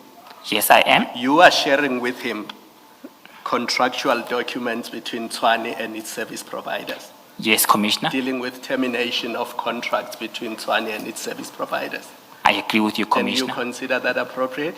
No, Commissioner. However, he was already involved in this matter, and this was closing the loop. This No, was no. all in relation to addressing these matters. If you can see further on, Can you not, please? We agreed on this yesterday, that if you answer my question and you want to explain, I will allow you. Okay. And believe me, I won't gag you at all. Okay. Apologies, Commissioner. Sergeant Nkosi was involved in the payment issue relating to an invoice. We are now dealing here with termination. And you say he was still involved. How was he involved in the termination of the appointment of Gubis? Please explain that to me. So from my perspective, this was the context of that starting point of that matter, that this matter needs to cease. And if you look at the next chat, Chair, No, I I do don't ask wanna for go- Dlamini's number, DC Dlamini's number. I don't And want to go to the next chat. I'm Okay. asking you, how was he involved in the issue of the termination? from my perspective, it was still around the same topic. When we are discussing it now, does provide a perception that it's two separate events, but in my mind, Chair, this was closing the loop on this matter indefinitely, that will no longer have any issues of this nature, and I wanted to communicate this with the Deputy Dlamini. Remember that it is Commissioner Spies who takes the decision. It's a committee which sat, and I was part of that. Within that, there was a discussion with Water Services. Deputy Chief Spies was assigned to ensure that he runs with the process moving forward, because this function was now fully delegated to him, and there's no uncertainty any further. Let me tell you, because Deputy Spies has given evidence before this commission. He says on the 12th of March, he gave an instruction to Mr. Malachi to terminate this ad hoc appointments the following morning, the 13th of March. Mr. Malachi did not comply with that instruction because he said the instruction had to be in writing. And when Deputy Spies realized that Mr. Malachi was stalling with these terminations, following an investigation which led to Mr. Malachi's suspension around the same period, he then wrote the letter terminating the services. And that's his evidence, which Mr. Malachi came here, although he disputed the issue of the insubordination, he admitted that that is the sequence. Now, was Sergeant Nkosi part of the committee discussions to terminate the appointment of Gubis? No, Sergeant Kosi was not part of that. So he was not part of that. Now, this letter deals with that termination. Yes. So when you say he was involved, not in the one invoice from 2024, the termination in June 2025, how was he involved? From the Sergeant context of my discussion and how I'm responding to you, Commissioner, is that this was closing the loop and closing this matter. Yes, it might seem like it's two separate events, but from my perspective, it was around this, it was for the same incident that he was involved in terms of ad hoc services. It was for the same instance of the same company that we're dealing with here. So I assumed at that point in time that it was closing the loop. And in fact, what I should have done was ask for the number first, because I asked for the number afterwards. And it's a hindsight that I've done. Because immediately after that, I asked him for the details because I realized it. I should communicate directly. Presumably I had forgotten that I already asked for his details, or I hadn't saved these details on earlier on, but I do ask for his details and he does send it to me. And I then have further communications directly with the Deputy Chief. Mr. Minister, I have a different issue with this. That the date of this letter received is 24 June 2025. The invoices that you were involved with overseeing payment following the call from Mr. Madlanga, as at this date, that had been resolved, no? It had been resolved, except just for the ex post facto invoice. Yes, so when you say if those invoices were resolved and there's only the ex post facto invoice, which according to your evidence was something above your grade. It was not for you to resolve the ex post facto invoice. At this point, there's no outstanding invoice issues that require the closing of the loop. So what loop are you talking about closing at this point? I agree with you, Commissioner, as I have agreed with Commissioner Khumalo. Reason being, I'm saying that it was for the same services, being ad hoc, it was for the same company involved. In my mind, I assume that it's closing the loop for this matter indefinitely, so there's no longer the confusion. But I am agreeing that in hindsight, it does look like these are two separate complete events. But It doesn't look like they are completely separate things. In hindsight, they are separate events. But when I looked at this matter at that point in time, it was one event, and I was closing the loophole indefinitely on the matter. So I do agree with both yourself and with Commissioner Kumar. What is there for you to discuss with General Dlamini, and why, when his superior, SPIS, has written this kind of letter? You say there was a committee meeting, you were party to that, SPIS was in that meeting. So the executive has met, some level of senior management has met and made a collective decision. SPIS, Commissioner SPIS writes that letter to Goobies. What business do you have talking to his junior, General Dlamini, about this matter to close whatever loop you say you're closing when the head has communicated to a service provider? What are you discussing that you should be discussing with SPIS, in fact? Okay.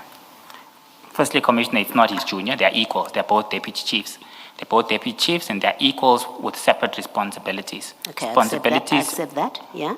The responsibilities of Deputy Chief SPIS is APSS. The responsibilities of DC Dlamini is support services and finance matters. So me communicating with him is be aware of this, ensure that you guard against this. So that if anything of this nature comes up, you know how to deal with it. You can't entertain this moving forward. There can't be confusion that we had seen. We had seen earlier on, there was confusion where individuals will say, Umfoito will deal with this, he has committed. So I needed to engage him directly to make that matter certain. Was it not for SPIS to communicate that with him? I mean, the matter is now with Commissioner SPIS, according to you. You tell us that he was delegated now to deal with the matter. Why are you inserting yourself on the termination issue, which is not anything you have discussed with Dlamini previously? It's coming up for the first time with this letter, where SPIS has been delegated to deal with this matter, and you are aware that Commissioner SPIS is the one that's dealing with the matter. Why are you inserting yourself to discuss this with General Dlamini? So this is part of my role. I need to ensure that all parties understand fully. Previously, there was a complete misunderstanding between APSS as well as payables or finance services within TMPD. That's why we had an issue of that nature. So I'm involved, Commissioner, by view of ensuring that all parties are on the same state of mind. There's no confusion from anyone. So, and DC, Dlamini, who's responsible for support and finance matters, must be fully aware of that as well. So all you needed to do, you're telling us, is to tell General Dlamini that SPIS has terminated the services of Goobies. Yes. The user, because the way we've understood it, there's the client and the TMPD has got a role. I think you said it's the user. So that's all you needed to tell General Dlamini, that SPIS has terminated this agreement. Yes, Commissioner. I need to ascertain myself that he is fully aware of that, yes. Okay, thank you. Can we just, I will leave this to Ms. Chaskalson. Do you remember offhand what your contract of employment says about confidentiality? Offhand? Yeah. I know there is a clause. I don't want to force you. If you don't remember, you can just say, I can't recite it. I can't recite it, And we don't have it in the bundles, am I correct? I haven't seen it in the bundles, Commissioner. Can you please make it available? I don't even mind if you redact or black out everything, because I'm only interested in the confidentiality clause. At present, I'm suspended from the city, as you're aware. I've received communication that I'm unable to access the system, nor am I able to communicate with any individuals. I will try and have communication with the city manager from this request. I don't have that at my disposal. And you don't have difficulty if we obtain it No. through our own effort? That would help me even And better. I can assure you, I'm only interested in that Okay. clause. I'm not interested in any other things. I've got no issues at all, Commissioner. And the reason I'm interested in that clause is I have reason to believe that you've breached the provisions of that clause when you inserted Sergeant Nkosi in operational matters of the city of Tshwane. If you want to comment on that aspect, you can comment, or you can leave it for later on. Yes, please, if I can. Maybe before you comment, let me try and help. I don't know where Commissioner Khumalo is going with this. It might be helpful, I hope, what I'm saying, that you should accept that as a matter of common law, an employee, and that includes you, has an obligation to keep the affairs, information of the employer confidential, and to disclose only insofar as it's required by their role in the discharge of their functions. I think I'm going to ask you to accept that as a common law principle that applies to all employees. And I think if you do comment, you should comment on the basis of what I'm suggesting to you is the correct position of the law. Commissioner, firstly, on that perspective, I'll need to get guidance from my legal team. I'm not aware and I can't comment on that, and I can't accept it. I'll need to get guidance from my legal team.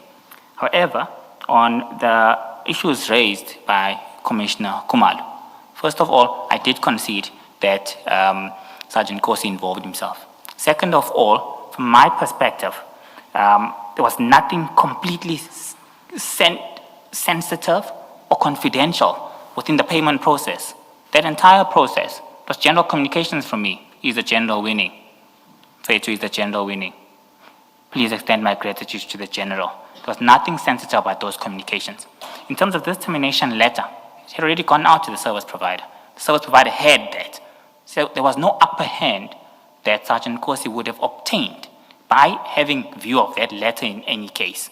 So I do accept the oversight, and that in hindsight, I should have asked for the number first. That's why Commissioner Bala was saying on 332, I quickly realized that, hey, maybe I shouldn't have done that. And I immediately asked for his numbers again. He sends me the general's numbers. So that's an admission on my part. But at this time, the information that Sergeant Nkosi has is of no value. Can't assist him for any benefit of any sort. Hence, it was around the situation that we're discussing. That's my comment. Let me tell you how it can assist him. You do know that Gubis is a competitor of Sergeant Nkosi's brother's company, right? They are not appointed on TMPD1. No, that's not what I asked you. They are competitors. Yes. Sorry, don't if I can understand. just interrupt. They are in fact appointed on TMPD1. No, this is TMPD2, sorry, 2016, 2017. They are not appointed on this ad hoc services senior council. Ngapesha is not part and parcel of TMPD2, 2016, No, 17. but he is bidding for TMPD1 at this stage, and Gubis is ultimately appointed to TMPD1, along Yes. with Ngapesha. Yes, SC, I agree with that. But on this particular tender, I would like us to treat them in isolation. They are competitors, they do bid, but on this particular one, they're not competitors. The other one has not been appointed by the city. I did not ask you about Tshwane tenders. All I said to you was you do know that Gubis is a competitor of Sergeant Nkosi's brother's company. I am aware. And any document that belongs to Gubis, such as an invoice or letters of termination, will show what rates Gubis charges for its services, right? Not the termination letter, No, I'm but talking any about invoice, yes. The 2024-2025 invoice we talked about. Yes. Now, why is Sergeant Nkosi entitled to see what his brother's competitor's company is charging? Because you said so yourself, they are bidding for tenders in Mpumalanga, which you said was that tender you were assisting with in April. So, really what I'm dealing with is your suggestion that Sergeant Nkosi does not stand to benefit if you allow him access to Gubis documents, including invoices, including knowing when Gubis is going to get paid, including knowing whether or not Gubis' services have been terminated, including knowing whether or not Tshwane favored Gubis in relation to allocation of ad hoc security services. Because those are all the things that Sergeant Nkosi's brother can use to his benefit to the detriment of Gubis. And it troubles me that you don't see anything wrong with that, because you say by sharing all these things with Sergeant Nkosi, he will not benefit. It is of no use to him. And I'm saying you are wrong, because the mere fact that his brother's company is Gubis' competitor, and you know very well that his brother's company tenders when it comes to security issues, and Sergeant Nkosi actively assists his brother in all of these matters, because that's how you get involved in assisting Ngapesheya. So you must know that all this information is of benefit to Ngapesheya. So I don't understand when you say he will not benefit. Do you want to comment? Yes, I do, please, Commissioner, with your permission. Firstly, I need to focus on documents that I share, and I shared this termination letter. It's the only sensitive document which I'm of the view that it is of no value to him. Why I'm saying that the termination letter contains nothing in terms of rates, pricing, or anything that could benefit Ngapesheya. Reasons being, for this tender, which these ad hoc services are currently operating in, they're not even appointed. So even if he does know, there's no way or form that he could be allocated the work that was allocated to Gubis. Hence, I'm saying, from what I share, there's no benefit that he would have. I did not share an invoice. I did not share a payment date. I did not share a requisition with Sergeant Nkosi. But you allowed Captain Ndlamini to share that invoice with Sergeant Nkosi, who then forwarded it to you. I didn't allow him. He will explain why he shared it and what were the reasons behind that. I did not allow that. But you didn't stop it when you became aware that Mr. Dlamini shared it with Nkosi, clearly with the intention that he must forward it to you, because that was the whole point of the exercise. He assists you. That's the only reason Sergeant Nkosi got involved in that dispute with Gubis. He says so even in his evidence. It was to assist you. And I agree to that. It was to assist me, but I did not ask him to assist me. He volunteered and out of his own took it upon himself to do that. Further to that, I couldn't stop the invoice being shared. It was already shared. There was nothing I could do from that. Okay. Thank you, Mr. Salso. Can I ask you why you asked Sergeant Nkosi at this stage to contact Deputy Chief Dlamini? Why didn't you call Deputy Chief Dlamini yourself? I think we can see, and that's what I was trying to alert Commissioner Kumala. I had clearly forgotten that I had his details, or I did not save them. Hence, I asked for the details again on the next page. So I couldn't find his details when I tried to call him. That's when I reverted back to Nkosi. However, I further on the next page ask him for those contact details, which he sends them to me. And I communicate directly with the Deputy Chief. Why wouldn't you have saved the details on the 4th of April when Sergeant Nkosi gave them to you then? I have no reason why. I probably just called him from there and didn't save the contact number. I should have done that, but I didn't do that. Was it possibly because you were quite happy to use Sergeant Nkosi as your go-between in relation to Deputy Chief Dlamini? Not for all matters. It was convenient, as I've said, only for the matter of the payment. It got to a point in time where I wanted to communicate directly with the Deputy Chief.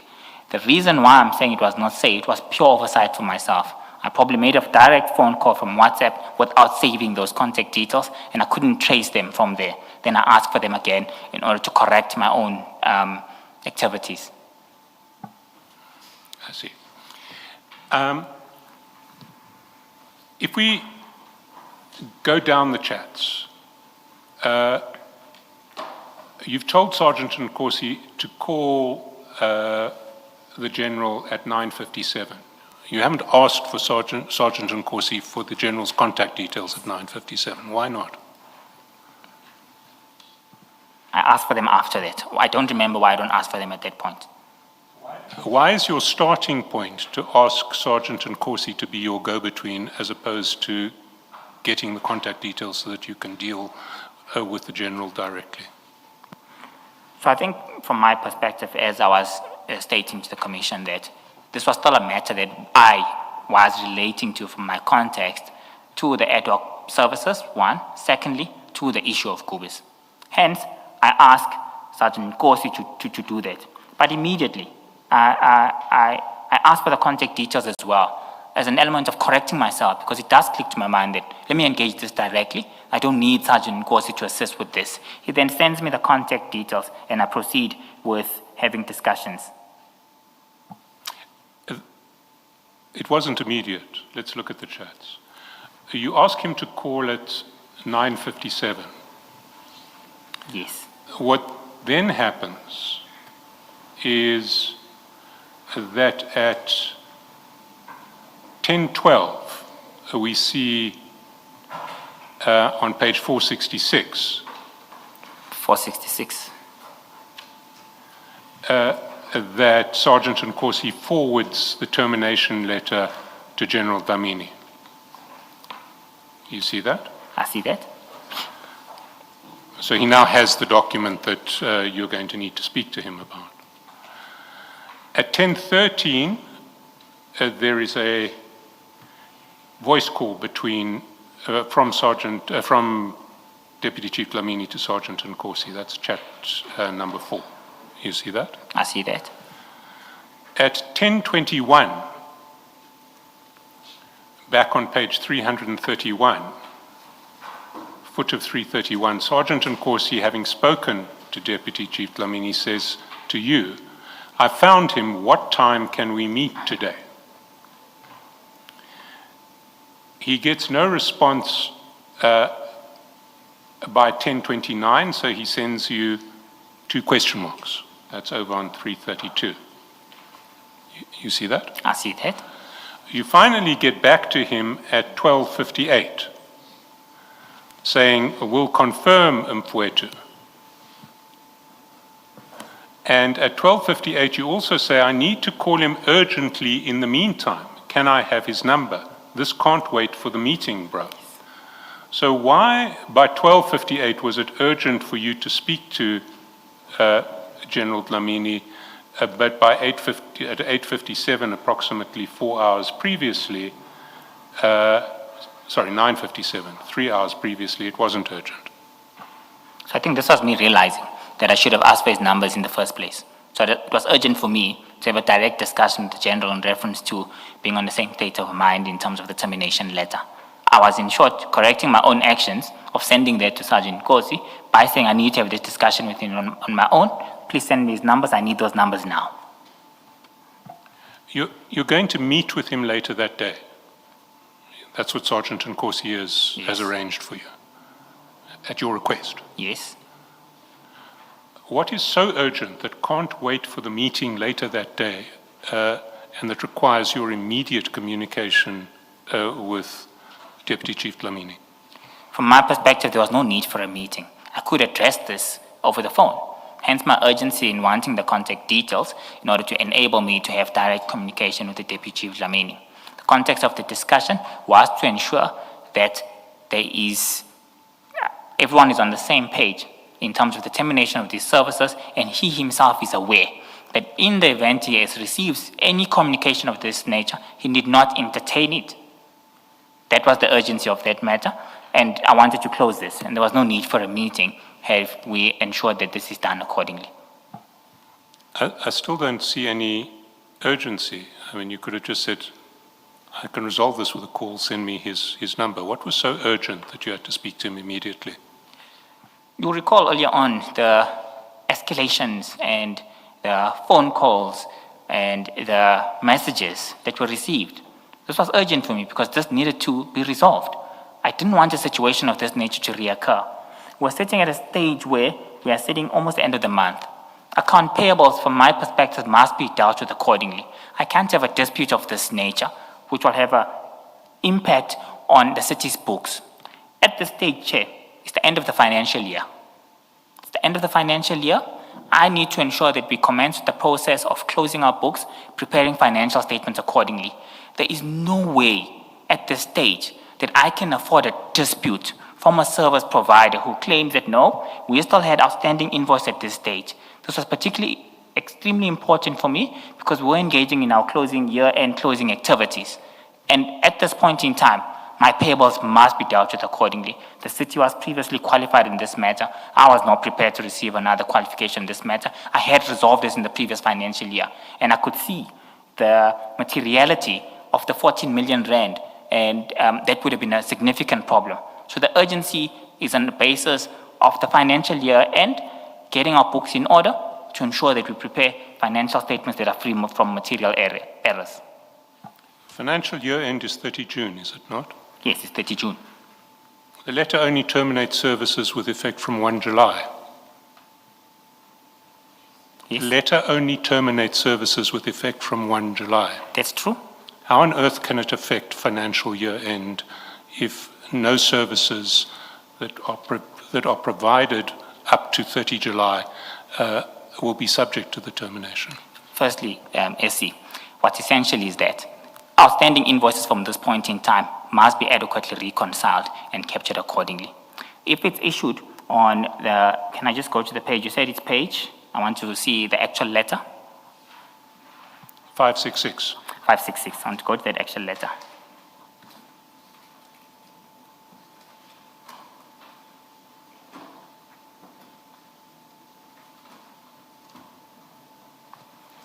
So 566.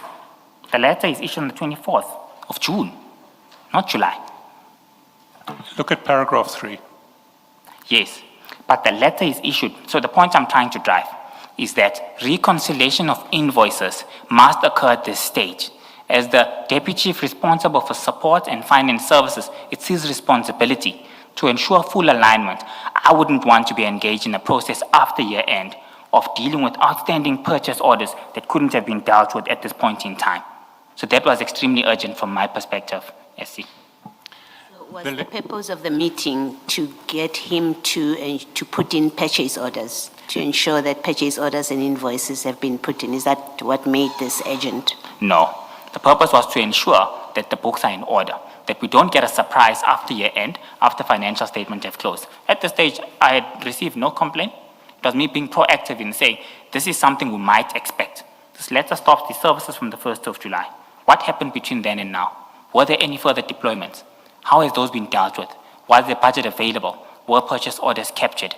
I wouldn't want a repeat of what we've just faced at the close of the financial year, because at this point, it's something that's outside my control. And submitting financial statements to the AG with such flaws could result in a qualification area.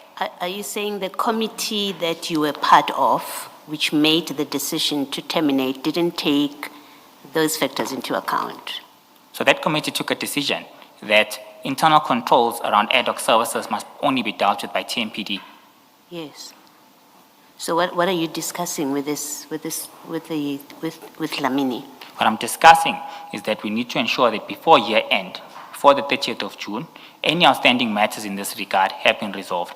We will not have the leisure of time to make necessary corrections. Did you know for there to be outstanding matters at this point, when you are urgently seeking a meeting, in fact, seeking a discussion which can't wait for a meeting, did you know for there to be any outstanding invoices? No, I didn't know at this point, but we had on previous financial years a massive scramble. I know the history. We've had enough of that, so I don't need you to go back there. I'm asking you a very direct question. You proactively seek out General Dlamini, and the context of it is you were in a committee. That committee made a decision that from the 1st of July, we will not be using these services. A termination letter must go out. You tell us that someone was delegated to deal with the matter. SPIS is dealing with the matter, right? We understand, I do understand your evidence. Commissioner SPIS was tasked to attend to this matter and bring it to order and finality. After that meeting, General Dlamini gets a copy of the letter. You are aware of that. You are dealing with Sergeant Nkosi about that same letter. You ask for a meeting with General Dlamini, and you're telling us you were proactively seeking to anticipate any disputes about outstanding invoices. I must say it's very strange unless you say yes, I was aware that there are invoices that may be an issue, and I was dealing with Lamini so that we sort that out. If that's not your account of why you are being proactive about this in the way that you are being here, if that's not your explanation, then it is quite strange to me at least that you, when someone else has been tasked to deal with the matter, you decide you're going to take it on, and you're going to take it on with Lamini instead of leaving it to SABC to deal with. Thanks, Commissioner. I think firstly, I was not aware that DC Lamini had received this letter. And the purposes of me having this urgent request to engage him was purely as a result of me safeguarding the adequacy and correctness of the city's books from a payables perspective. Towards the end of the month, his roles and responsibility is support services and finance matters. I had a responsibility to play in terms of ensuring that he ensures that the component that he deals with his colleagues, Deputy Chief SABC, is dealt with accordingly. It was a highly problematic area. We had seen issues on a regular basis, up to a point where it was even in media. So it was extremely important for me to address this matter. I needed to be proactive because I could foresee that this, if not raised, could come up at year end or a month after we submit financial statements, and I wouldn't be in a position to take on anyone. So proactively, I need to raise concerns and risk areas to respective colleagues. Thank you. And you could not send an email to both SABC and Lamini through proper channels to say, I have these concerns, please address them, make sure this doesn't happen come financial year. Why do you use back channels that involve Nkosi? Because it raises suspicions to me that an internal matter, the letter is from SABC, you are in possession of it. What's so difficult with you sending an email to SABC and Deputy Commissioner Lamini and say, in the past financial year we had this issue, make sure that it doesn't arise in the current financial year? Why do you go and fetch Nkosi and give him the letter and say he must arrange meetings with Lamini, who is your colleague at Tshwane? Yes. Commissioner, I had already considered that I should have asked for his details first. And I do correct myself a few hours afterwards and I get his details. The reason for me addressing this via telephonic mode of communication with Deputy Chief Lamini, it's his pure responsibility. It's his responsibility at year end to ensure that finance-related matters from TMPD are dealt with and dealt with accordingly. It's not the normal channel, that's my issue. It's the private cellular phone numbers. I mean, this is a work issue. This is at work. You can use your email at work to send an email to him at work to say, please bear in mind that we had these issues in the past financial year. Make sure that they don't happen again. If you need more clarity, give me a call on my landline in the office, or I call you in the landline in your office. It's the back channels that concern me.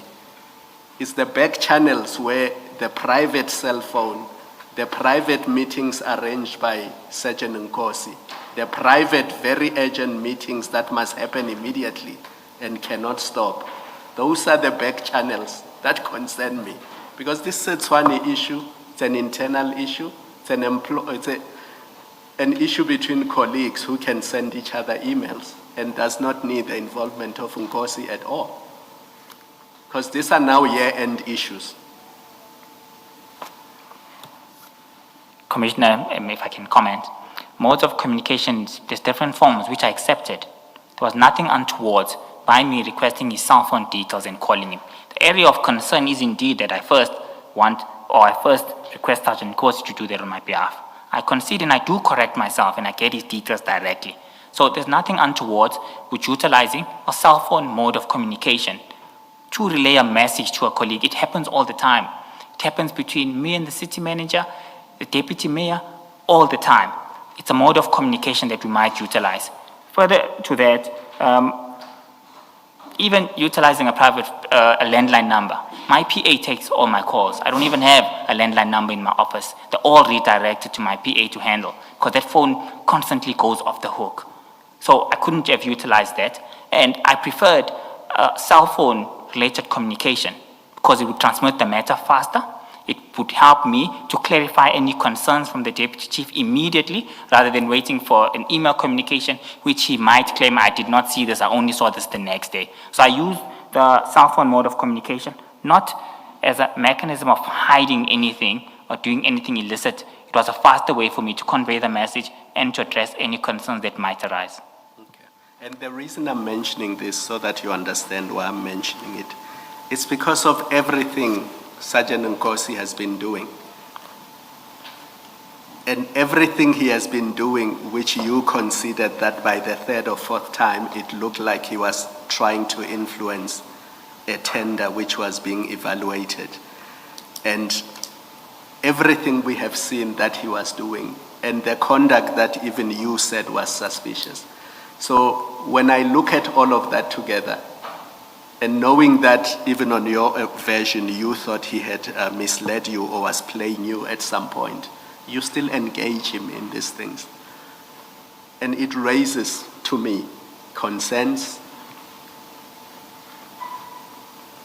And I won't put it higher than that it raises concerns. That you knew at least by March, end of March, that he's trying to influence a tender that you are going to adjudicate. It's still being evaluated.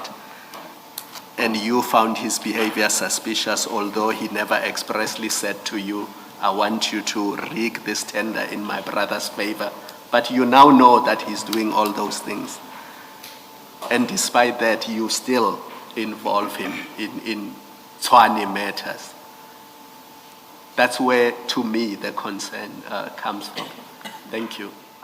Mr. Chaskalson, just a couple of unrelated questions, but still relating to the same chats.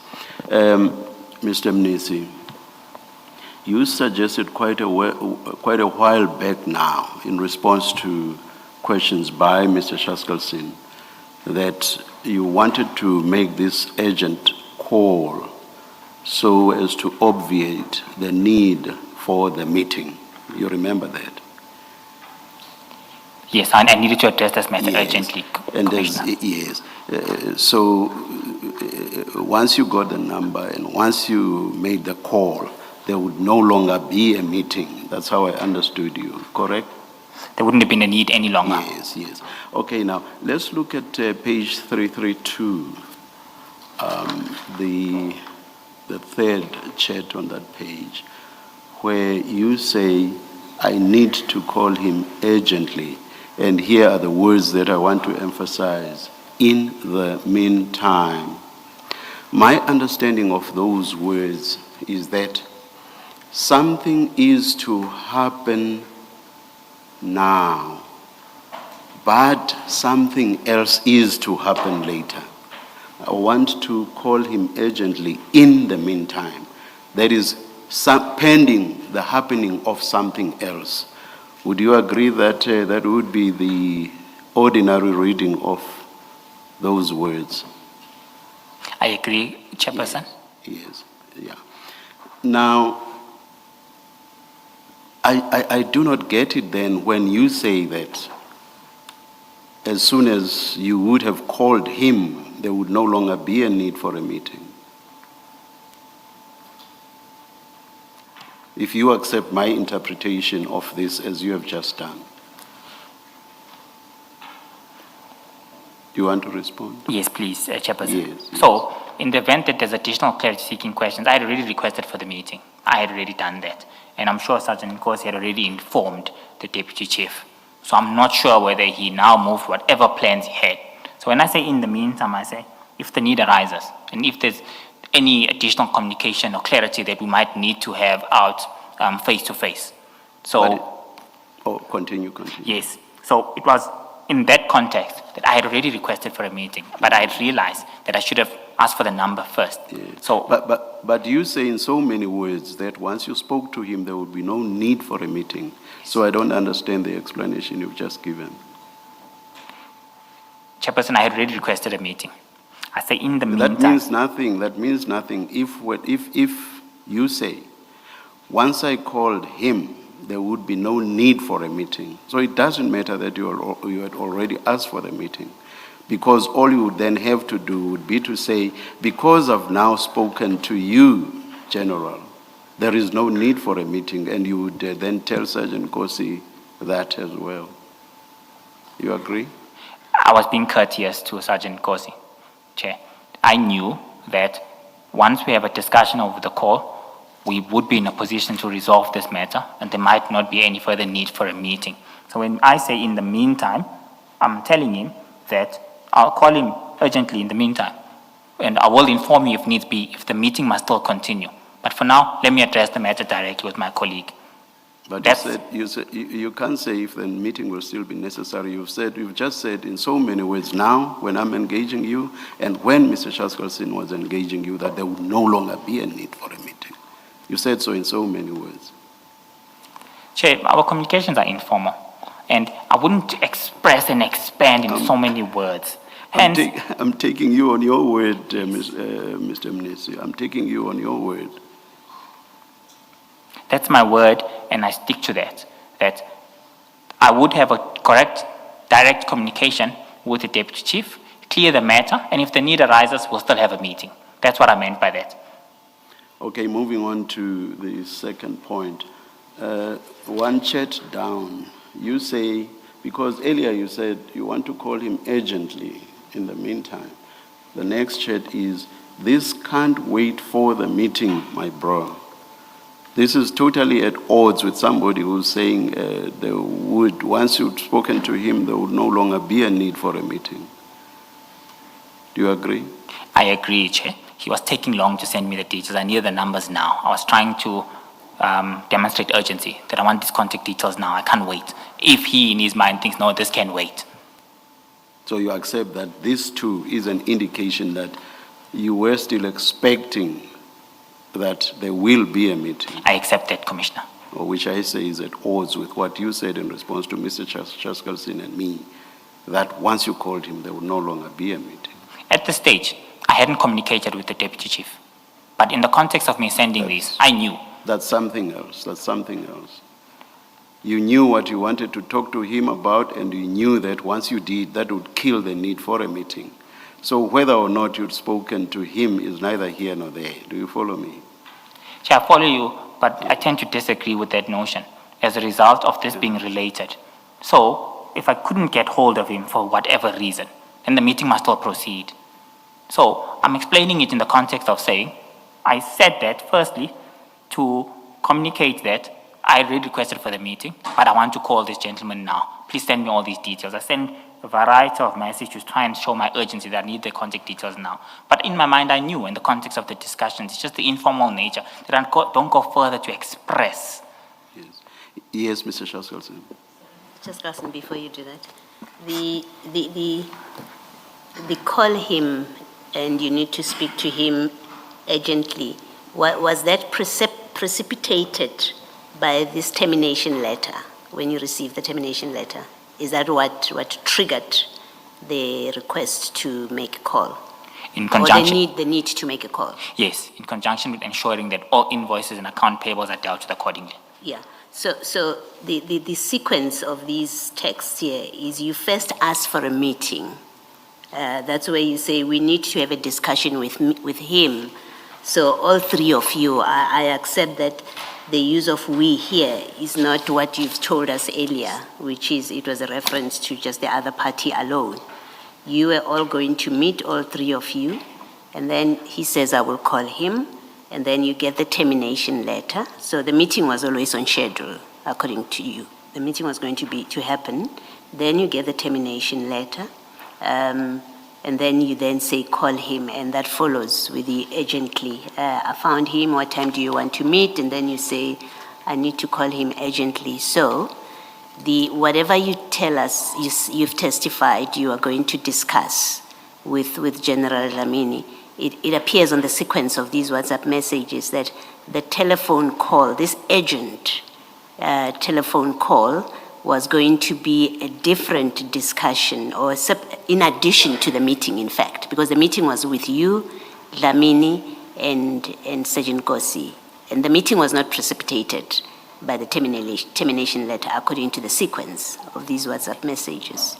I say this to conclude that it seems that you were going to meet anyway. You just needed to deal with something urgently with him, but you were still going to have that 3-person meeting that you've asked for. Am I correct? That's what it looks like. Commissioner, I respectfully disagree with you. The purpose of me requesting this engagement from the beginning was in terms of discussing the termination letter. The reason I send it is for General Dlamini to be aware of what the content of the discussion will be about. Okay. So when you first said we need to meet, it's because you already had the letter. Yes. And you wanted to discuss the letter from the get-go when you said let's meet. I agree with you. Okay. Thanks, Mr. Chasko.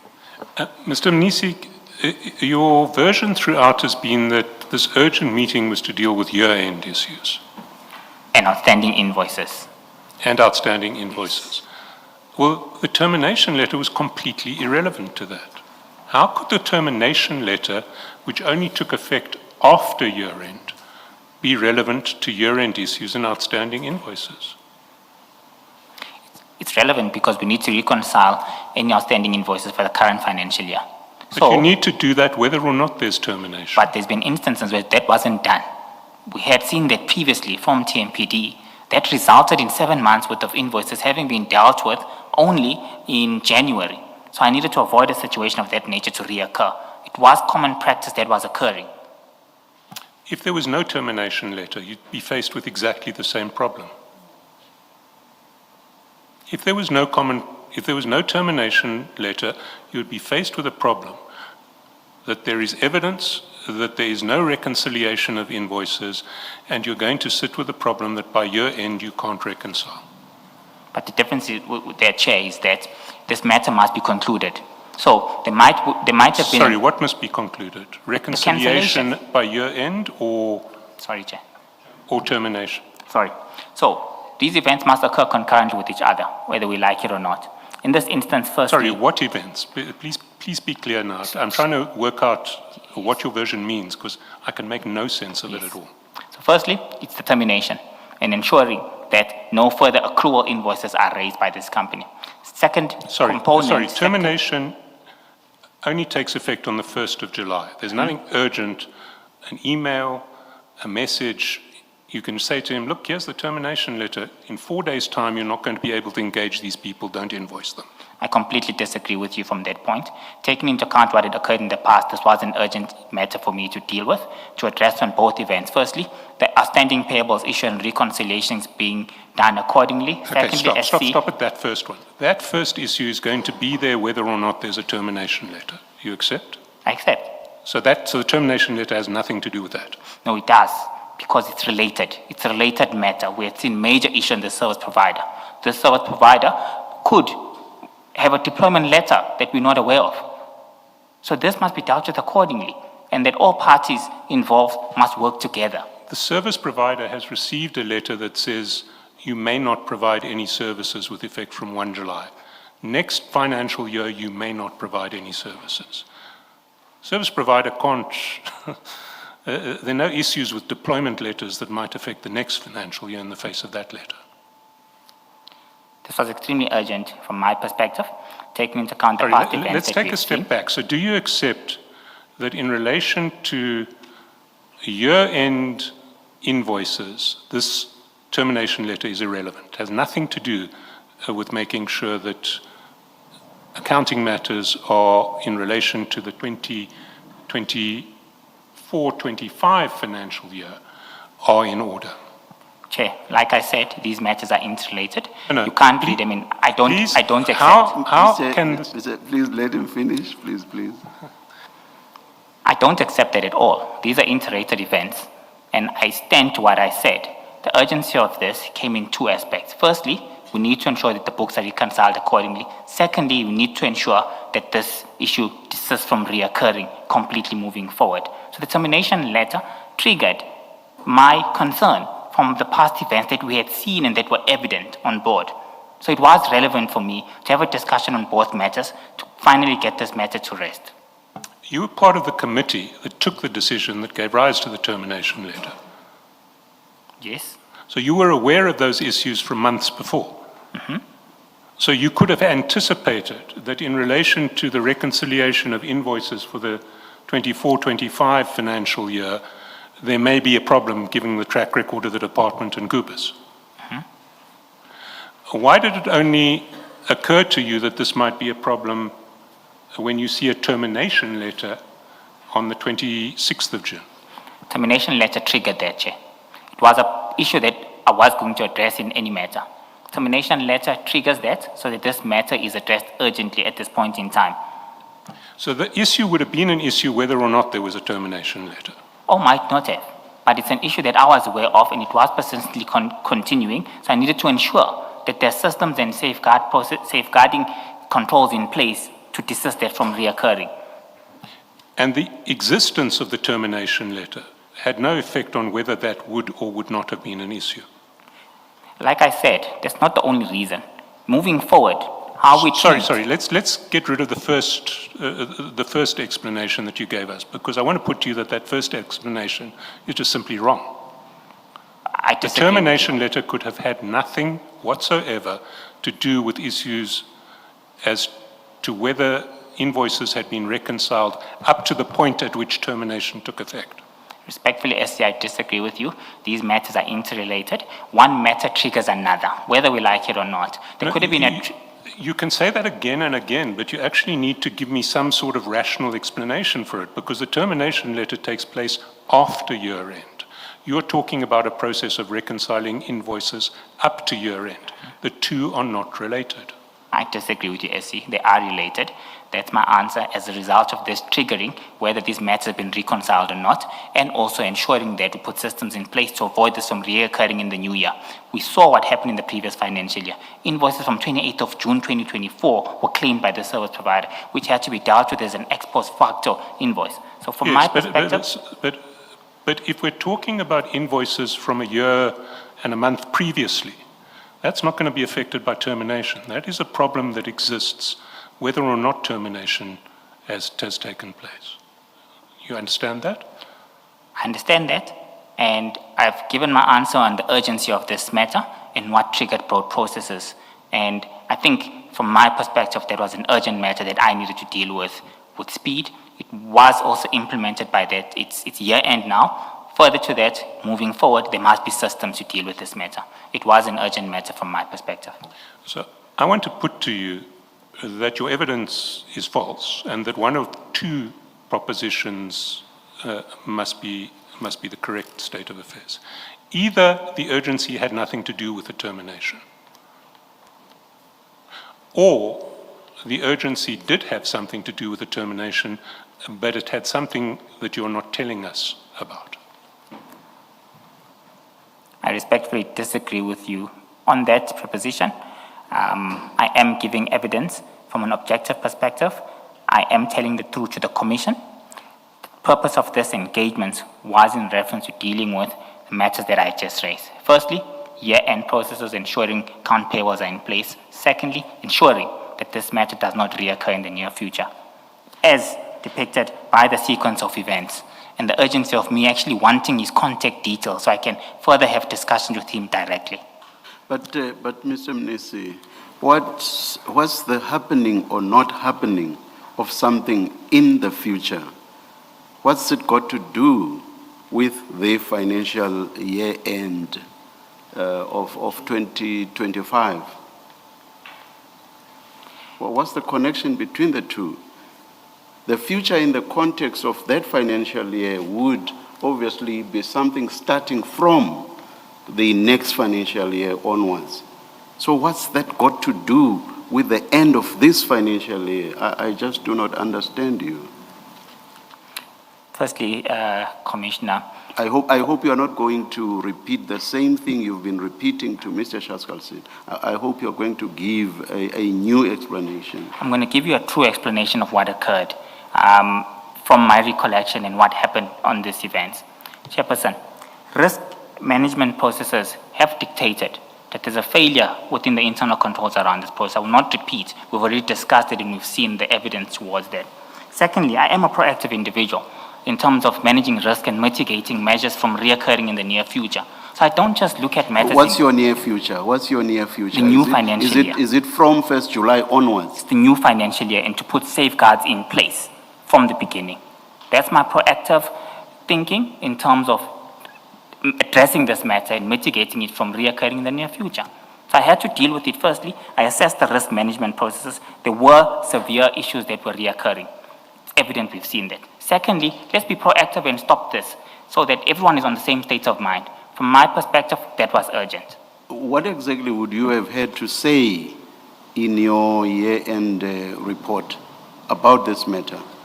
At least in this context, with the exception of saying this has been terminated. Chair, the first aspect. I know you would have had to give a Yes. history, this and that and that and that happened leading to the termination.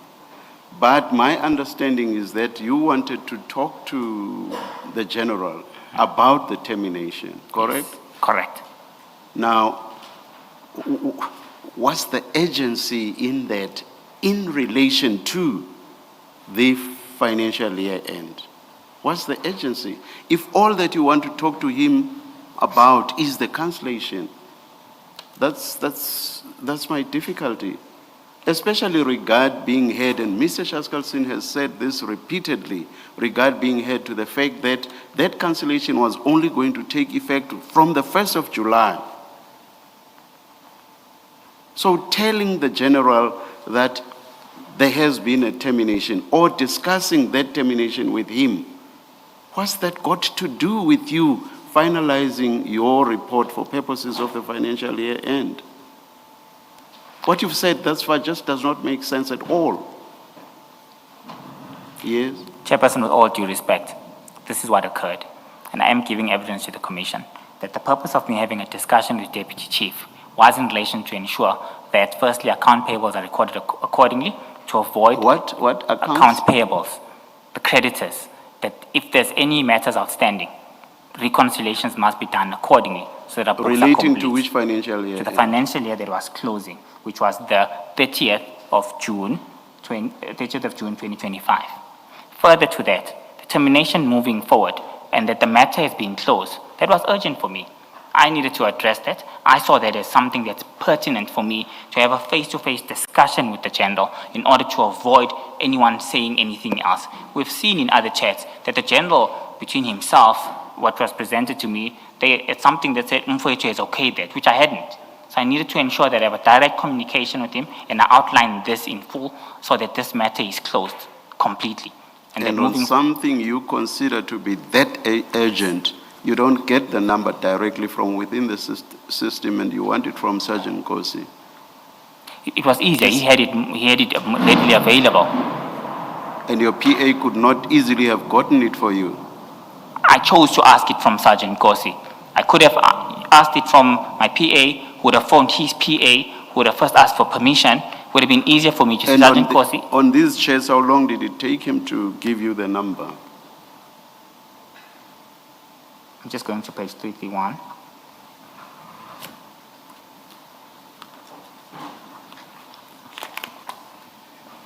So on 331, I asked for the number. Can I have his number on 332? I just want the time, how long. You can look at the beginning and then right at the tail end and just give me how long it took. How long did it take? Okay, that's where I'm going. It was at 11:58. He sent it to me at 11:03. So it looks like it was about 5 minutes. 5 minutes, okay, all right. Mr. Shaskalson? No, before you do, can I please? Sorry, Mr. Shaskalson. Mr. Mnisi, you say agency for two reasons. One is for the future, the new financial year, but this termination letter is on the 26th. And in fact, you say it cannot wait before for the meeting. I need to do this on a call and I need to do it now. But the termination letter is on the 26th of June. And so, even if one accepts that there is an agency to deal with what not to do in the future, you actually have a good 4 days good 4 or 5 days before the new financial year starts. So it doesn't make sense that you have a meeting that you're scheduling and then you say, I have to speak to him now so that I can talk about the future that is only starting on the 1st of July. So it doesn't make sense at all as an explanation for why it's urgent to have a call. Similarly, the reconciling of the previous years or the ending year payments, invoices, and purchase orders, it doesn't make sense because you have 4 days before the year closes, but the close of the year doesn't mean come the 30th, all your documents and everything are in. It's a process that continues to run as you prepare your documents. I see you nodding. I think you agree with me. I agree with you. That it's a process in itself. So your explanation that I needed to speak to him now, before the meeting that we are scheduling, and that's what made it urgent, is not a satisfactory explanation because you had time on both sides. I would like you to comment on that if you've got a comment. But the second thing is you are speaking to Sergeant Nkosi about having this meeting and having a discussion with General Dlamini. So it must be that it is just about Goobies, and we know it is about Goobies because it's about the letter that was sent to Goobies. But Goobies is not the only service provider who is implicated by a termination of these ad hoc services. It's not the only service provider that likely has financial accounting and reconciliations and purchase orders issues. You have the whole lot of your service providers who are similarly situated, and you're not obviously not going to be addressing them with Nkosi because he has nothing to do with them. So that again is to me suggests that in fact your telephone discussion and your meeting that you are asking for had nothing to do with what you are telling us that they were about. It was going to be a completely different discussion other than what you're saying about the future and the reconciliations that you want to be done before financial end, because that explanation doesn't make sense at all for the agency that you've put into this process. Commissioner, I respectfully disagree with you on the grounds that we had 4 days left and we do provide additional 10 days. TMPD is a big spending department. For them to reconcile all the status of accounts, they might need way more than 4 days. Taking into account that there must be confirmation and engagements with the service provider, have an agreement in terms of what's outstanding. From that point, they need to undertake the process of ensuring that invoices are certified, purchase orders are created. So that's something that takes a bit of time in some instances, particularly on the verification component. So from my perspective, this was essential, and I needed to give him a heads up so that we don't face an issue of this nature when time is up. Interrupt you, but that's what happens every year end. It's not unique here. Every year end, that's exactly what the processes of closing the year entail. So you have to explain why this is different, that you are rushing things in this way, and specifically relating to Goobies. So every year end, the department was getting us wrong. The previous year, I had to make restatements on the financial statements as a correction of findings that were picked up by the Auditor General. We had to accept that indeed these are matters that are outstanding. So it was something that was not occurring correctly in the past. Hence, this time around, we needed to ensure that this finding does not repeat itself and there's no need to make a correction on the submitted financial statements. Goobies' June invoice was only going to come in late July anyway. So within this process, we also request the service provider to submit early. It's a standard process of closing our books.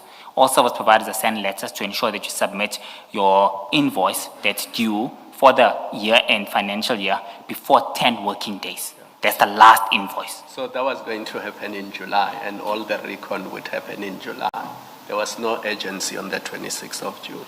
But invoices that might not have been dealt with subsequent to either the period of May, April, and March. Took note that we resolved an issue of Goobies' outstanding payments in March for all invoices that were due up until February. So what happened to March invoices?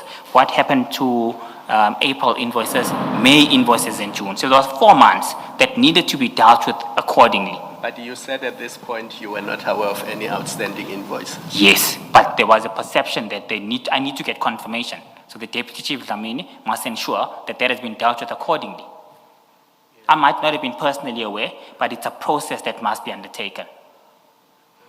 Okay, Mr.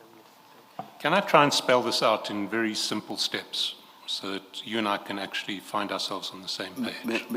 I'm very, very sorry to interrupt you, Mr. Chaskasin. Did the council discuss the end time today? For today, rather. We were aiming at 4, but unless the witness is going to come back tomorrow morning, Perhaps let's take a short adjournment. I will not indicate a time. May council have that discussion and come to us outside once you've done that? Let's adjourn.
Yes, Mr. Shaskelson. Thanks, Chair. Mr. Mnisi, I was hoping to close off this subject of the relevance of the termination letter by postulating three different steps, three different scenarios. The first scenario is a scenario extremely unlikely, but a scenario where the TMPD is presented with an invoice from before the 24-25 financial year. The scenario that you faced earlier that month in relation to the one outstanding Goobers invoice. Now, you'll accept that that scenario, how to deal with an invoice from the 23-24 financial year, would be completely unaffected by the fact of termination. It would be a problem whether termination took place or not. Do you accept that? I accept that, and accept that this is a highly unlikely event. Highly unlikely. So now we deal with a much more likely scenario, the scenario that there are a series of invoices for the 24-25 financial year, invoices before the 30th of June, in respect of which there are disputes, payment hasn't been made. That is an issue in relation to year end that will be an issue whether termination has taken place or not. Any financial year, if there are disputes on invoices in relation to that financial year, that will be an issue whether or not the contract is going to survive the end of the financial year. You accept that?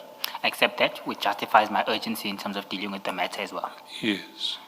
And anticipating that issue is something that shouldn't be left to the 26th of June in any financial year, because it's something that will be an issue in any financial year. It's something that you can anticipate months in advance. You can have in place procedures for dealing with year end that will ensure that if there are any disputes in relation to invoices for that year, they are resolved speedily enough to meet your reporting requirements. You accept that? I disagree with that, SC. The environment that we're working in is not the perfect environment. In the perfect environment, all of these issues must be dealt with on a monthly basis. These are some of the issues that we're still struggling with in the city, and we're still trying to ensure that the systems that we put on board deal with that. At present, we still have issues where we are experiencing concerns of this nature. Hence, I disagree with that notion. We are addressing these internal controls. This was a relevant, urgent matter for me to address. But you're addressing those issues in relation to contracts other than contracts that end at the end of the financial year, are you not? With all contracts. All contracts. So it's an issue that arises in all contracts, whether they terminate on the 30th of June or whether they run into the next financial year. Agreed. So the termination of this particular contract wouldn't make it a special situation. I disagree with that. I was being proactive. I needed to ensure that this matter doesn't persist in the future. But you would have had to have been proactive whether or not the contract was continuing past 30 June. Especially at year end, which is a major concern for me, to get the books in order, one, and to ensure that in the future, this matter does not repeat itself. Yes, but that's an issue that you face not just in relation to this contract, but in relation to all other contracts of the city.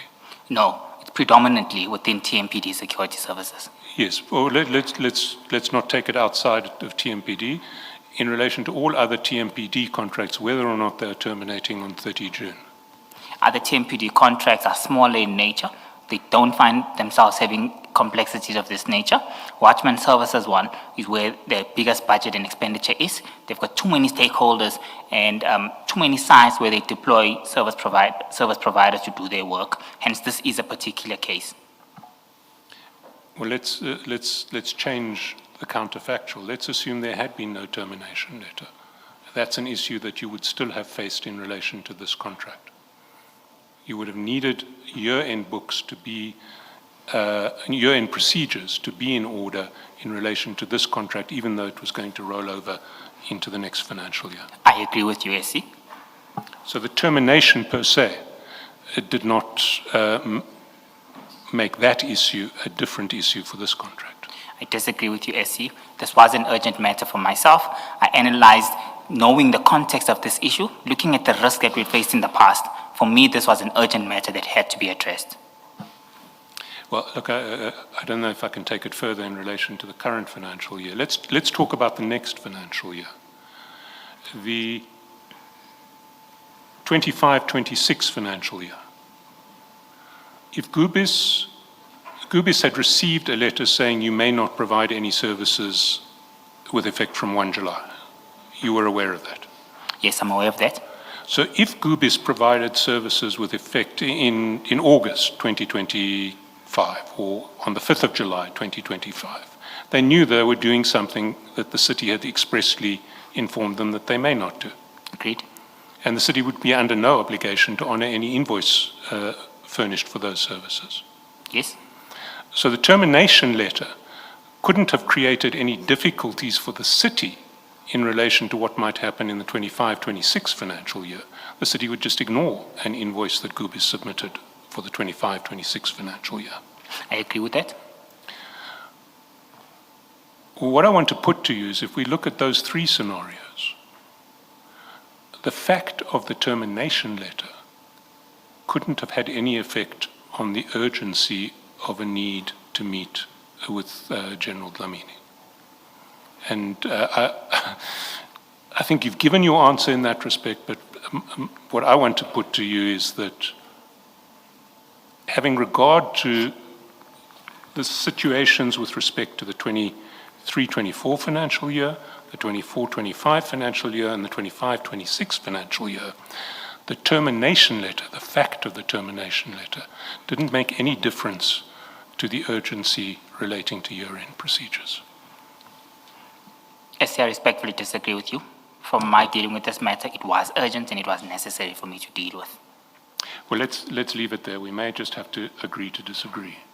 Can I deal with one last issue in relation to what happened between you and Sergeant Nkosi on the 26th of June?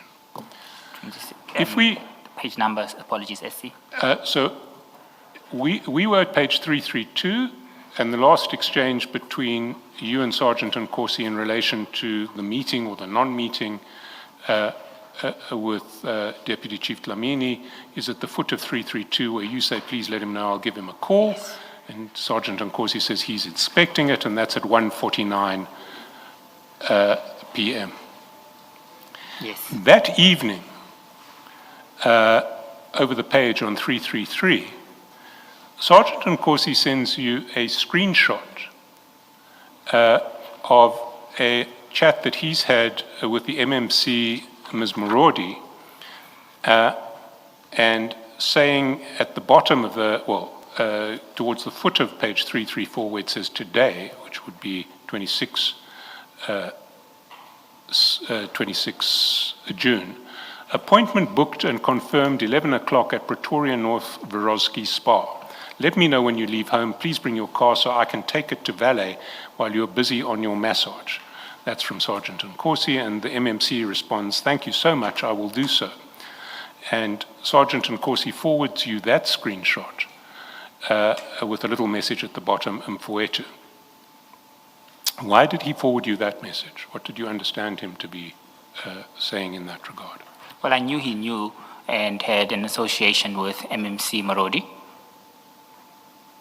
Was just informing me. I can't confirm further than that. From my perspective, he was just informing me. He was informing you that he'd arranged a spa booking for MMC Morodi and was going to arrange for a car to be taken for a valet service while she was at the spa. Yes, as per the message that he sent to me. Can I take you... Why would that be relevant to you? Well, I can't comment on that. I had no interest in it as well. You had no interest in it? I just took note. I had no interest. No interest in Sergeant Nkosi's steps to get into the good books of MMC Absolutely, Morodi? yes. No interest. Let's go to page 388. That's the next screenshot that Sergeant Nkosi sends you of a chat with MMC Morodi. And there you'll see there's a screenshot, it's from the 7th of October of that year, Again, it's a chat with MMC Marodi, and Sergeant Nkosi sends, top of it is a picture of some sound equipment at a meeting venue, and then a response from the MMC saying thank you so much with 4 hearts, and then another picture of the sound equipment, and then underneath Sergeant Nkosi says she asked for assistance. Your response to that message is thanks for helping her, Mfowethu. She must brief us of any developments.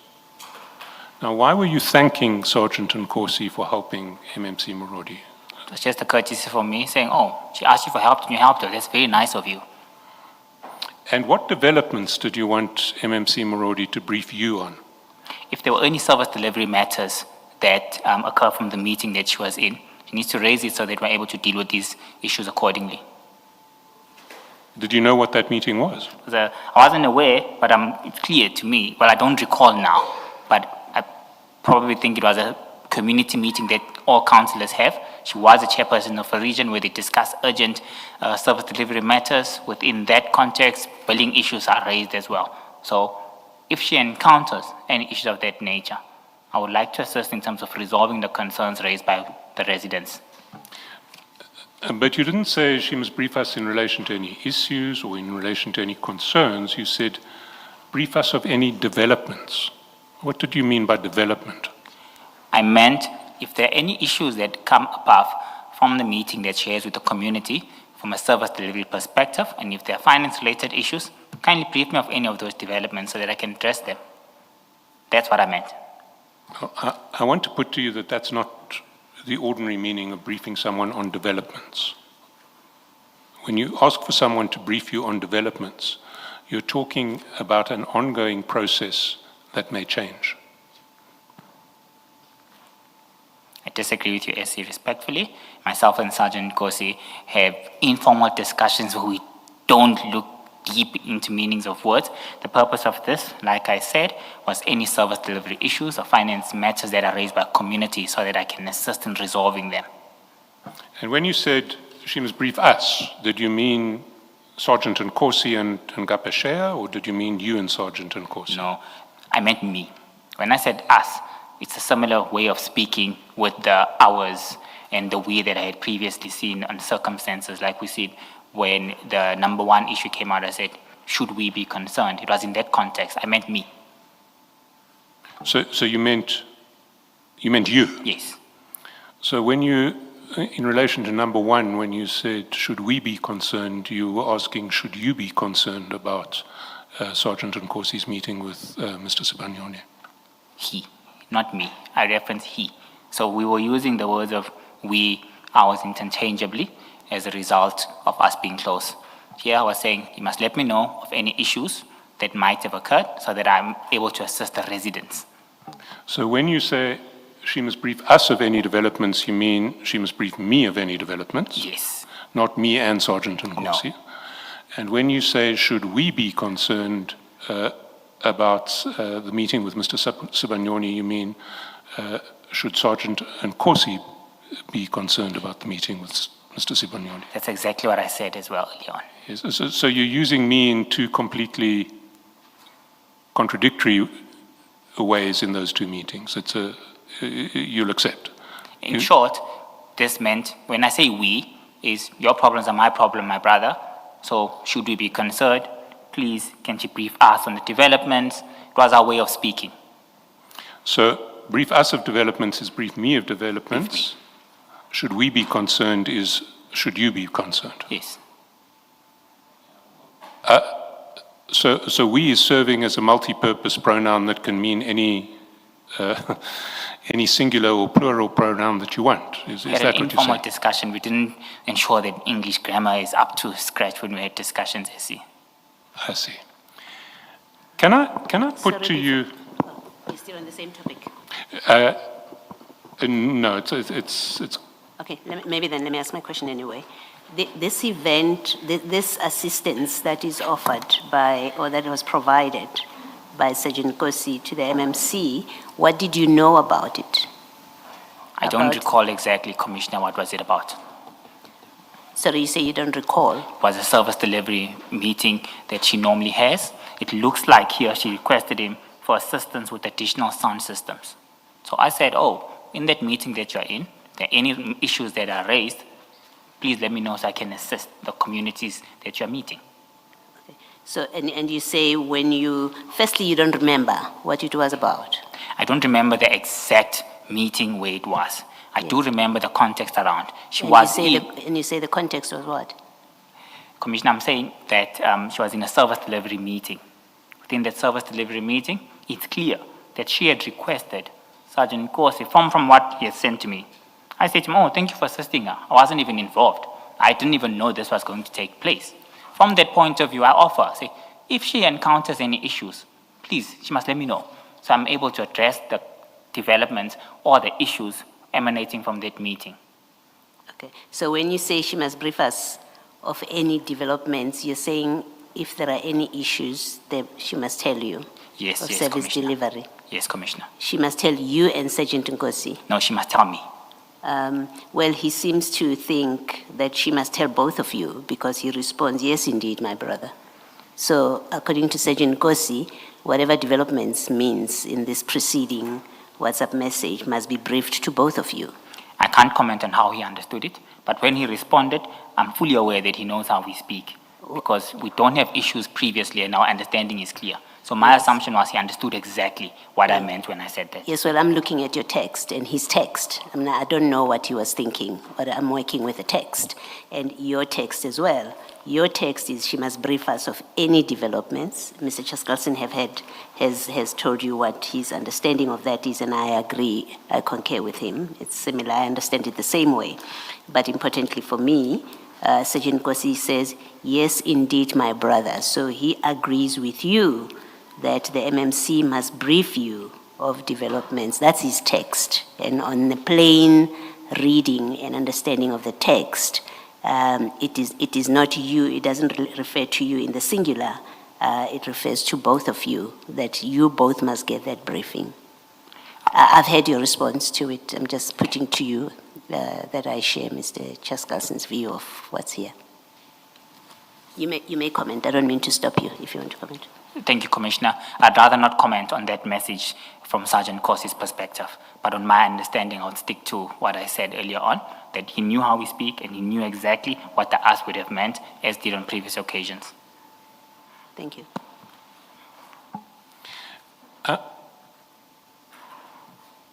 So when we look at these conversations between yourself and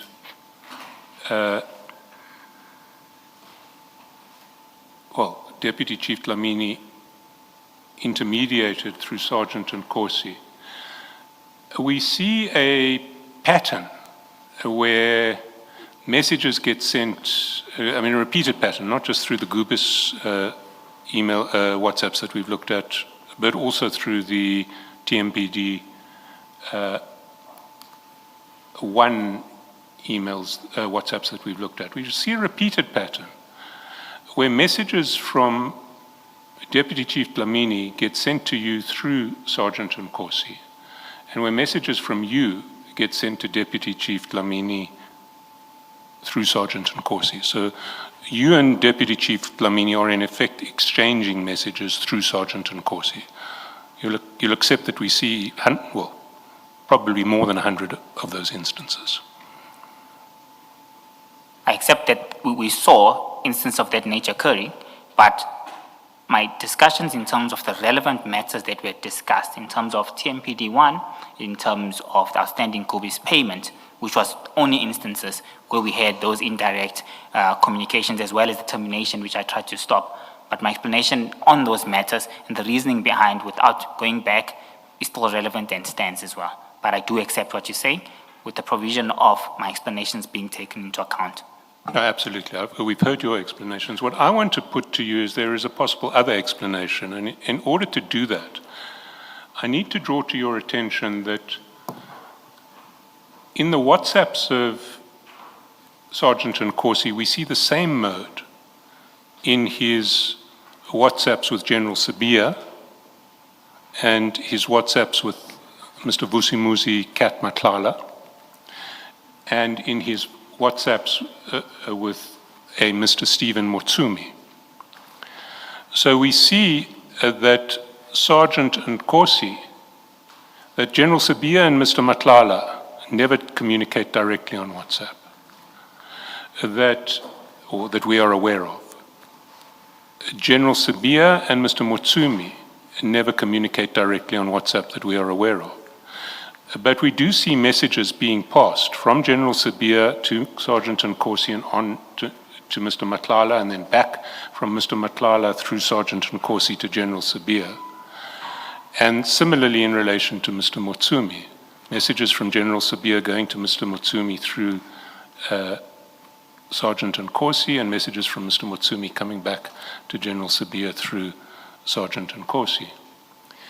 And in those cases, we understand that mode of communication as serving a very obvious function, that General Sabia doesn't want to leave a trace of direct communications with Mr. Matlala, so he communicates with Mr. Matlala through Sergeant Nkosi. And similarly in relation to Mr. Motsumi. That's the appearance at any rate. And this mode of communication that we see between yourself and Deputy Chief Dlamini in relation to TMPD1 and in relation to into the Gubis issues about invoicing and termination has the same hallmarks, that you're actually having very extensive communications, but there's no sign of them on either of your phones. All that one sees is your communications with Sergeant Nkosi and General Dlamini's communications with Sergeant Nkosi. And what I want to put to you is that why you are using this mode of communication with General Dlamini through Sergeant Nkosi is that you are engaged in activities that are irregular activities, and you don't want to leave a trace of direct communication with Deputy Chief Dlamini in relation to those activities. What's your comment on that? Thank you, SC. I think firstly, I must respectfully strongly disagree with you. I'm not going to comment on other issues that you might have seen through other discussions that don't involve me. I'm going to focus on the matters at hand. And as stipulated earlier on, it was an issue of convenience. I did mention that. Also, an equally important point is that that channel is broken. I request for his contact details and I start dealing with him directly as a mechanism of avoiding the hindsight agreement that I set. I did agree that in hindsight, I should have asked for the contact details immediately. I agree to that. However, I strongly disagree with the notion that we're engaged in illicit or illegal activities that are unlawful. And the major difference is that there is trace of communication directly between myself and Deputy Chief Dlamini. There's significant evidence to that. We did break the chain because I did realize the hindsight error of allowing Sergeant Nkosi to involve himself initially. So I strongly disagree with you with respect, SC. Well, you broke the chain when it was urgent and you needed to speak to the General. That leaves no trace of what you said to the General. Are you suggesting that you have WhatsApps that you sent to the General in relation to TMPD1 or in relation to the Gubis invoicing? What I'm suggesting is that I requested for his contact details in order to deal with the matters moving forward, particularly on the matter that we have just discussed now, on the accounts payables matter, as well as the termination letter. I did request that. Are there any WhatsApps that you and General Dlamini exchanged in relation to either TMPD1 or any of these Gubis-related issues? No, no, because I didn't have his contact details from the Gubis invoices, and I wasn't interested, and he wouldn't send me any WhatsApp messages for TMPD1. There are no WhatsApp messages. So the only WhatsApp messages, we see extensive WhatsApp messages in relation to TMPD1 and Gubis where you are communicating with the General, but they all go through Sergeant Nkosi. Gubis in relation to the payments have been resolved. TMPD1, I did not at one point agree to have those communications. I did not at one point request any of those messages to be sent to me. So I'm going to distance myself from that completely. I'm not going to respond to those because those were not WhatsApp messages for myself. I didn't even trigger any of those. So you understood that Sergeant Nkosi was sending you messages from General Dlamini in relation to TMPD1. Let's take that last message, that last set of messages, the fourth case, where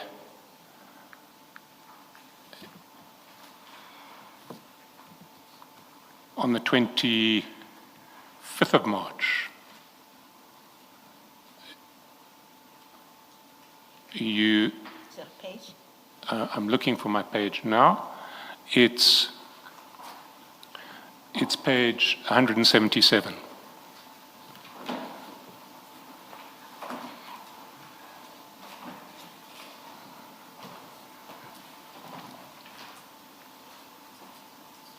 Let's look at that text at message time 7:08:18 p.m., 9:08 p.m. on the 25th of March. You get a message from Sergeant Nkosi which says, Captain, find below our vehicles for land to be given ku Mfowethu in order of priority. El Shaddai and Ngapesheya, and on it goes. So you look at that message and you know it's coming from Deputy Chief Dlamini. You're nodding, is that a yes? I confirm, Essie. You answer it. Thanks, Mfowethu, I'm on top of this. You follow up. This is ours, Mfowethu. This is the final list, right? And he responds, yes, it's our final list.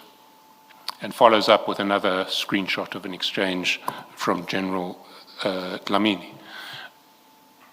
Did you not expect that he would send your messages back to Deputy Chief Dlamini? From my perspective, I was clear. In this instance, I was huffing and puffing as a result of me realizing. We dealt with huffing and puffing. I'm dealing with a separate issue. You said you never authorized any communication with General Dlamini through Sergeant Nkosi in relation to TMPD1. You did in relation to Goopus, but not in relation to TMPD1. So I'm asking, did you not expect that Sergeant Nkosi would return those messages to General Dlamini? I didn't expect that. I didn't request that. What would the purpose of the huffing and puffing be if the originator of the person you wanted to stop sending you messages didn't receive your message of huffing and puffing? Like I said, the purpose was to stop this from persisting any further. I had realized that they were taking me for a fool. I did the same thing. So the only way that that purpose could be achieved was if General Dlamini, who was the originator of the message that said, find below our vehicles for land to be given ku Mfowethu in order of priority, received your huffing and puffing response. I can't comment on that. I didn't authorize him to send. If he were to send, he would have sent it on his own. But from my perspective, there was no expectation I was addressing him. You wanted both Sergeant Nkosi and the person who was sending messages through him, Deputy Chief Dlamini, to stop sending these messages in the mistaken belief that you had now accepted their invitation to interfere with the tender. Is that not what your intention was? I wanted the person who was sending me these messages to stop, and that person was Sergeant Nkosi. But you knew that Sergeant Nkosi was forwarding you messages that he got from Deputy Chief Dlamini. I knew that. And so the flow of the messages would only stop if what you said to Sergeant Nkosi in your huffing and puffing exercise also made its way to Deputy Chief Dlamini. It was up to him, SC, whether he sends it or not. I was not interested in that. My pure interest was getting this matter off my table and ensuring that I close it indefinitely. How would it get off your table if Sergeant Nkosi didn't communicate to Deputy Chief Dlamini that the CFO is on board, he's understood that this is our final list, and he's going to ensure that our final list gets the tender? As long as I have sent the message clearly to the individual who was sending it to me, I was completely happy. I was not interested whether he sends it to whichever third party. I did not authorize that, I did not sanction that, and I didn't request it at all. I was interested in the individual that was sending me these things. Well, I'll leave it there.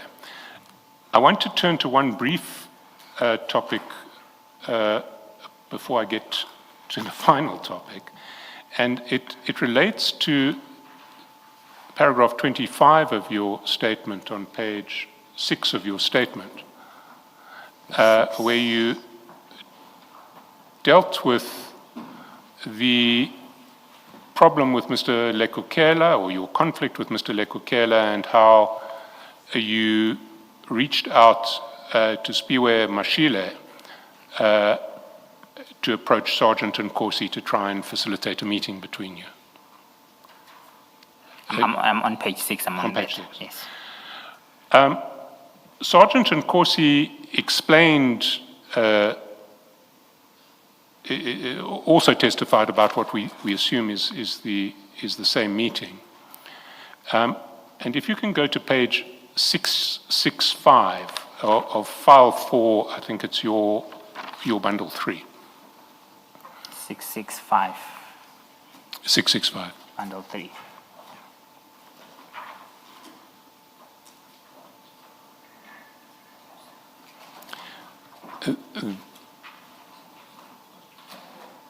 There you'll see chats. Apologies. My bundle 3 ends at 664. Those are documents that we gave to your legal team. Okay, I've got a printout. You've got hard copies, great. Yes. And are they paginated, 665? Yes, true, they are, yes. So there you'll see Sergeant Nkosi's, an extract from Sergeant Nkosi's chats with Mr. Mashile, who he saves as Comrade Didi Mabuza, Deputy President. And you'll see that he sent that Mr. Mashile sent 2 screenshots to Sergeant Nkosi at 5:36 p.m. on the 17th of January 2024. And the first screenshot is a screenshot which appears to be a screenshot of a chat between Mr. Mashile and yourself, whom he describes, whom he saves as Jerry Kazi. Does that, if you look at that screenshot on page 666, do you confirm that that is a screenshot of an exchange between yourself and Mr. Mashile? Yes, I confirm. And there, the message goes, okay, Kazi, from you, I've got an issue. And then there's a voice note and a voice call. And then you send an extract from your diary saying, I've got an urgent special exco now at 6. He says, you'll indicate. And you say, let's meet 007 tonight. After my meeting, it's urgent. Now, is this the meeting that you set up in relation to Sergeant Nkosi and Mpho Lekukela? I can confirm that, SC. And you refer to Sergeant Nkosi as 007? In our first encounter, he was introduced to me as 007. As 007. Did you ever ask why he was introduced as 007? No, I was not interested. He even says me as Mpumalanga CFO. You look at Mr. Mashile says me as Jerry Kazi. I wasn't interested. You didn't think he might have ambitions of being James Bond? No, I was not interested at all. Okay, we had that conversation with him. So then the exchange continues. And in fact, if we go back to page 665, you'll see that you'll see that a venue is given, the pivot please next to Palazzo, but at 667 there's another screenshot that gets sent to Sergeant Nkosi, which has essentially the same picture, except now Mr. Mashile has said to you, sorted and confirmed, and you've said, thanks, Kazi 7ish right. Now, who was present at that meeting? Myself, Sergeant Nkosi, Mr. Mashile, as well as Mr. Lekukela. It was just the 4 of you? Just the 4 of us. You see, the one strange thing that we saw in relation to this screenshot is that shortly after he received the first screenshot asking for the meeting,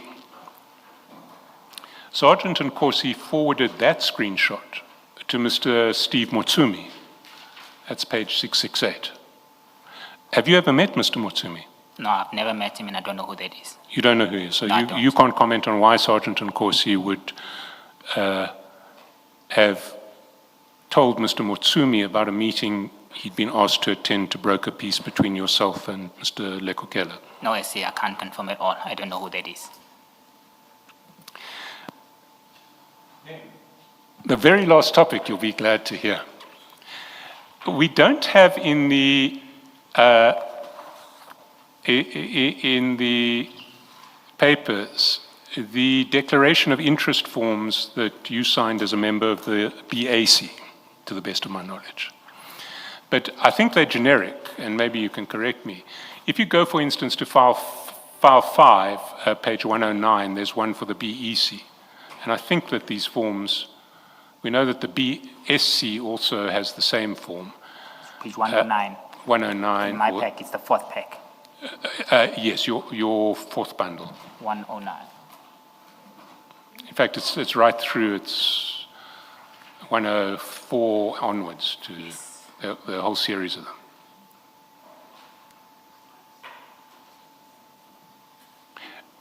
Do you see it? I'm on page 109 SC. Now, is this the same? I'm not, obviously it says bid evaluation committee at the top of it, but does the BAC have to sign a form in the same terms? Yes, I agree with you. And those forms are in content identical, even though the title at the top will be I different. think they would be similar, extremely similar. So the paragraph I'm interested in is the paragraph under the first box or table. And it says, is there anything else or the perception by others that could affect your objectivity and independence in this meeting? If your answer is yes, please supply details. Now, is that in the form that you sign at BAC? Yes. And it refers to the perception by others. You see? Or the perception by others. Yes. Now, and you presumably signed this form at your BAC meetings. Yes. And did you disclose anything under this form? I had no interest to declare. You had nothing to I disclose had under nothing that. to declare because I had no interest with any of the bidders. Well, let me put to you certain facts which I think are now common cause. The first is that Becky Nkosi is the owner of Ngapa share. That's accepted, is it not? Accepted? And Ngapa share was one of the bidders in the bid that your BAC was adjudicating in relation to TMPD 1. Accepted? Accepted. His brother, Sergeant Nkosi, is a close friend of yours and someone who you regard as your brother for life. Accepted? By the time the BAC sat, Sergeant Nkosi, your brother for life, had been approaching you, trying to get you to rig the bid in favor of Becky Nkosi's company, Ngapa share. He didn't expressly state that, but yes. That's what you understood That's what him I to be understood doing. in the end, yes. And he'd made 4 different approaches in that regard. Yes. While the TMPD 1 bid was pending before the Tshwane Council, you'd also been assisting Sergeant Nkosi in relation to another bid of Ngapa share that you say was for a different organ of state. From a general perspective, I've never not once interacted with any of the returnable documents. Yes, but you say that you were offering advice in relation, your version is you were offering advice in relation to the abstract tender document and what Ngapa share had to do to put itself in a position where it might comply. Yes, SC. During the period in which that TMPD 1 bid was pending before the city, you were also in direct communication with Becky Nkosi and invited him to submit a bid for a different tender to the city of Tshwane. You recall that, I think it was the refuse bags Yes, tender. but also to add, I did not know that he had bidded at that point. No, but we're now looking at objective facts that were true from which others might draw an inference. Others might think your objectivity and independence was. In relation to that other tender, you had written to Sergeant Nkosi saying, quotes, "I have sent the above to Becky. We need to regroup on it." You recall that? I recall that, and I did explain what the regrouping meant, that if needs be, if they don't understand the mandatory administrative and evaluation criteria, I'm available to help clarify from a general perspective. You'd also been involving, while this TMPD1 bid was pending, you'd been involving Sergeant Nkosi in a range of matters relating to the affairs of the client department, the TMPD, including processes relating to the payment and termination of private service providers contracted by the city through that department. He had involved himself, like I previously said. I did not actively involve him. I did, however, on the second instance in terms of the termination, send him that communication, which I have agreed that it's a perception that I involved him in that instance, but I further did try to clarify that as well when I requested the direct contact details of the user department. Well, whoever started that process, you continued with it, and you continued to communicate in relation to those Gubis matters with Chief Dlamini through Sergeant Nkosi. I accept that for the Gubis payment, SC. In the process of involving Sergeant Nkosi in Gubis-related matters, you put Sergeant Nkosi in a position where he gained access to documents exchanged between the city and one of the competing bidders in TMPD1, namely Gubis, including an invoice that showed the pricing used by Gubis in its dealings with the city. I disagree with that respectfully, SC. I did not share an invoice with Sergeant Nkosi. You didn't share an invoice with Sergeant Nkosi, but if you hadn't involved Sergeant Nkosi in the Gubis process, he would never have received that invoice. I also respectfully disagree with that notion. The general or whoever sent him that invoice took a decision on their own, and they will explain for themselves. I cannot account for that. But the general only got involved with Sergeant Nkosi in relation to Gubis because Sergeant Nkosi had set himself up as your intermediary with the general in relation to Gubis. I agree to that. However, at no point did I authorize any sharing of confidential information in terms of the Gubis payment, and at no point did I personally share any confidential and sensitive information on the Gubis payment. So we've looked at 8 different facts. Did it not occur to you that if competing bidders in TMPD1 were aware of these 8 facts, they would have thought that you were not a person who could objectively preside over the adjudication of TMPD1? At that particular point in time, I'm going to cover this question. At this point in time, Chair, I did not perceive that as an interest, purely based on the fact that, firstly, my bias or my objectivity was not impaired. I did not know Begi. He's not an associate of mine. I agree, the brother is an associate of mine, but Begi is not an associate of mine whatsoever. I only have engagement with Sergeant Nkosi. So I knew from that perspective that, firstly, my bias was not going to be, my objectivity, was not going to be impaired whatsoever. Second to that, the PAC is a panel-based decision-making body. It's not one individual. There are a number of subject matter experts who sit throughout that process, meaning objectivity is further enhanced. Chairperson, I also want to confirm on the TMPD1 matter, which we are raising. There are score sheets that were provided to me as part of the bundle. Within this bundle, I think it's the 4th bundle, independent members scored all bidders accordingly, which gives an indication that these bidders were compliant by the 11th of April. That's when the score sheets were signed, and that's an essential date for us to consider. Lastly, Chair, on the basis of my objectivity not being impaired, because I don't know Begi, I'm not Begi's friend. Yes, I'm his brother's friend, I can concur, and I have admitted that. At that point in time, I saw that my objectivity would not be impaired whatsoever, and I signed the declaration. Further to that, a panel-based decision-making process where there are a number of subject matter experts within PAC, including legal services, also assurance that my objectivity wouldn't have been affected. However, Chair, in hindsight, when we are discussing all of these matters, I need to agree that now when we're discussing these matters, there is a perception of conflict, that it's clear and it's apparent and I can't avoid that. However, what I'm certain on is that when I signed this declaration form, from my perspective, my objectivity was not impaired whatsoever. It remains not impaired at this point in time. It was a panel-based decision-making process with a number of subject matter experts who would have equally made their views and objectives to this matter. Let's deal with two separate issues. The issue in relation to the BAC being a panel.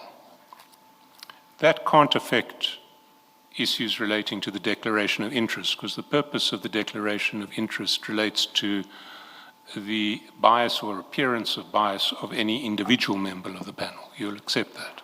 I accept that. However, the decisions that are taken are not solely mine. In the event, for argument's sake, which I don't agree to, and it was not the case, my bias, I was not objective, and it was impaired.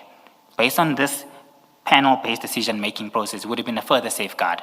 However, what's essential from my perspective is that initially, from the onset, and now as we speak, my objectivity is not was not and is not impaired. However, I'm seeing the perception that is being created around this when you are raising the sequence of events of what occurred, and we've discussed the merits of those issues in a separate discussion.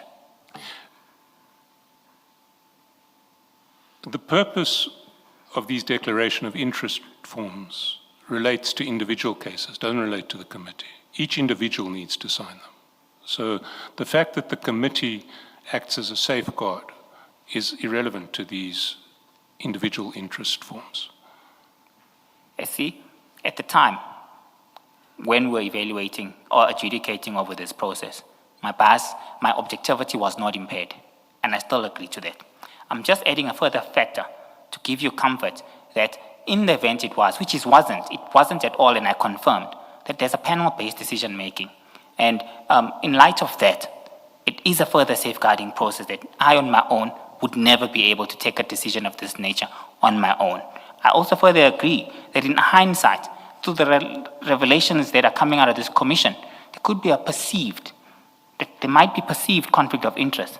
But from my perspective, at the point of signing this, was not conflicted at all, and my objectivity would not have been impaired.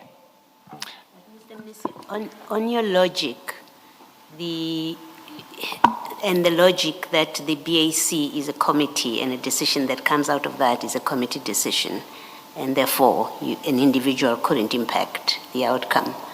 On that logic, then there's no point to this safeguard that people who have an interest or potentially have an interest should declare it, and in fact go so far as not sit through that process, because on your logic, it's a committee decision, so it shouldn't matter.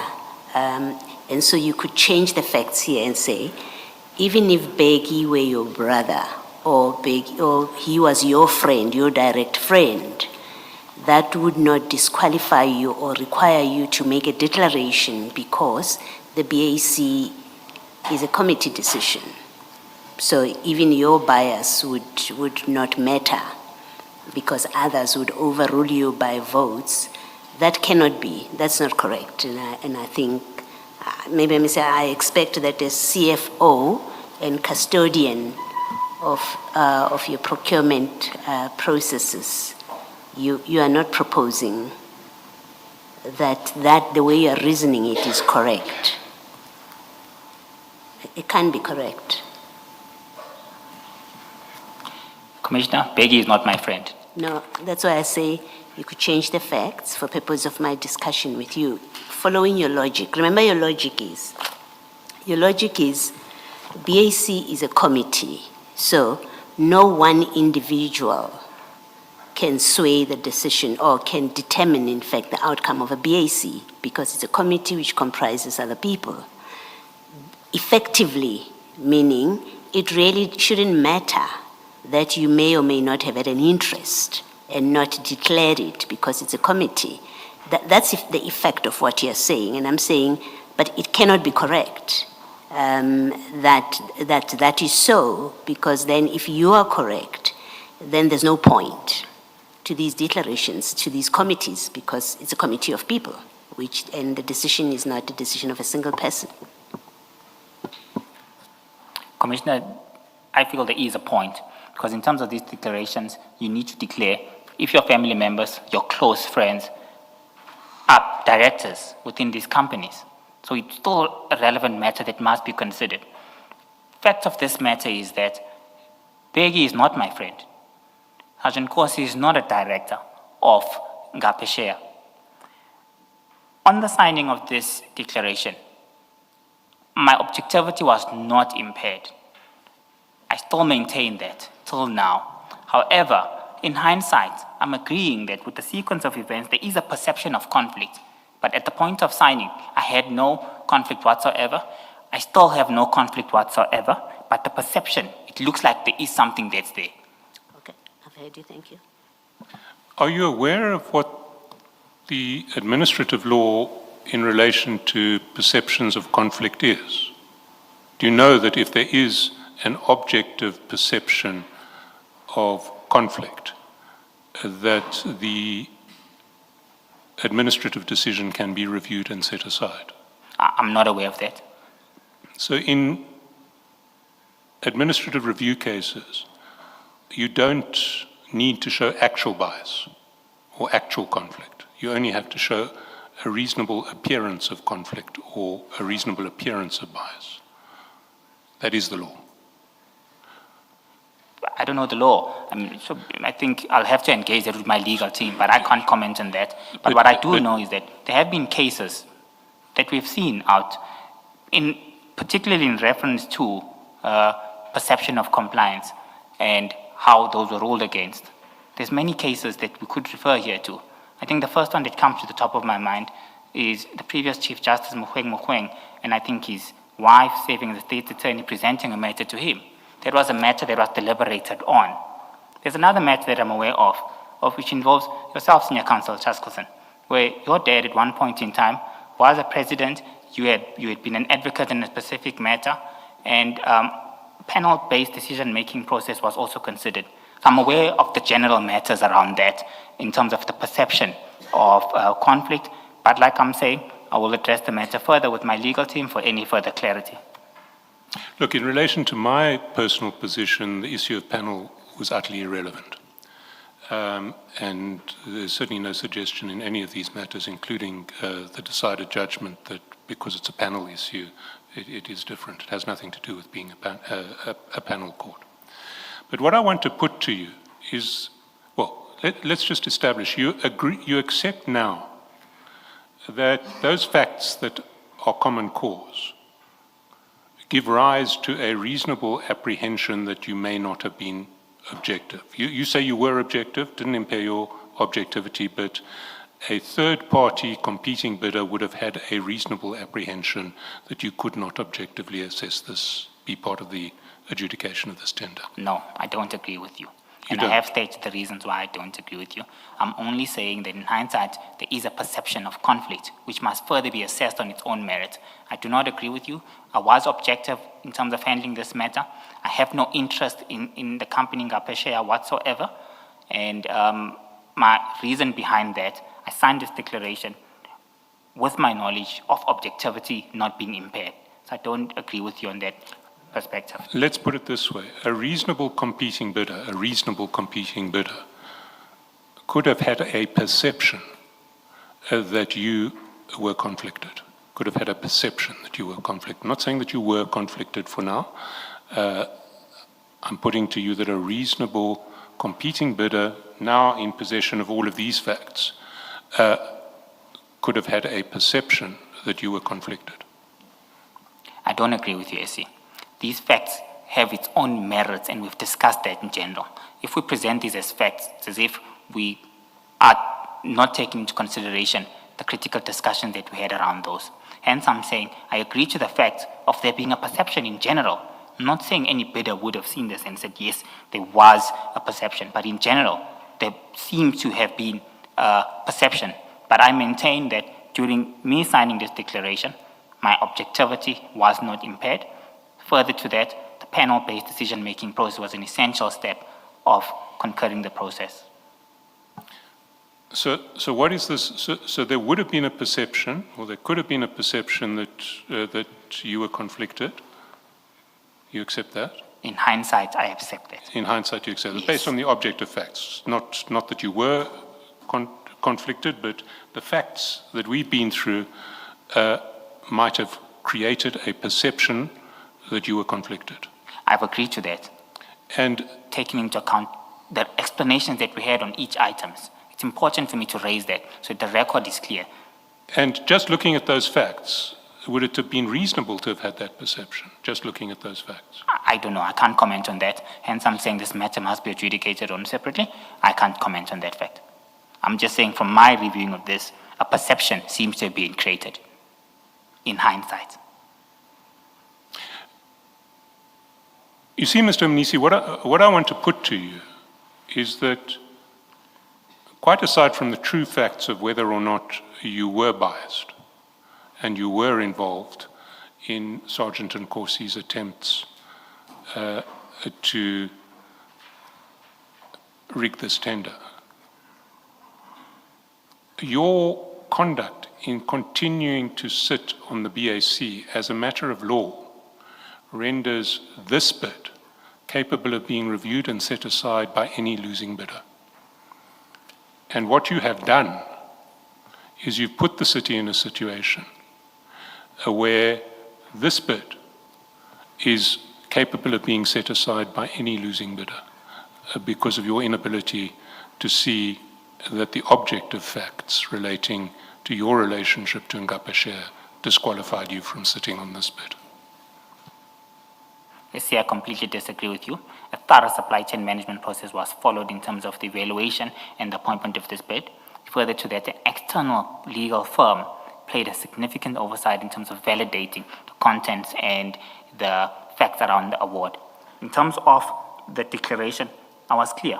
I've got no interest in Ngapashe. I still have no interest in Ngapashe. I'm not an associate of the director whatsoever. I am an associate of the brother, but that does not make me an associate of the director of Ngapashe. I also confirmed that on signing this declaration, my objectivity was not affected at all, and it's also key to add that the panel-based decision-making process is essential in order to add additional weight to that. So I respectfully disagree with you on that notion. Did you disclose any of the facts that we've gone through to the independent legal firm?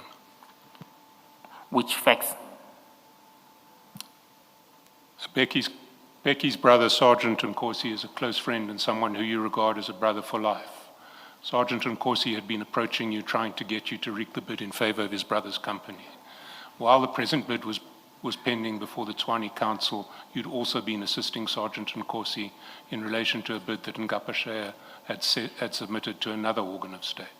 During the period in which the present bid was pending before the city, you were in direct communication with Becky Nkosi, the director of Ngapashe, inviting him to submit bids for a different tender. In relation to that other different tender of the city, you'd written to Sergeant Nkosi saying, have sent the above to Becky. We need to regroup on it. You'd also been involving Sergeant Nkosi in a range of matters relating to the affairs of the client department, the TMPD, including processes relating to the payment and termination of private service providers contracting with the department. And in the process, you'd given Sergeant Nkosi access to documents between the city and one of the competing bidders in TMPD1, including an invoice that showed the pricing used by that bidder in respect of the city. Did you disclose any one of those 8 facts to Firstly, the law firm? Yes, thank you so much. Sorry, well, the question is, did you disclose any one of those facts to the law firm whose rubber stamp you now want to rely on? These are not facts, SC, and I can't agree to that as being facts. Because I did not share any sensitive information with Sergeant Nkosi in terms of invoicing. You raised it as the last fact now. I thought we'd agreed that these were facts, but let's take them one by one so we can actually address them one by one. Becky's brother, Sergeant Nkosi, is a close friend and someone who you regard as your brother for life. Is that a fact? That's a fact. Did you disclose it to the law firm? There was no need to disclose that to the law Yes firm. or no? You can give explanations and theories as to whether there was a need or not. Did you disclose it? First answer to that is no. Okay. Well, Can I- you can I can give explain? your explanations SC later. Let's just clarify the position SC, in relation apologies. to the facts first. You can Professor, come back, take apologies, each SC. one and give your explanation. I just want to establish the facts because you weren't willing to say, when I asked you, did you disclose any of these facts to the lawyer? My profuse apologies, Essie. We're going to get lost in discussion if you're unable to allow me to please expand. No, no, on each I want to establish the facts in answer to my question. I just want an answer to the question. Don't want your explanation yet. You can give the explanation later. Let's get the ground facts ready. Essie, that's So- that I respectfully request. Mr. Mnisi, you've just said what Mr. Shaskalson put to you were not facts. Can we just establish the facts? You can, if you then want to explain, and you can take notes on all of them. But let's just establish the facts, please. If at the end of it you want to say, although I say A, B, C, D are facts, here's an explanation I want to give. Let's just get a move on what is fact and what is not, please. The next fact, Sergeant Nkosi had made approaches to you, which you understood as approaches that were trying to get you to rig the bid in favor of his brother's company. Is that a fact?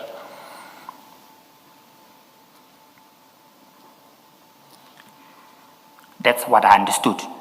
So it is a fact that you understood that Sergeant Nkosi had been approaching you in an attempt to persuade you to rig the bid in favor of his brother's company. Okay? It's a fact. Did you disclose it to the attorneys? Simple yes or no? Right now, no. No. There was no need, but I'll explain later. You Sorry, can talk Essie. about need later. He had made 4 different approaches to you in this regard. Is that a fact? Yes. Did you disclose it to the attorneys? No. While the present bid was pending before the Tshwane Council, you'd also been assisting Sergeant Nkosi in relation to a bid that Ngapa Share had submitted to another organ of state. Is that a fact? Yes. Did you disclose it to the No. attorneys? During the period in which the present bid was pending before the Tshwane Council, you were in direct communication with Becky Nkosi, the director of Ngapa Share, inviting him to submit a bid for a different tender from the Tshwane Council. Is that a Yes. fact? Is it Yes, a fact? yes. Did you disclose No. it to the attorneys? No. In relation to that tender, you had written to Sergeant Nkosi saying, have sent the above to Becky, we need to regroup on it. Is that a Yes. fact? You spoke at the same time. Yes, Commissioner, thank you. apologies. Yes. And you didn't disclose this to any No. attorneys? No, no, Essie. You had involved Sergeant Nkosi in a range of matters relating to the affairs of the client department, the TMPD, and these processes included processes relating to the payment and termination of private service providers contracted by the TMPD. Is that a fact? It's not a fact. What is factually incorrect in relation to it? Sorry, Essie, what's factually incorrect is about payment. I involved him in terms of the purchase orders. No involvement whatsoever on payment aspect. Okay, so if I were to say, including processes relating to purchase orders and the termination of private, you would be happy with Yes. that? And you didn't disclose that to any attorneys? No.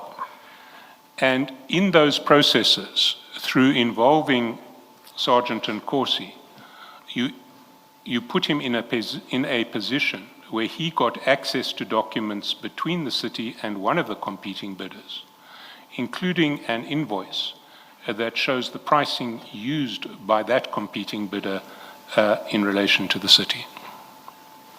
Is that a... It's not a fact. I did not give him any information, nor did I put him in a position to receive that. So you are suggesting that if you had not consented to Sergeant Nkosi intermediating your relationship with Deputy Chief Lamini, he would still have got the invoice that Gubis issued to the city? What I'm suggesting is that I did not give him authority at any stage in time to obtain any sensitive information. I'm sure Deputy Chief Lamini will have to answer it on himself. From my perspective, this is not a fact. If you had said to Sergeant Nkosi at the outset Sergeant Nkosi, you have no business getting involved in any TMPD matters. I will speak to General Dlamini myself. Please do not approach him. Would he have got access to that invoice which discloses Gubis's pricing to the city? Chair, I can't comment on what would have happened. The matter that you're putting towards me is that, is this a fact that I enabled him or I gave him information, sensitive information of bidders? And that's not a fact. I'm not going to speculate on what would have happened. You were aware that Sergeant Nkosi had got access to that document? Afterwards, I was aware, and there's nothing I could do to stop that. He already had that. Yes, but at the time that you sat in the committee, you knew that Sergeant Nkosi, the brother of the Ngapa Share director, had got access through the city to the pricing of a competitor in relation to the city. 9 months down the line, I was aware of that. You were aware of that, yes. Now, you disclosed none of this to any attorney who was expressing a view on the probity of the process. That's common cause. I've said yes to those issues, except for the last issue that you're saying. Well, you didn't disclose that to any attorney. Did you say to someone, I didn't facilitate it, but Sergeant Nkosi actually got access to a Gubis invoice to the city? Okay. No, I did not disclose that. I didn't see the need. I see, yeah. Now, if you want to explain any of that, please feel free. Okay. I can explain now. Okay. Absolutely. Thank you, my SC. guest. The first one is, did I disclose a relationship with Sergeant Nkosi is my friend? Sergeant Nkosi is neither a director of Ngapa Share, nor is he a shareholder of the entity. As per the declaration form that's in front of us, it's clear on what you should disclose against. Any friends that I have that have no interest or any association with the firm, there's no need to disclose that. I saw that irrelevant, and there was no need for me to disclose that to the probity teams. Secondly, further to that, the exercise that was undertaken, there was no request for me to disclose that. I had disclosed information of the directors as per the declaration of form interest that the city has. The second matter, you say, Sergeant Nkosi made approaches to me, and I did clarify on the approaches that were there. Firstly, I had insufficient evidence to disclose this to any party because it was clear that he was asking me for compliance. I did suspect, I can agree, that at one point, due to the persistence, it's now resulting to an individual persisting that I go further than that. I had no conclusive evidence. There was nothing for me to declare to any of the property teams. Item number 3, you raised the same issue but on 4 different occasions. Equally, I had no conclusive evidence. There was nothing for me to declare. This was an individual constantly saying, may you please assist with compliance. Hence, there was nothing for me to declare to the probity team. The 4th one is on an assistance on another bidder. I have explained this matter. Assistance that I provide was on a general perspective. Did not interact with any of the returnable documents of the company at hand. Hence, further to that, I expected no financial gain. I had no interest in that. It was just me providing guidance to a friend in general terms to a bid that was open at the time. I did not see the need to disclose that because it doesn't affect any objectivity that might be there on a bid that is currently in question. You refer to direct communications on another bid. That bid was open, and in reference to discussion they had with Sergeant Nkosi, the regrouping clearly meant, if needs be, I'll explain to you the contents of administrative requirements, the mandatory requirements, as well as the evaluation criteria. There's nothing wrong with that. I have given evidence on why that's allowed if individuals do ask you to clarify for that. That ultimately didn't happen. Secondly, they weren't even awarded. I still maintain that I have no interest as a result of that factor, which brings me to conclude that there was nothing necessary for me to declare. The third one is on the Gubis payment. On the Gubis payment, I was clear. Sergeant Nkosi involved himself. I didn't actively say, may you please assist me with mediating this. A phone call was given to me and had a discussion. Hence, from that perspective, I did not actively encourage him to assist me in terms of dealing with that matter at hand. I did, however, admit, Chair, that in hindsight, on this matter, I should have requested for a number. And on this, I should have requested for a number so that I'm able to deal directly with the Deputy Chief Dlamini. On the second aspect you have raised on the Gubis payment on termination, this was clear. I asked for his number afterwards, and I subsequently took the matter up with the General directly. there was no further interaction with Sergeant Nkosi in reference to the termination letter. In hindsight, I'd also agreed that this is an issue that could have resulted in a problem for me, and I should have got the details directly, and I subsequently received those. Hence, from my perspective, there's nothing to declare. I still have no interest, and my objectivity would not have been impaired whatsoever. The last one that you had raised, in terms of giving him access to information, I disagreed with this. It's not a fact. There's no single instance from my perspective where I shared any sensitive documentation with him. The termination letter, like I said, was general. We've seen that. There's nothing sensitive about that. The service provider had already received it. And from my perspective, he would have got no advantage, firstly. Nor would his brother's company would have gotten advantage, purely taking into account that they're not even a bidder who would be eligible to be allocated any ad hoc related services work. Thanks, SC. So, Mr. Mnisi, if this whole process is repeated next year in another bid, and all of these facts were to happen again, would you still sit on the BAC and not make any disclosure on your interest form? In hindsight, I did agree that there is a perception of conflict having existed. Firstly, during this exercise, I've learned a lot and I've identified my mistakes and errors. I can assure you, errors of this nature will never reoccur in the near future. However, if they do reoccur, a perception is there, and I would not sit in that committee. Like I said, this is a perception issue that would still have been evaluated, because I'm saying, as I speak at that point in time, I've got no interest and my objectivity wouldn't have been impaired. I still maintain that. However, I've seen a lot of shortcomings and shortfalls and gaps within the conduct, and I would put systems in place to improve that moving forward. Well, my question was first, would you sit on the BAC again? Yes or no? Okay. If all of these facts are repeated and you now are called to a BAC meeting against that background, would you sit on the BAC? The first Yes or no? Yes or no? Just simple yes or no. Okay, no. No. Okay. Me Thank expanding further on that, SC, is that this would never happen again. So if we speculate what would happen in the future, it's a bit difficult for me to concur with. I can explain what happened, but in the future, I'm this would never satisfied with your occur answer. No, you wouldn't. I appreciate that. Mr. Mnisi, you'll be relieved, as I am, to hear that I have no further questions. Thank you, SC. Mr. Mnisi, Chair. when Mr. Chaskalson engaged you on the grounds for cancelling TMPD 3, you dealt with what you called an irregularity that related to the bid specification requirement of firearm licenses. Is that correct? It was one of the issues that... No, I'm just focusing on this one, not the rest. Yes. Yes, thank you. And do you accept that the effect of the BAC's resolution in relation to this ground of cancellation was to undo a stage as early as the bid specification?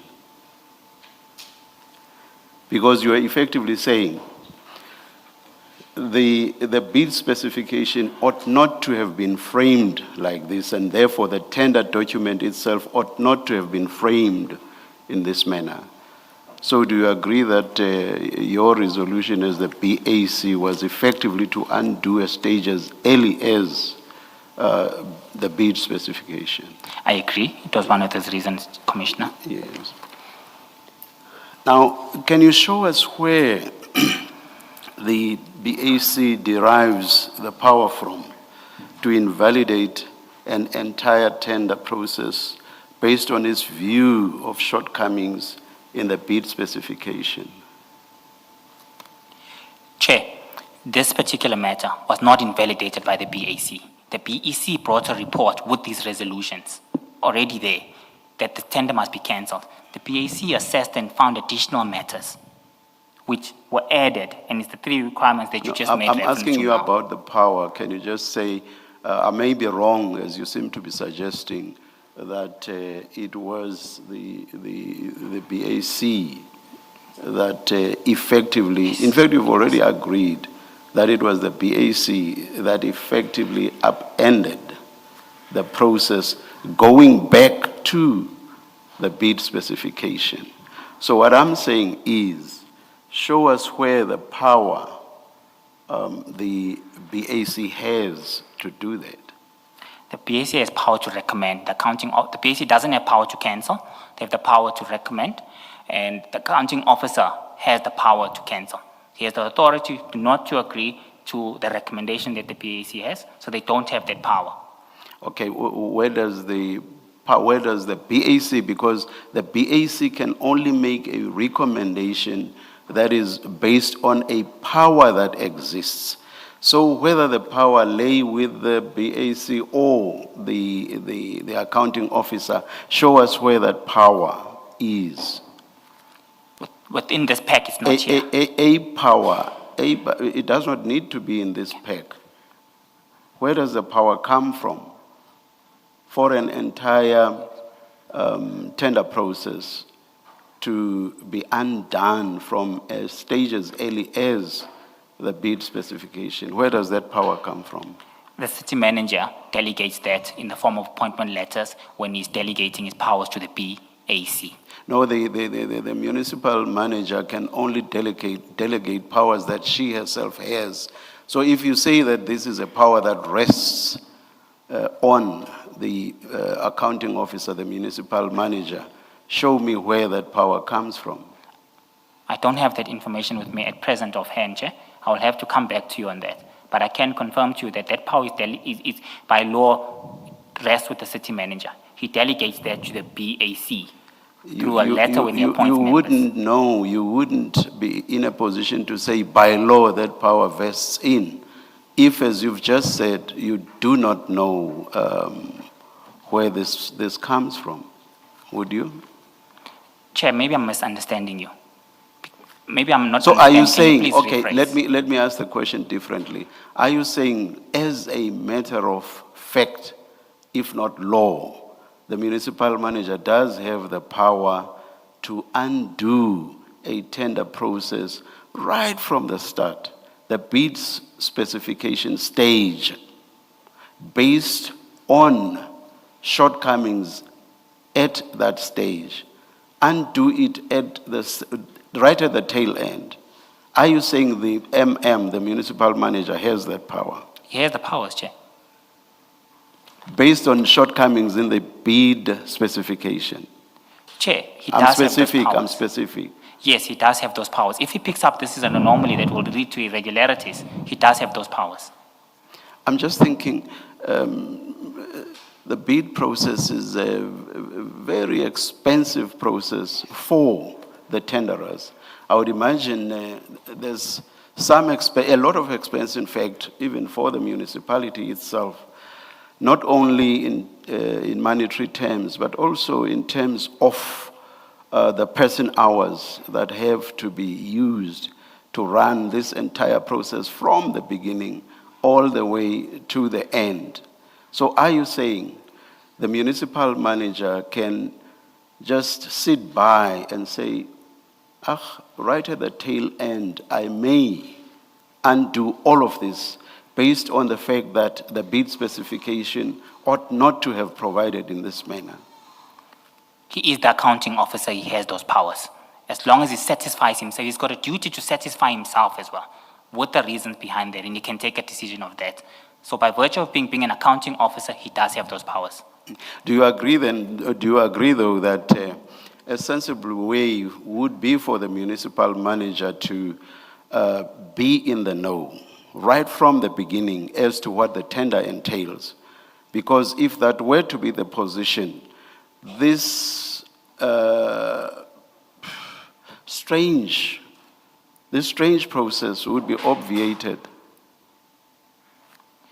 The municipal manager would be able to pronounce right at the beginning and say, no, we can't have a tender process along these lines because there's everything wrong with a bid specification. Chair, you will remember an advert is signed off by the accounting officer. Before any advert goes out, that's a specification. So at that point in time, if he wants, he could request a specific document and say, I want to see the contents of this specification. He has that authority and he can see that at that point. Thank you very much for that response.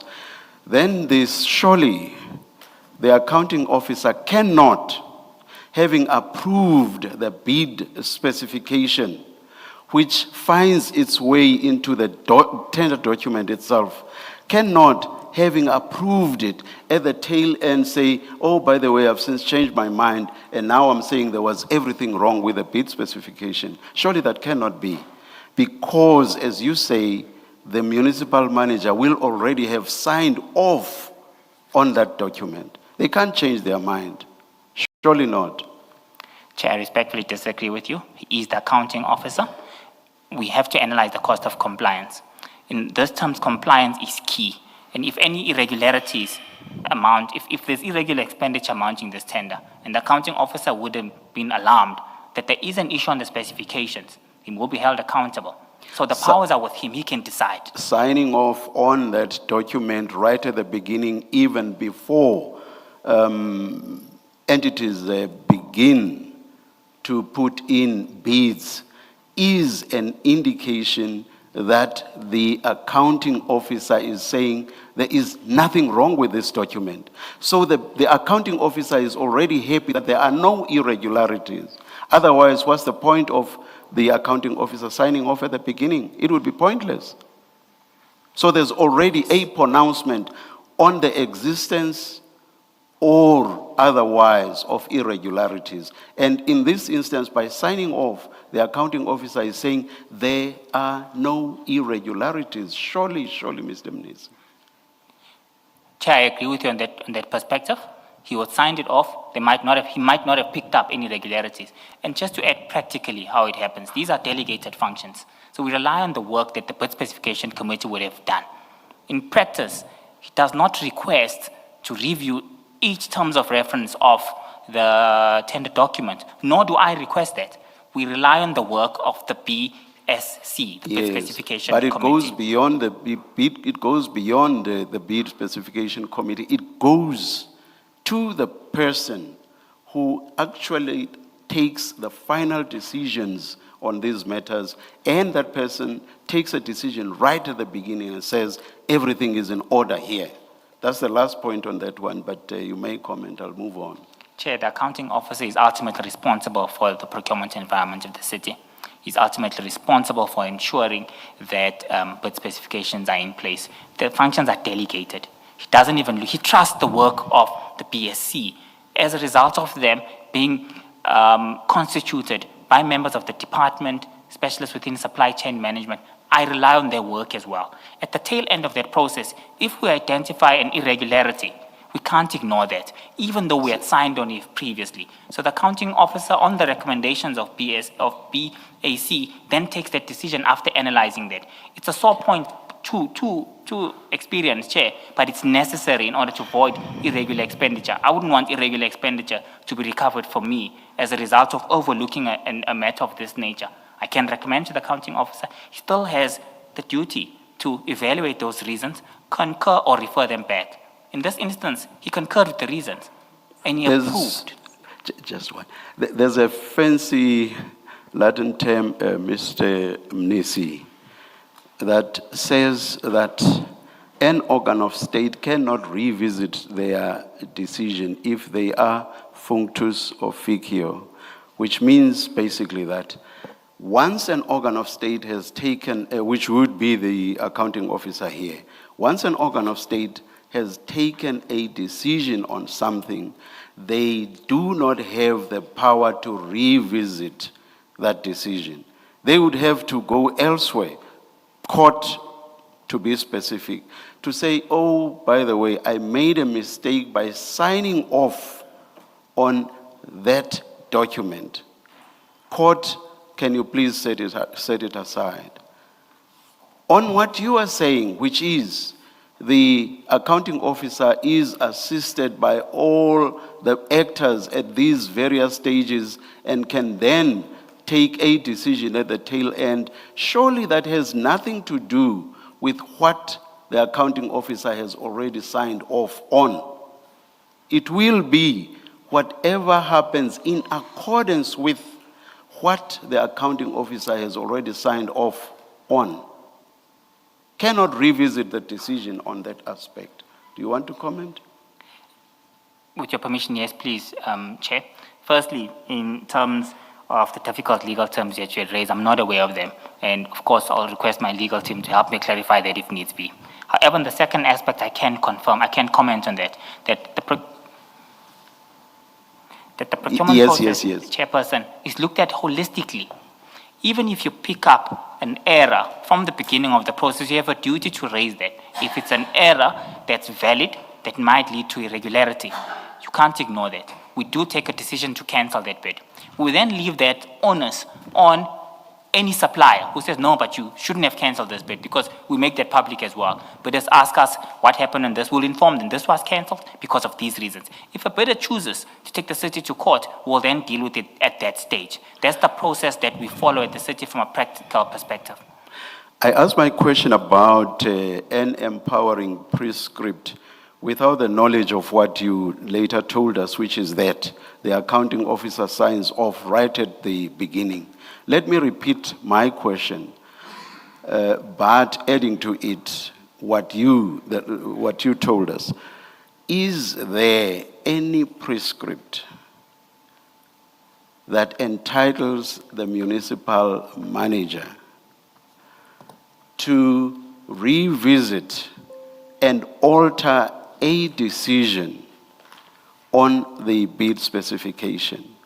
Can the municipality in law undo that decision? Is there a specific prescript that you can show us in that regard? I think I can refer you to the city supply chain management policy.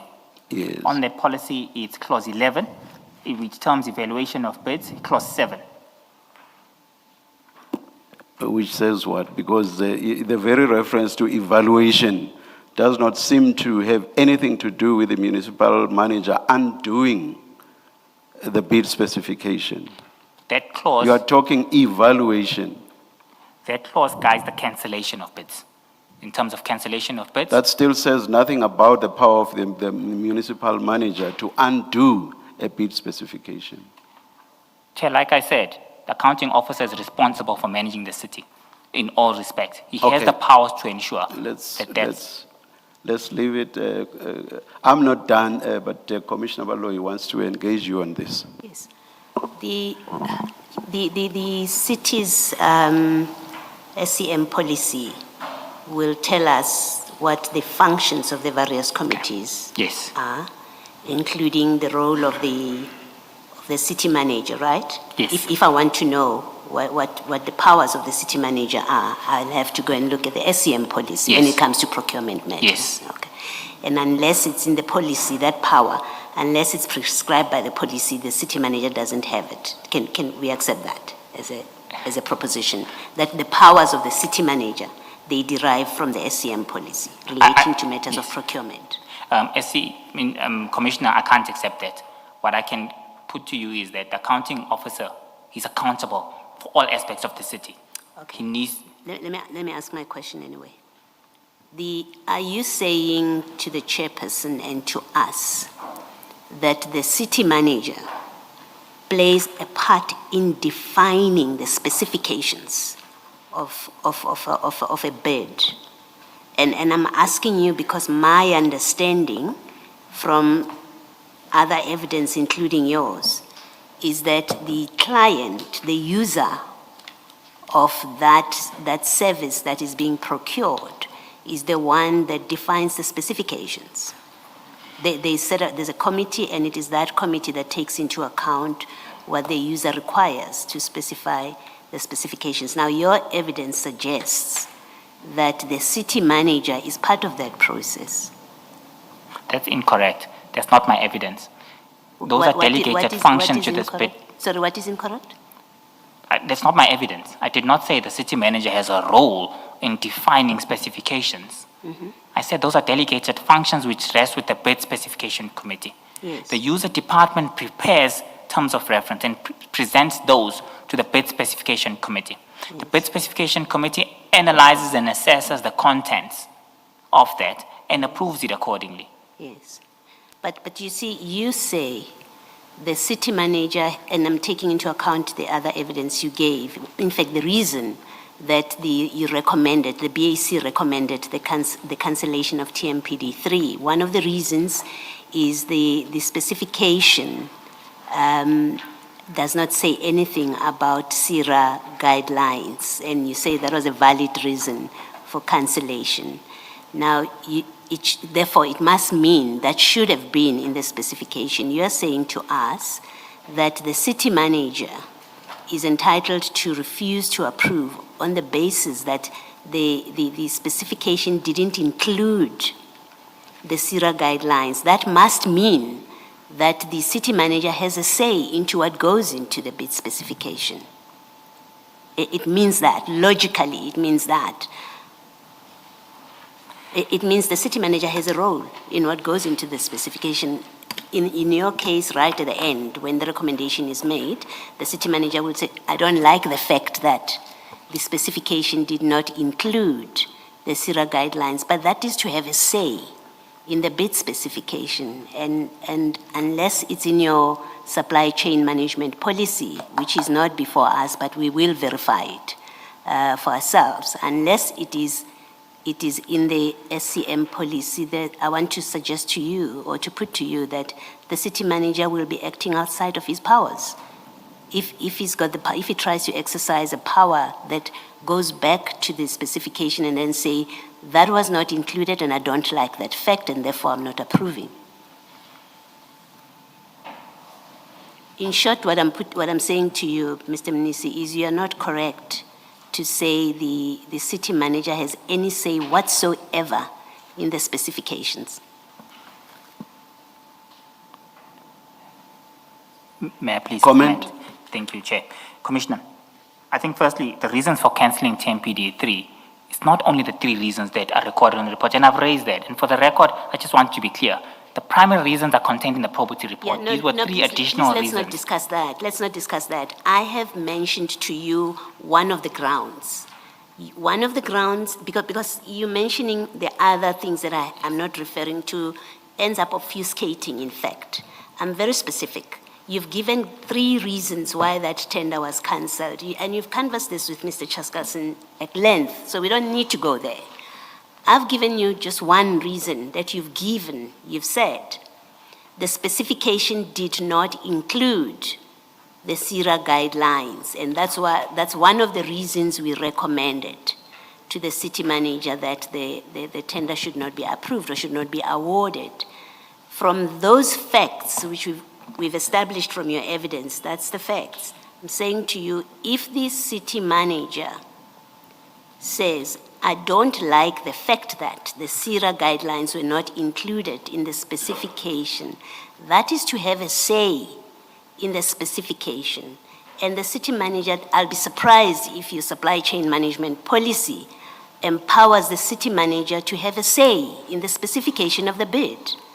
I'm simply putting that to you. And if you say to me it does, the SCM policy does allow him to do that, I'm putting to you that we will look it up. We will look it up, and I'm brave enough to say to you there's no such provision in the policy. Maybe to comment on that, I firstly indicated that specifications are delegated. The city manager doesn't have time to look at every single tender specification that go out. We literally take out hundreds, if not thousands, of documents that are advertised. The city manager will not have time to look at each and every single specifications whether he's happy with from the beginning. Practically, that's not possible, and practically that does not happen, and that's not my evidence. My evidence is that the work of the bid specification is delegated. The department initiates the compilation of the terms of reference. They present that to an independent committee called the Bid Specification Committee.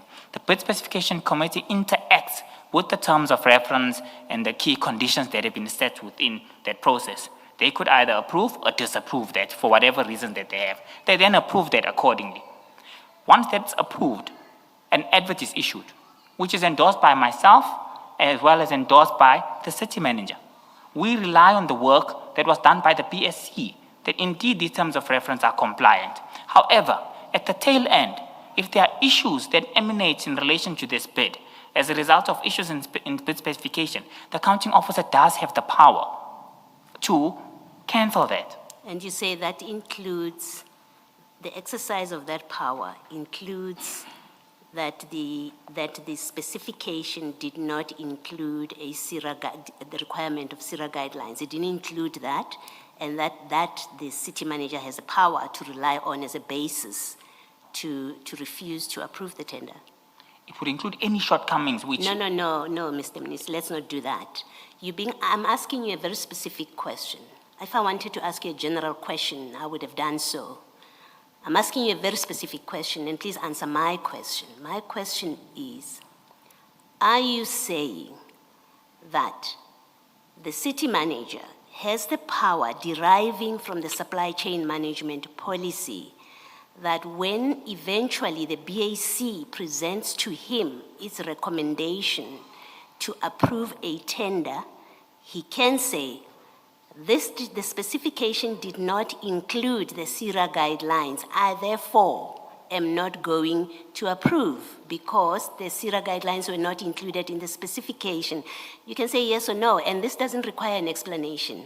I just want to know yes or no. In that case, the answer is yes. Okay, thank you. Let's continue, Mr. Mnisi, to a different point.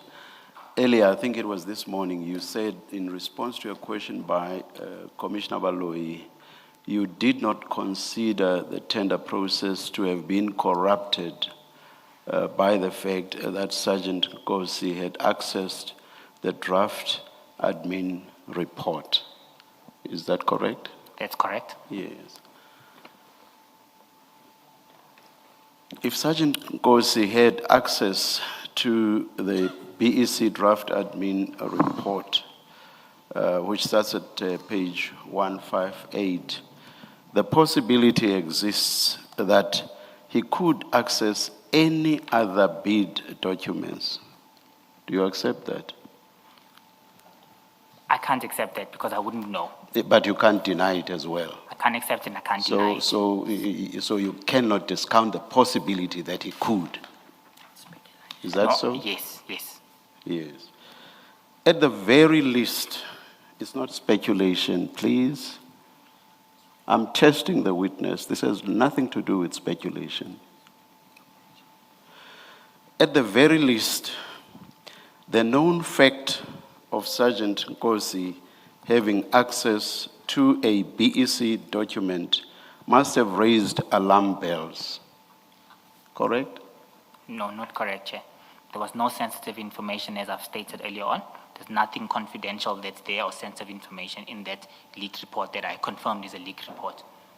What I'm saying is the fact that he could access an internal document. Doesn't matter what nature, it doesn't matter what effect it actually had or could not have had. What I'm focusing on is the fact of him being able to source an internal document. And what I'm saying is, surely that must have raised alarm bells. From my perspective, my answer was no. Is that purely because of the nature of the document? Chair, the nature of that document was not sensitive. It only contained... No, I'm issues of closing. asking, are you saying in your case it did not? Are you saying that because of the nature of the document or not? Yes. So saying if he has sourced a fairly innocuous document, it basically means nothing. It does not matter to you that the very fact that he has accessed an innocuous document shows that he could very well access documents that are not innocuous at all. Is that not... I've agreed to that. I said I am yes, concerned. so that possibility, the possibility of other documents which may not be innocuous, must surely raise alarm bells. I agree to that, Chair. Yes.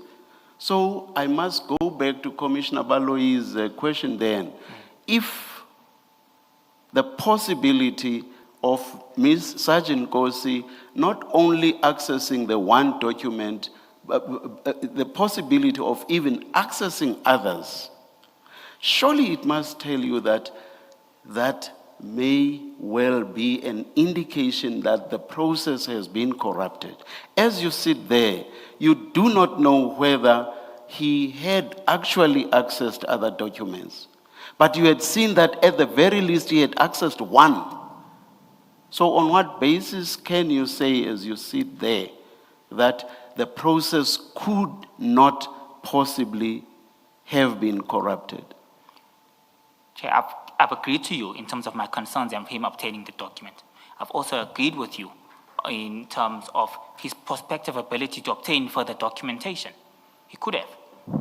I've agreed to that. I did not deny that.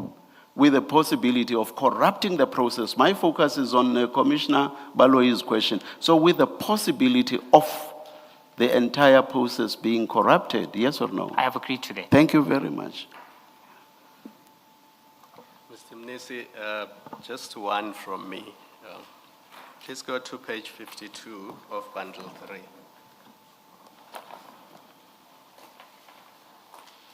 Page 52.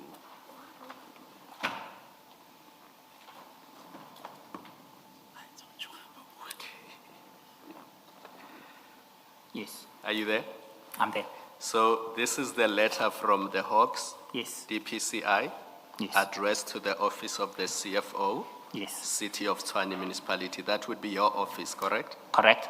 And they say the Hawks are investigating alleged case of corruption against the City of Tshwane municipal officials attached to the SCM department, together with other finance officials. Do you see that? I see that. And then they ask for various documents relating to certain companies Yes, and certain officials. yes, So this is a document that the Hawks have addressed to the City of Tshwane, correct? correct? And you have shared this document with Sergeant Nkosi, correct? Correct? And then all the communication with the investigating officers in this case, you have also shared that with Sergeant Nkosi, correct? Correct? And the City of Tshwane's response to the Hawks, you've also shared it with Sergeant Nkosi to review before the response is sent to the Hawks, correct? Correct? And that is on page 65. If you want to satisfy yourself, you can have a look at it, but it is there. And it goes to my issue, which I raised with you earlier today and again yesterday. Your propensity to share with Sergeant Nkosi documents that are confidential to the City of Tshwane. What business does Sergeant Nkosi have with the Hawks investigating tender irregularities in the City of Tshwane? Chair, first of all, this was a fake and a fraudulent letter that was sent by imposters, I'm going to put it that way, imposters purporting to be from the DPCI. We've got a process that's validated and tested in terms of how we deal with investigations, organs of state, Chapter 9 institutions. The protocol that is followed, firstly, any communications must be addressed to the city manager. It's in standard protocol. We deal with these issues on a daily basis. We've seen a number of these communications daily. Secondly, there must be sufficient communication and reference information in the document. If you look at this document, firstly, it doesn't even have a tender number, nor does it have any official communication instruments to communicate with the purported investigation. I'll give you a sequence of events of how this emanates. I allowed you to answer and you didn't even answer my question, but I was patient because I wanted to give you a chance. Let's assume that this letter is fake. The first time you get it, you don't know that it is fake, correct? No, I know because I analyzed the letter. Yes. I look at the letter, I analyze the process that's followed, I pick up anomalies. I know immediately it's fake. Where was it sent to, this letter? It was left at reception. At reception where? At the city. At the City of Tshwane? Yes, at the City of Tshwane. It is a letter left at the reception at the City of Tshwane. What business does Sergeant Nkosi have? It was a test of legitimacy. I needed him to give me advice on how I can take this matter up further. I needed to ensure that these individuals are trapped so that behavior of this nature does not carry on any further. Did you report it to the police station? I was waiting for advice from Sergeant Corsi in terms of how we deal with this. Even if you look at the communication that you refer to on, I think, page 64, I commit to submitting these documents to the purported individuals, CC the supply chain management officials. The plan was to test legitimacy and to trap these individuals. So 2 years later, have you reported it to the police, to SABC? No, I haven't reported it to SABC. But you, in a City of Tshwane letterhead, sent a draft response to Sergeant Nkosi to review. I was asking for advice on how to trap these individuals. In a City of Tshwane letterhead, you sent a draft response to Sergeant Nkosi to review. Is that correct? It's not, it's an email with my signature. It's not a letter, that's my signature that's appearing there. So I was saying, did I cover the contents correctly? Will this help me catch these individuals in order to enable me to report this case? In short, this was an unlawful letter, and there's no unlawful conduct for myself because this is not an official document for the city. You'll be aware, Chair, that these individuals disappeared from here. We sent a team to go there at 10 a.m. to deliver documentation. When they were being contacted, they completely disappeared. That number stopped working as well. You see, you're telling me about the facts, and I'm not asking you about the facts, but I accept that that is your answer. My question is really why you involved Sergeant Nkosi in matters that relate to a letter sent to City of Tshwane. Forget about it's fraudulent, you are aware that it's fraudulent. You've already said yourself, it is sent to the City of Tshwane, it is left at the offices. My question is, why do you involve Sergeant Nkosi in City of Tshwane matters? It's not a City of Tshwane matter, it's an unlawful event. I needed to trap this individual so that I can open a case against him. He is a member of Hawks. He should be aware of the process on how I can escalate any irregularities of this nature. I was asking for advice on how to escalate the matter further. So if a fraud happens at the City of Tshwane's offices because it is a fraud, you are at liberty to involve Sergeant Nkosi, not internal fraud people, but Sergeant Nkosi. He's the one who must advise you on what to do. He's the one that must comment on your draft responses on letters that are dropped off at the City of Tshwane's offices. Unlawful letters that are not official documentation. The procedures are not followed up. I will even give an example. We had a matter of this nature where I had my first encounter with the senior counsel, Charles Kelson. They had a matter where he was dealing with another organ of state. The protocols that were followed, him and the representatives he was working with communicated to the city manager. This is a matter that was now delegated to me officially by the city manager that we have received an inquiry of this nature. CFO, you need to deal with this accordingly. I then action it accordingly. Protocol is not followed. This is not a lawful letter. So if there's a fraudulent inquiry made at the City of Tshwane, the port of call is Sergeant Nkosi to advise on how to respond to that fraudulent letter sent to the City of Tshwane. That's your answer, as I understand it. No, that's not my answer. What is your answer? My answer is I asked for advice because he is a member of the Hawks and he should know the escalation processes. He's a member of? He is the member of DPCI. He's a SABC official. He should know the processes of escalating these matters. From my perspective, this was a good deed. This was in good faith. I needed advice on how to deal with the situation moving forward. And was it reported to the police? I think that was my last question. Yes. You said you were waiting for advice from him, but that was in 2024. So what has happened in the last 18 months? Since the disappearance of these individuals, I guess I was overtaken by events because they never ever came up, they never ever called, nor did they ever respond to this formal correspondence that was sent. You never reported this attempted fraud? Officially, no. I was overtaken by events, the individuals disappeared. When I tried to contact them to say I'm here, the number just didn't work. Didn't go through any longer. Does it mean you're resorting to Sergeant Nkosi on something like this? Does it mean that the City of Tshwane doesn't have its own internal investigations department or people that could have investigated this for you? It does have that. But why did you decide to go to Sergeant Nkosi instead? It investigates internal matters. Their matters are for issues that occur within the city. They are not authorized to investigate other organs of state. No, but this is a matter that is occurring within the city. You've been addressed in your official capacity as the Chief Financial Officer, so it is a city business. It's not a personal matter. It says CFO, City of Tshwane, so it is a city matter. And you don't refer it to the legal department. You don't refer it to your internal investigators. You don't refer it to the city manager. You say there's protocol. It should have gone to the city manager. You don't say, city manager received this. I'm giving it to you because that's our protocol, that these kind of things should be coming to you.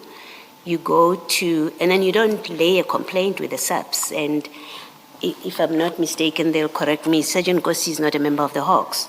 You don't lay a complaint with the SABS. You go to your friend to help you solve a City of Tshwane matter. Even if it's a fraud, it's a City of Tshwane matter. Can you just explain why you choose not to follow protocol? You say we have a protocol. You don't follow protocol. Why? Chair, I do follow protocol. No, you didn't follow protocol. Your protocol does not include Sergeant Nkosi. Can we settle that? Nkosi is a member of the public. He's no different from me. So you going to him is not to follow protocol. And I've said to you, and I've indicated to you, bodies internally that you could have gone to, your internal investigation people whom you say you have. You have a legal department, and you have the city manager that you tell us correspondence is addressed to the city manager if there are issues, but you don't escalate this to the city manager to decide what to do with it. You instead go to your friend. Okay. Chair, firstly, group audit and risk and legal investigate internal matters. They can't investigate external institutions. That was my understanding. That's still my understanding now. I couldn't have referred this matter to them. Firstly, I needed to ensure that I find processes in place to escalate this accordingly within the SEP structures. This was me asking for advice on what process I need to undertake to raise this matter accordingly to the relevant officials within SEPS. It was a SEPS-related issue where an unlawful... Did you formally, when you gave this to Sergeant Gossi, are you saying that's you reporting to the SEPS? And if your answer is yes, then I leave it at that. I will not ask you any further questions. Are you saying that when you handed this over, that's you escalating it to the SEPS? I can't find an easy way out, and the answer is no. Me sending to this to Sergeant Gossi, I needed to understand the escalation processes on if I receive an issue of this nature, which I've ascertained myself, it's a fake letter, it's unlawful. What steps do I need to follow to raise this accordingly within SEPS? Okay. That was the reason I sent it to Sergeant Gossi. I needed advice and guidance, which he provided me. But you did more than getting the steps. You actually, as Commissioner Khumalo says, prepared a draft response Yes. on Tshwane communication record, which is your email with a signature. So you prepare a response to which Sergeant Nkosi makes an input. So you did more than, in fact, it is not correct to say you were asking and he provided you with how to escalate this. You actually, with him, started dealing with the matter, responding until these people disappeared. I mean, there are WhatsApp messages here where people are being asked, who are you? Where can I come and deliver documents? That's more than, or in fact, has nothing to do with escalating. Okay, from my perspective, there was nothing wrong asking for guidance from a subject matter expert. He seemed like a subject matter expert. He knew the process to be followed. He guided me accordingly. There was nothing wrong with that. That's your answer. Thank you.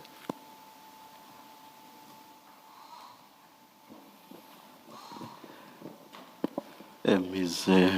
Vandenheefer, I think we've reached the stage where you should indicate whether you will be re-examining. And our practice is to ask upfront what you will be re-examining on. I know the evidence has ended just now, and I do not know if you have applied your mind to that. At this point, our indication is that we do want to re-examine. Yes. And we would like to have an opportunity to do so. Yeah. But in the lateness of the hour, I assume we were going to have to arrange for a date.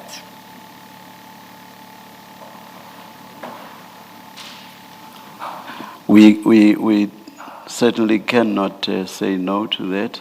And what did you say? I'm very sorry, I was whispering to Commissioner Baloyi. What did you say about the lateness of the hour? I said I assume we'll have to arrange for a date for the that. re-examination. For that, yeah.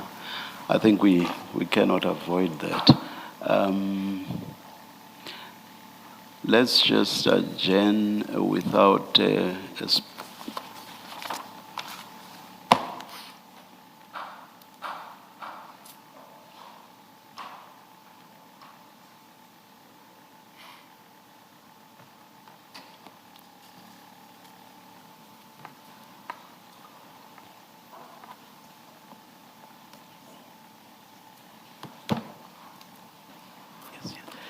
This will actually afford, an adjournment will actually afford you an opportunity to put together beforehand the questions, not so much the questions, rather the aspects or issues that you will be re-examining on. And must we give a timeline? Maybe, what? Chairperson, may I be so bold as to request that Yes. I discuss it with my learned friend on availability of dates? As I said to him earlier today, we've accommodated, we've had to, for a number of days, rearrange our diary, so we would really like to be able to have a say in when we do that. Both Mr. Matopo and myself had to.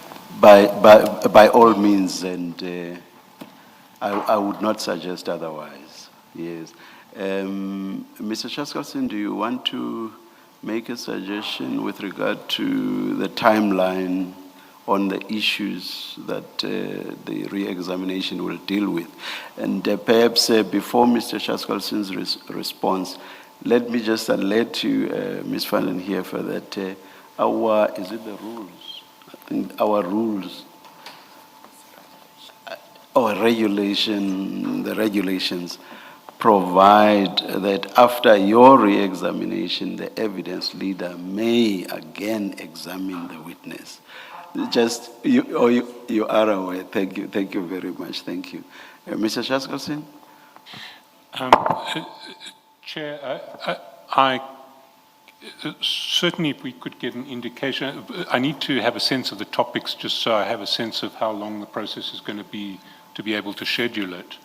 So if we could get that indication by the end of the week, then we could, Ms. Van den Heever and I could just then look for a date that works for both So of us. perhaps let's just leave it at council coming back to us on the timeline.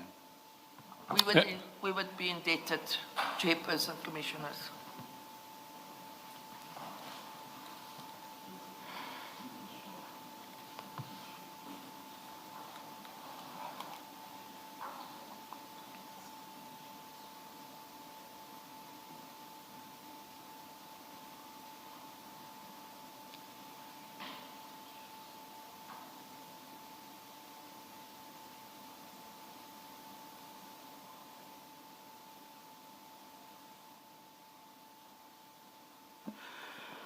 All right, then, the timeline is agreed. End of the week. The date, that will be resolved between council. Thank you, Chair. We'll do that. Yes. Is Thank there you. anything else? Nothing else? Not Okay. from my side, Elder. All right. Let's adjourn and resume at 9:30 tomorrow. Mr. Mnisi, you will come back on a date to be advised. Thank you.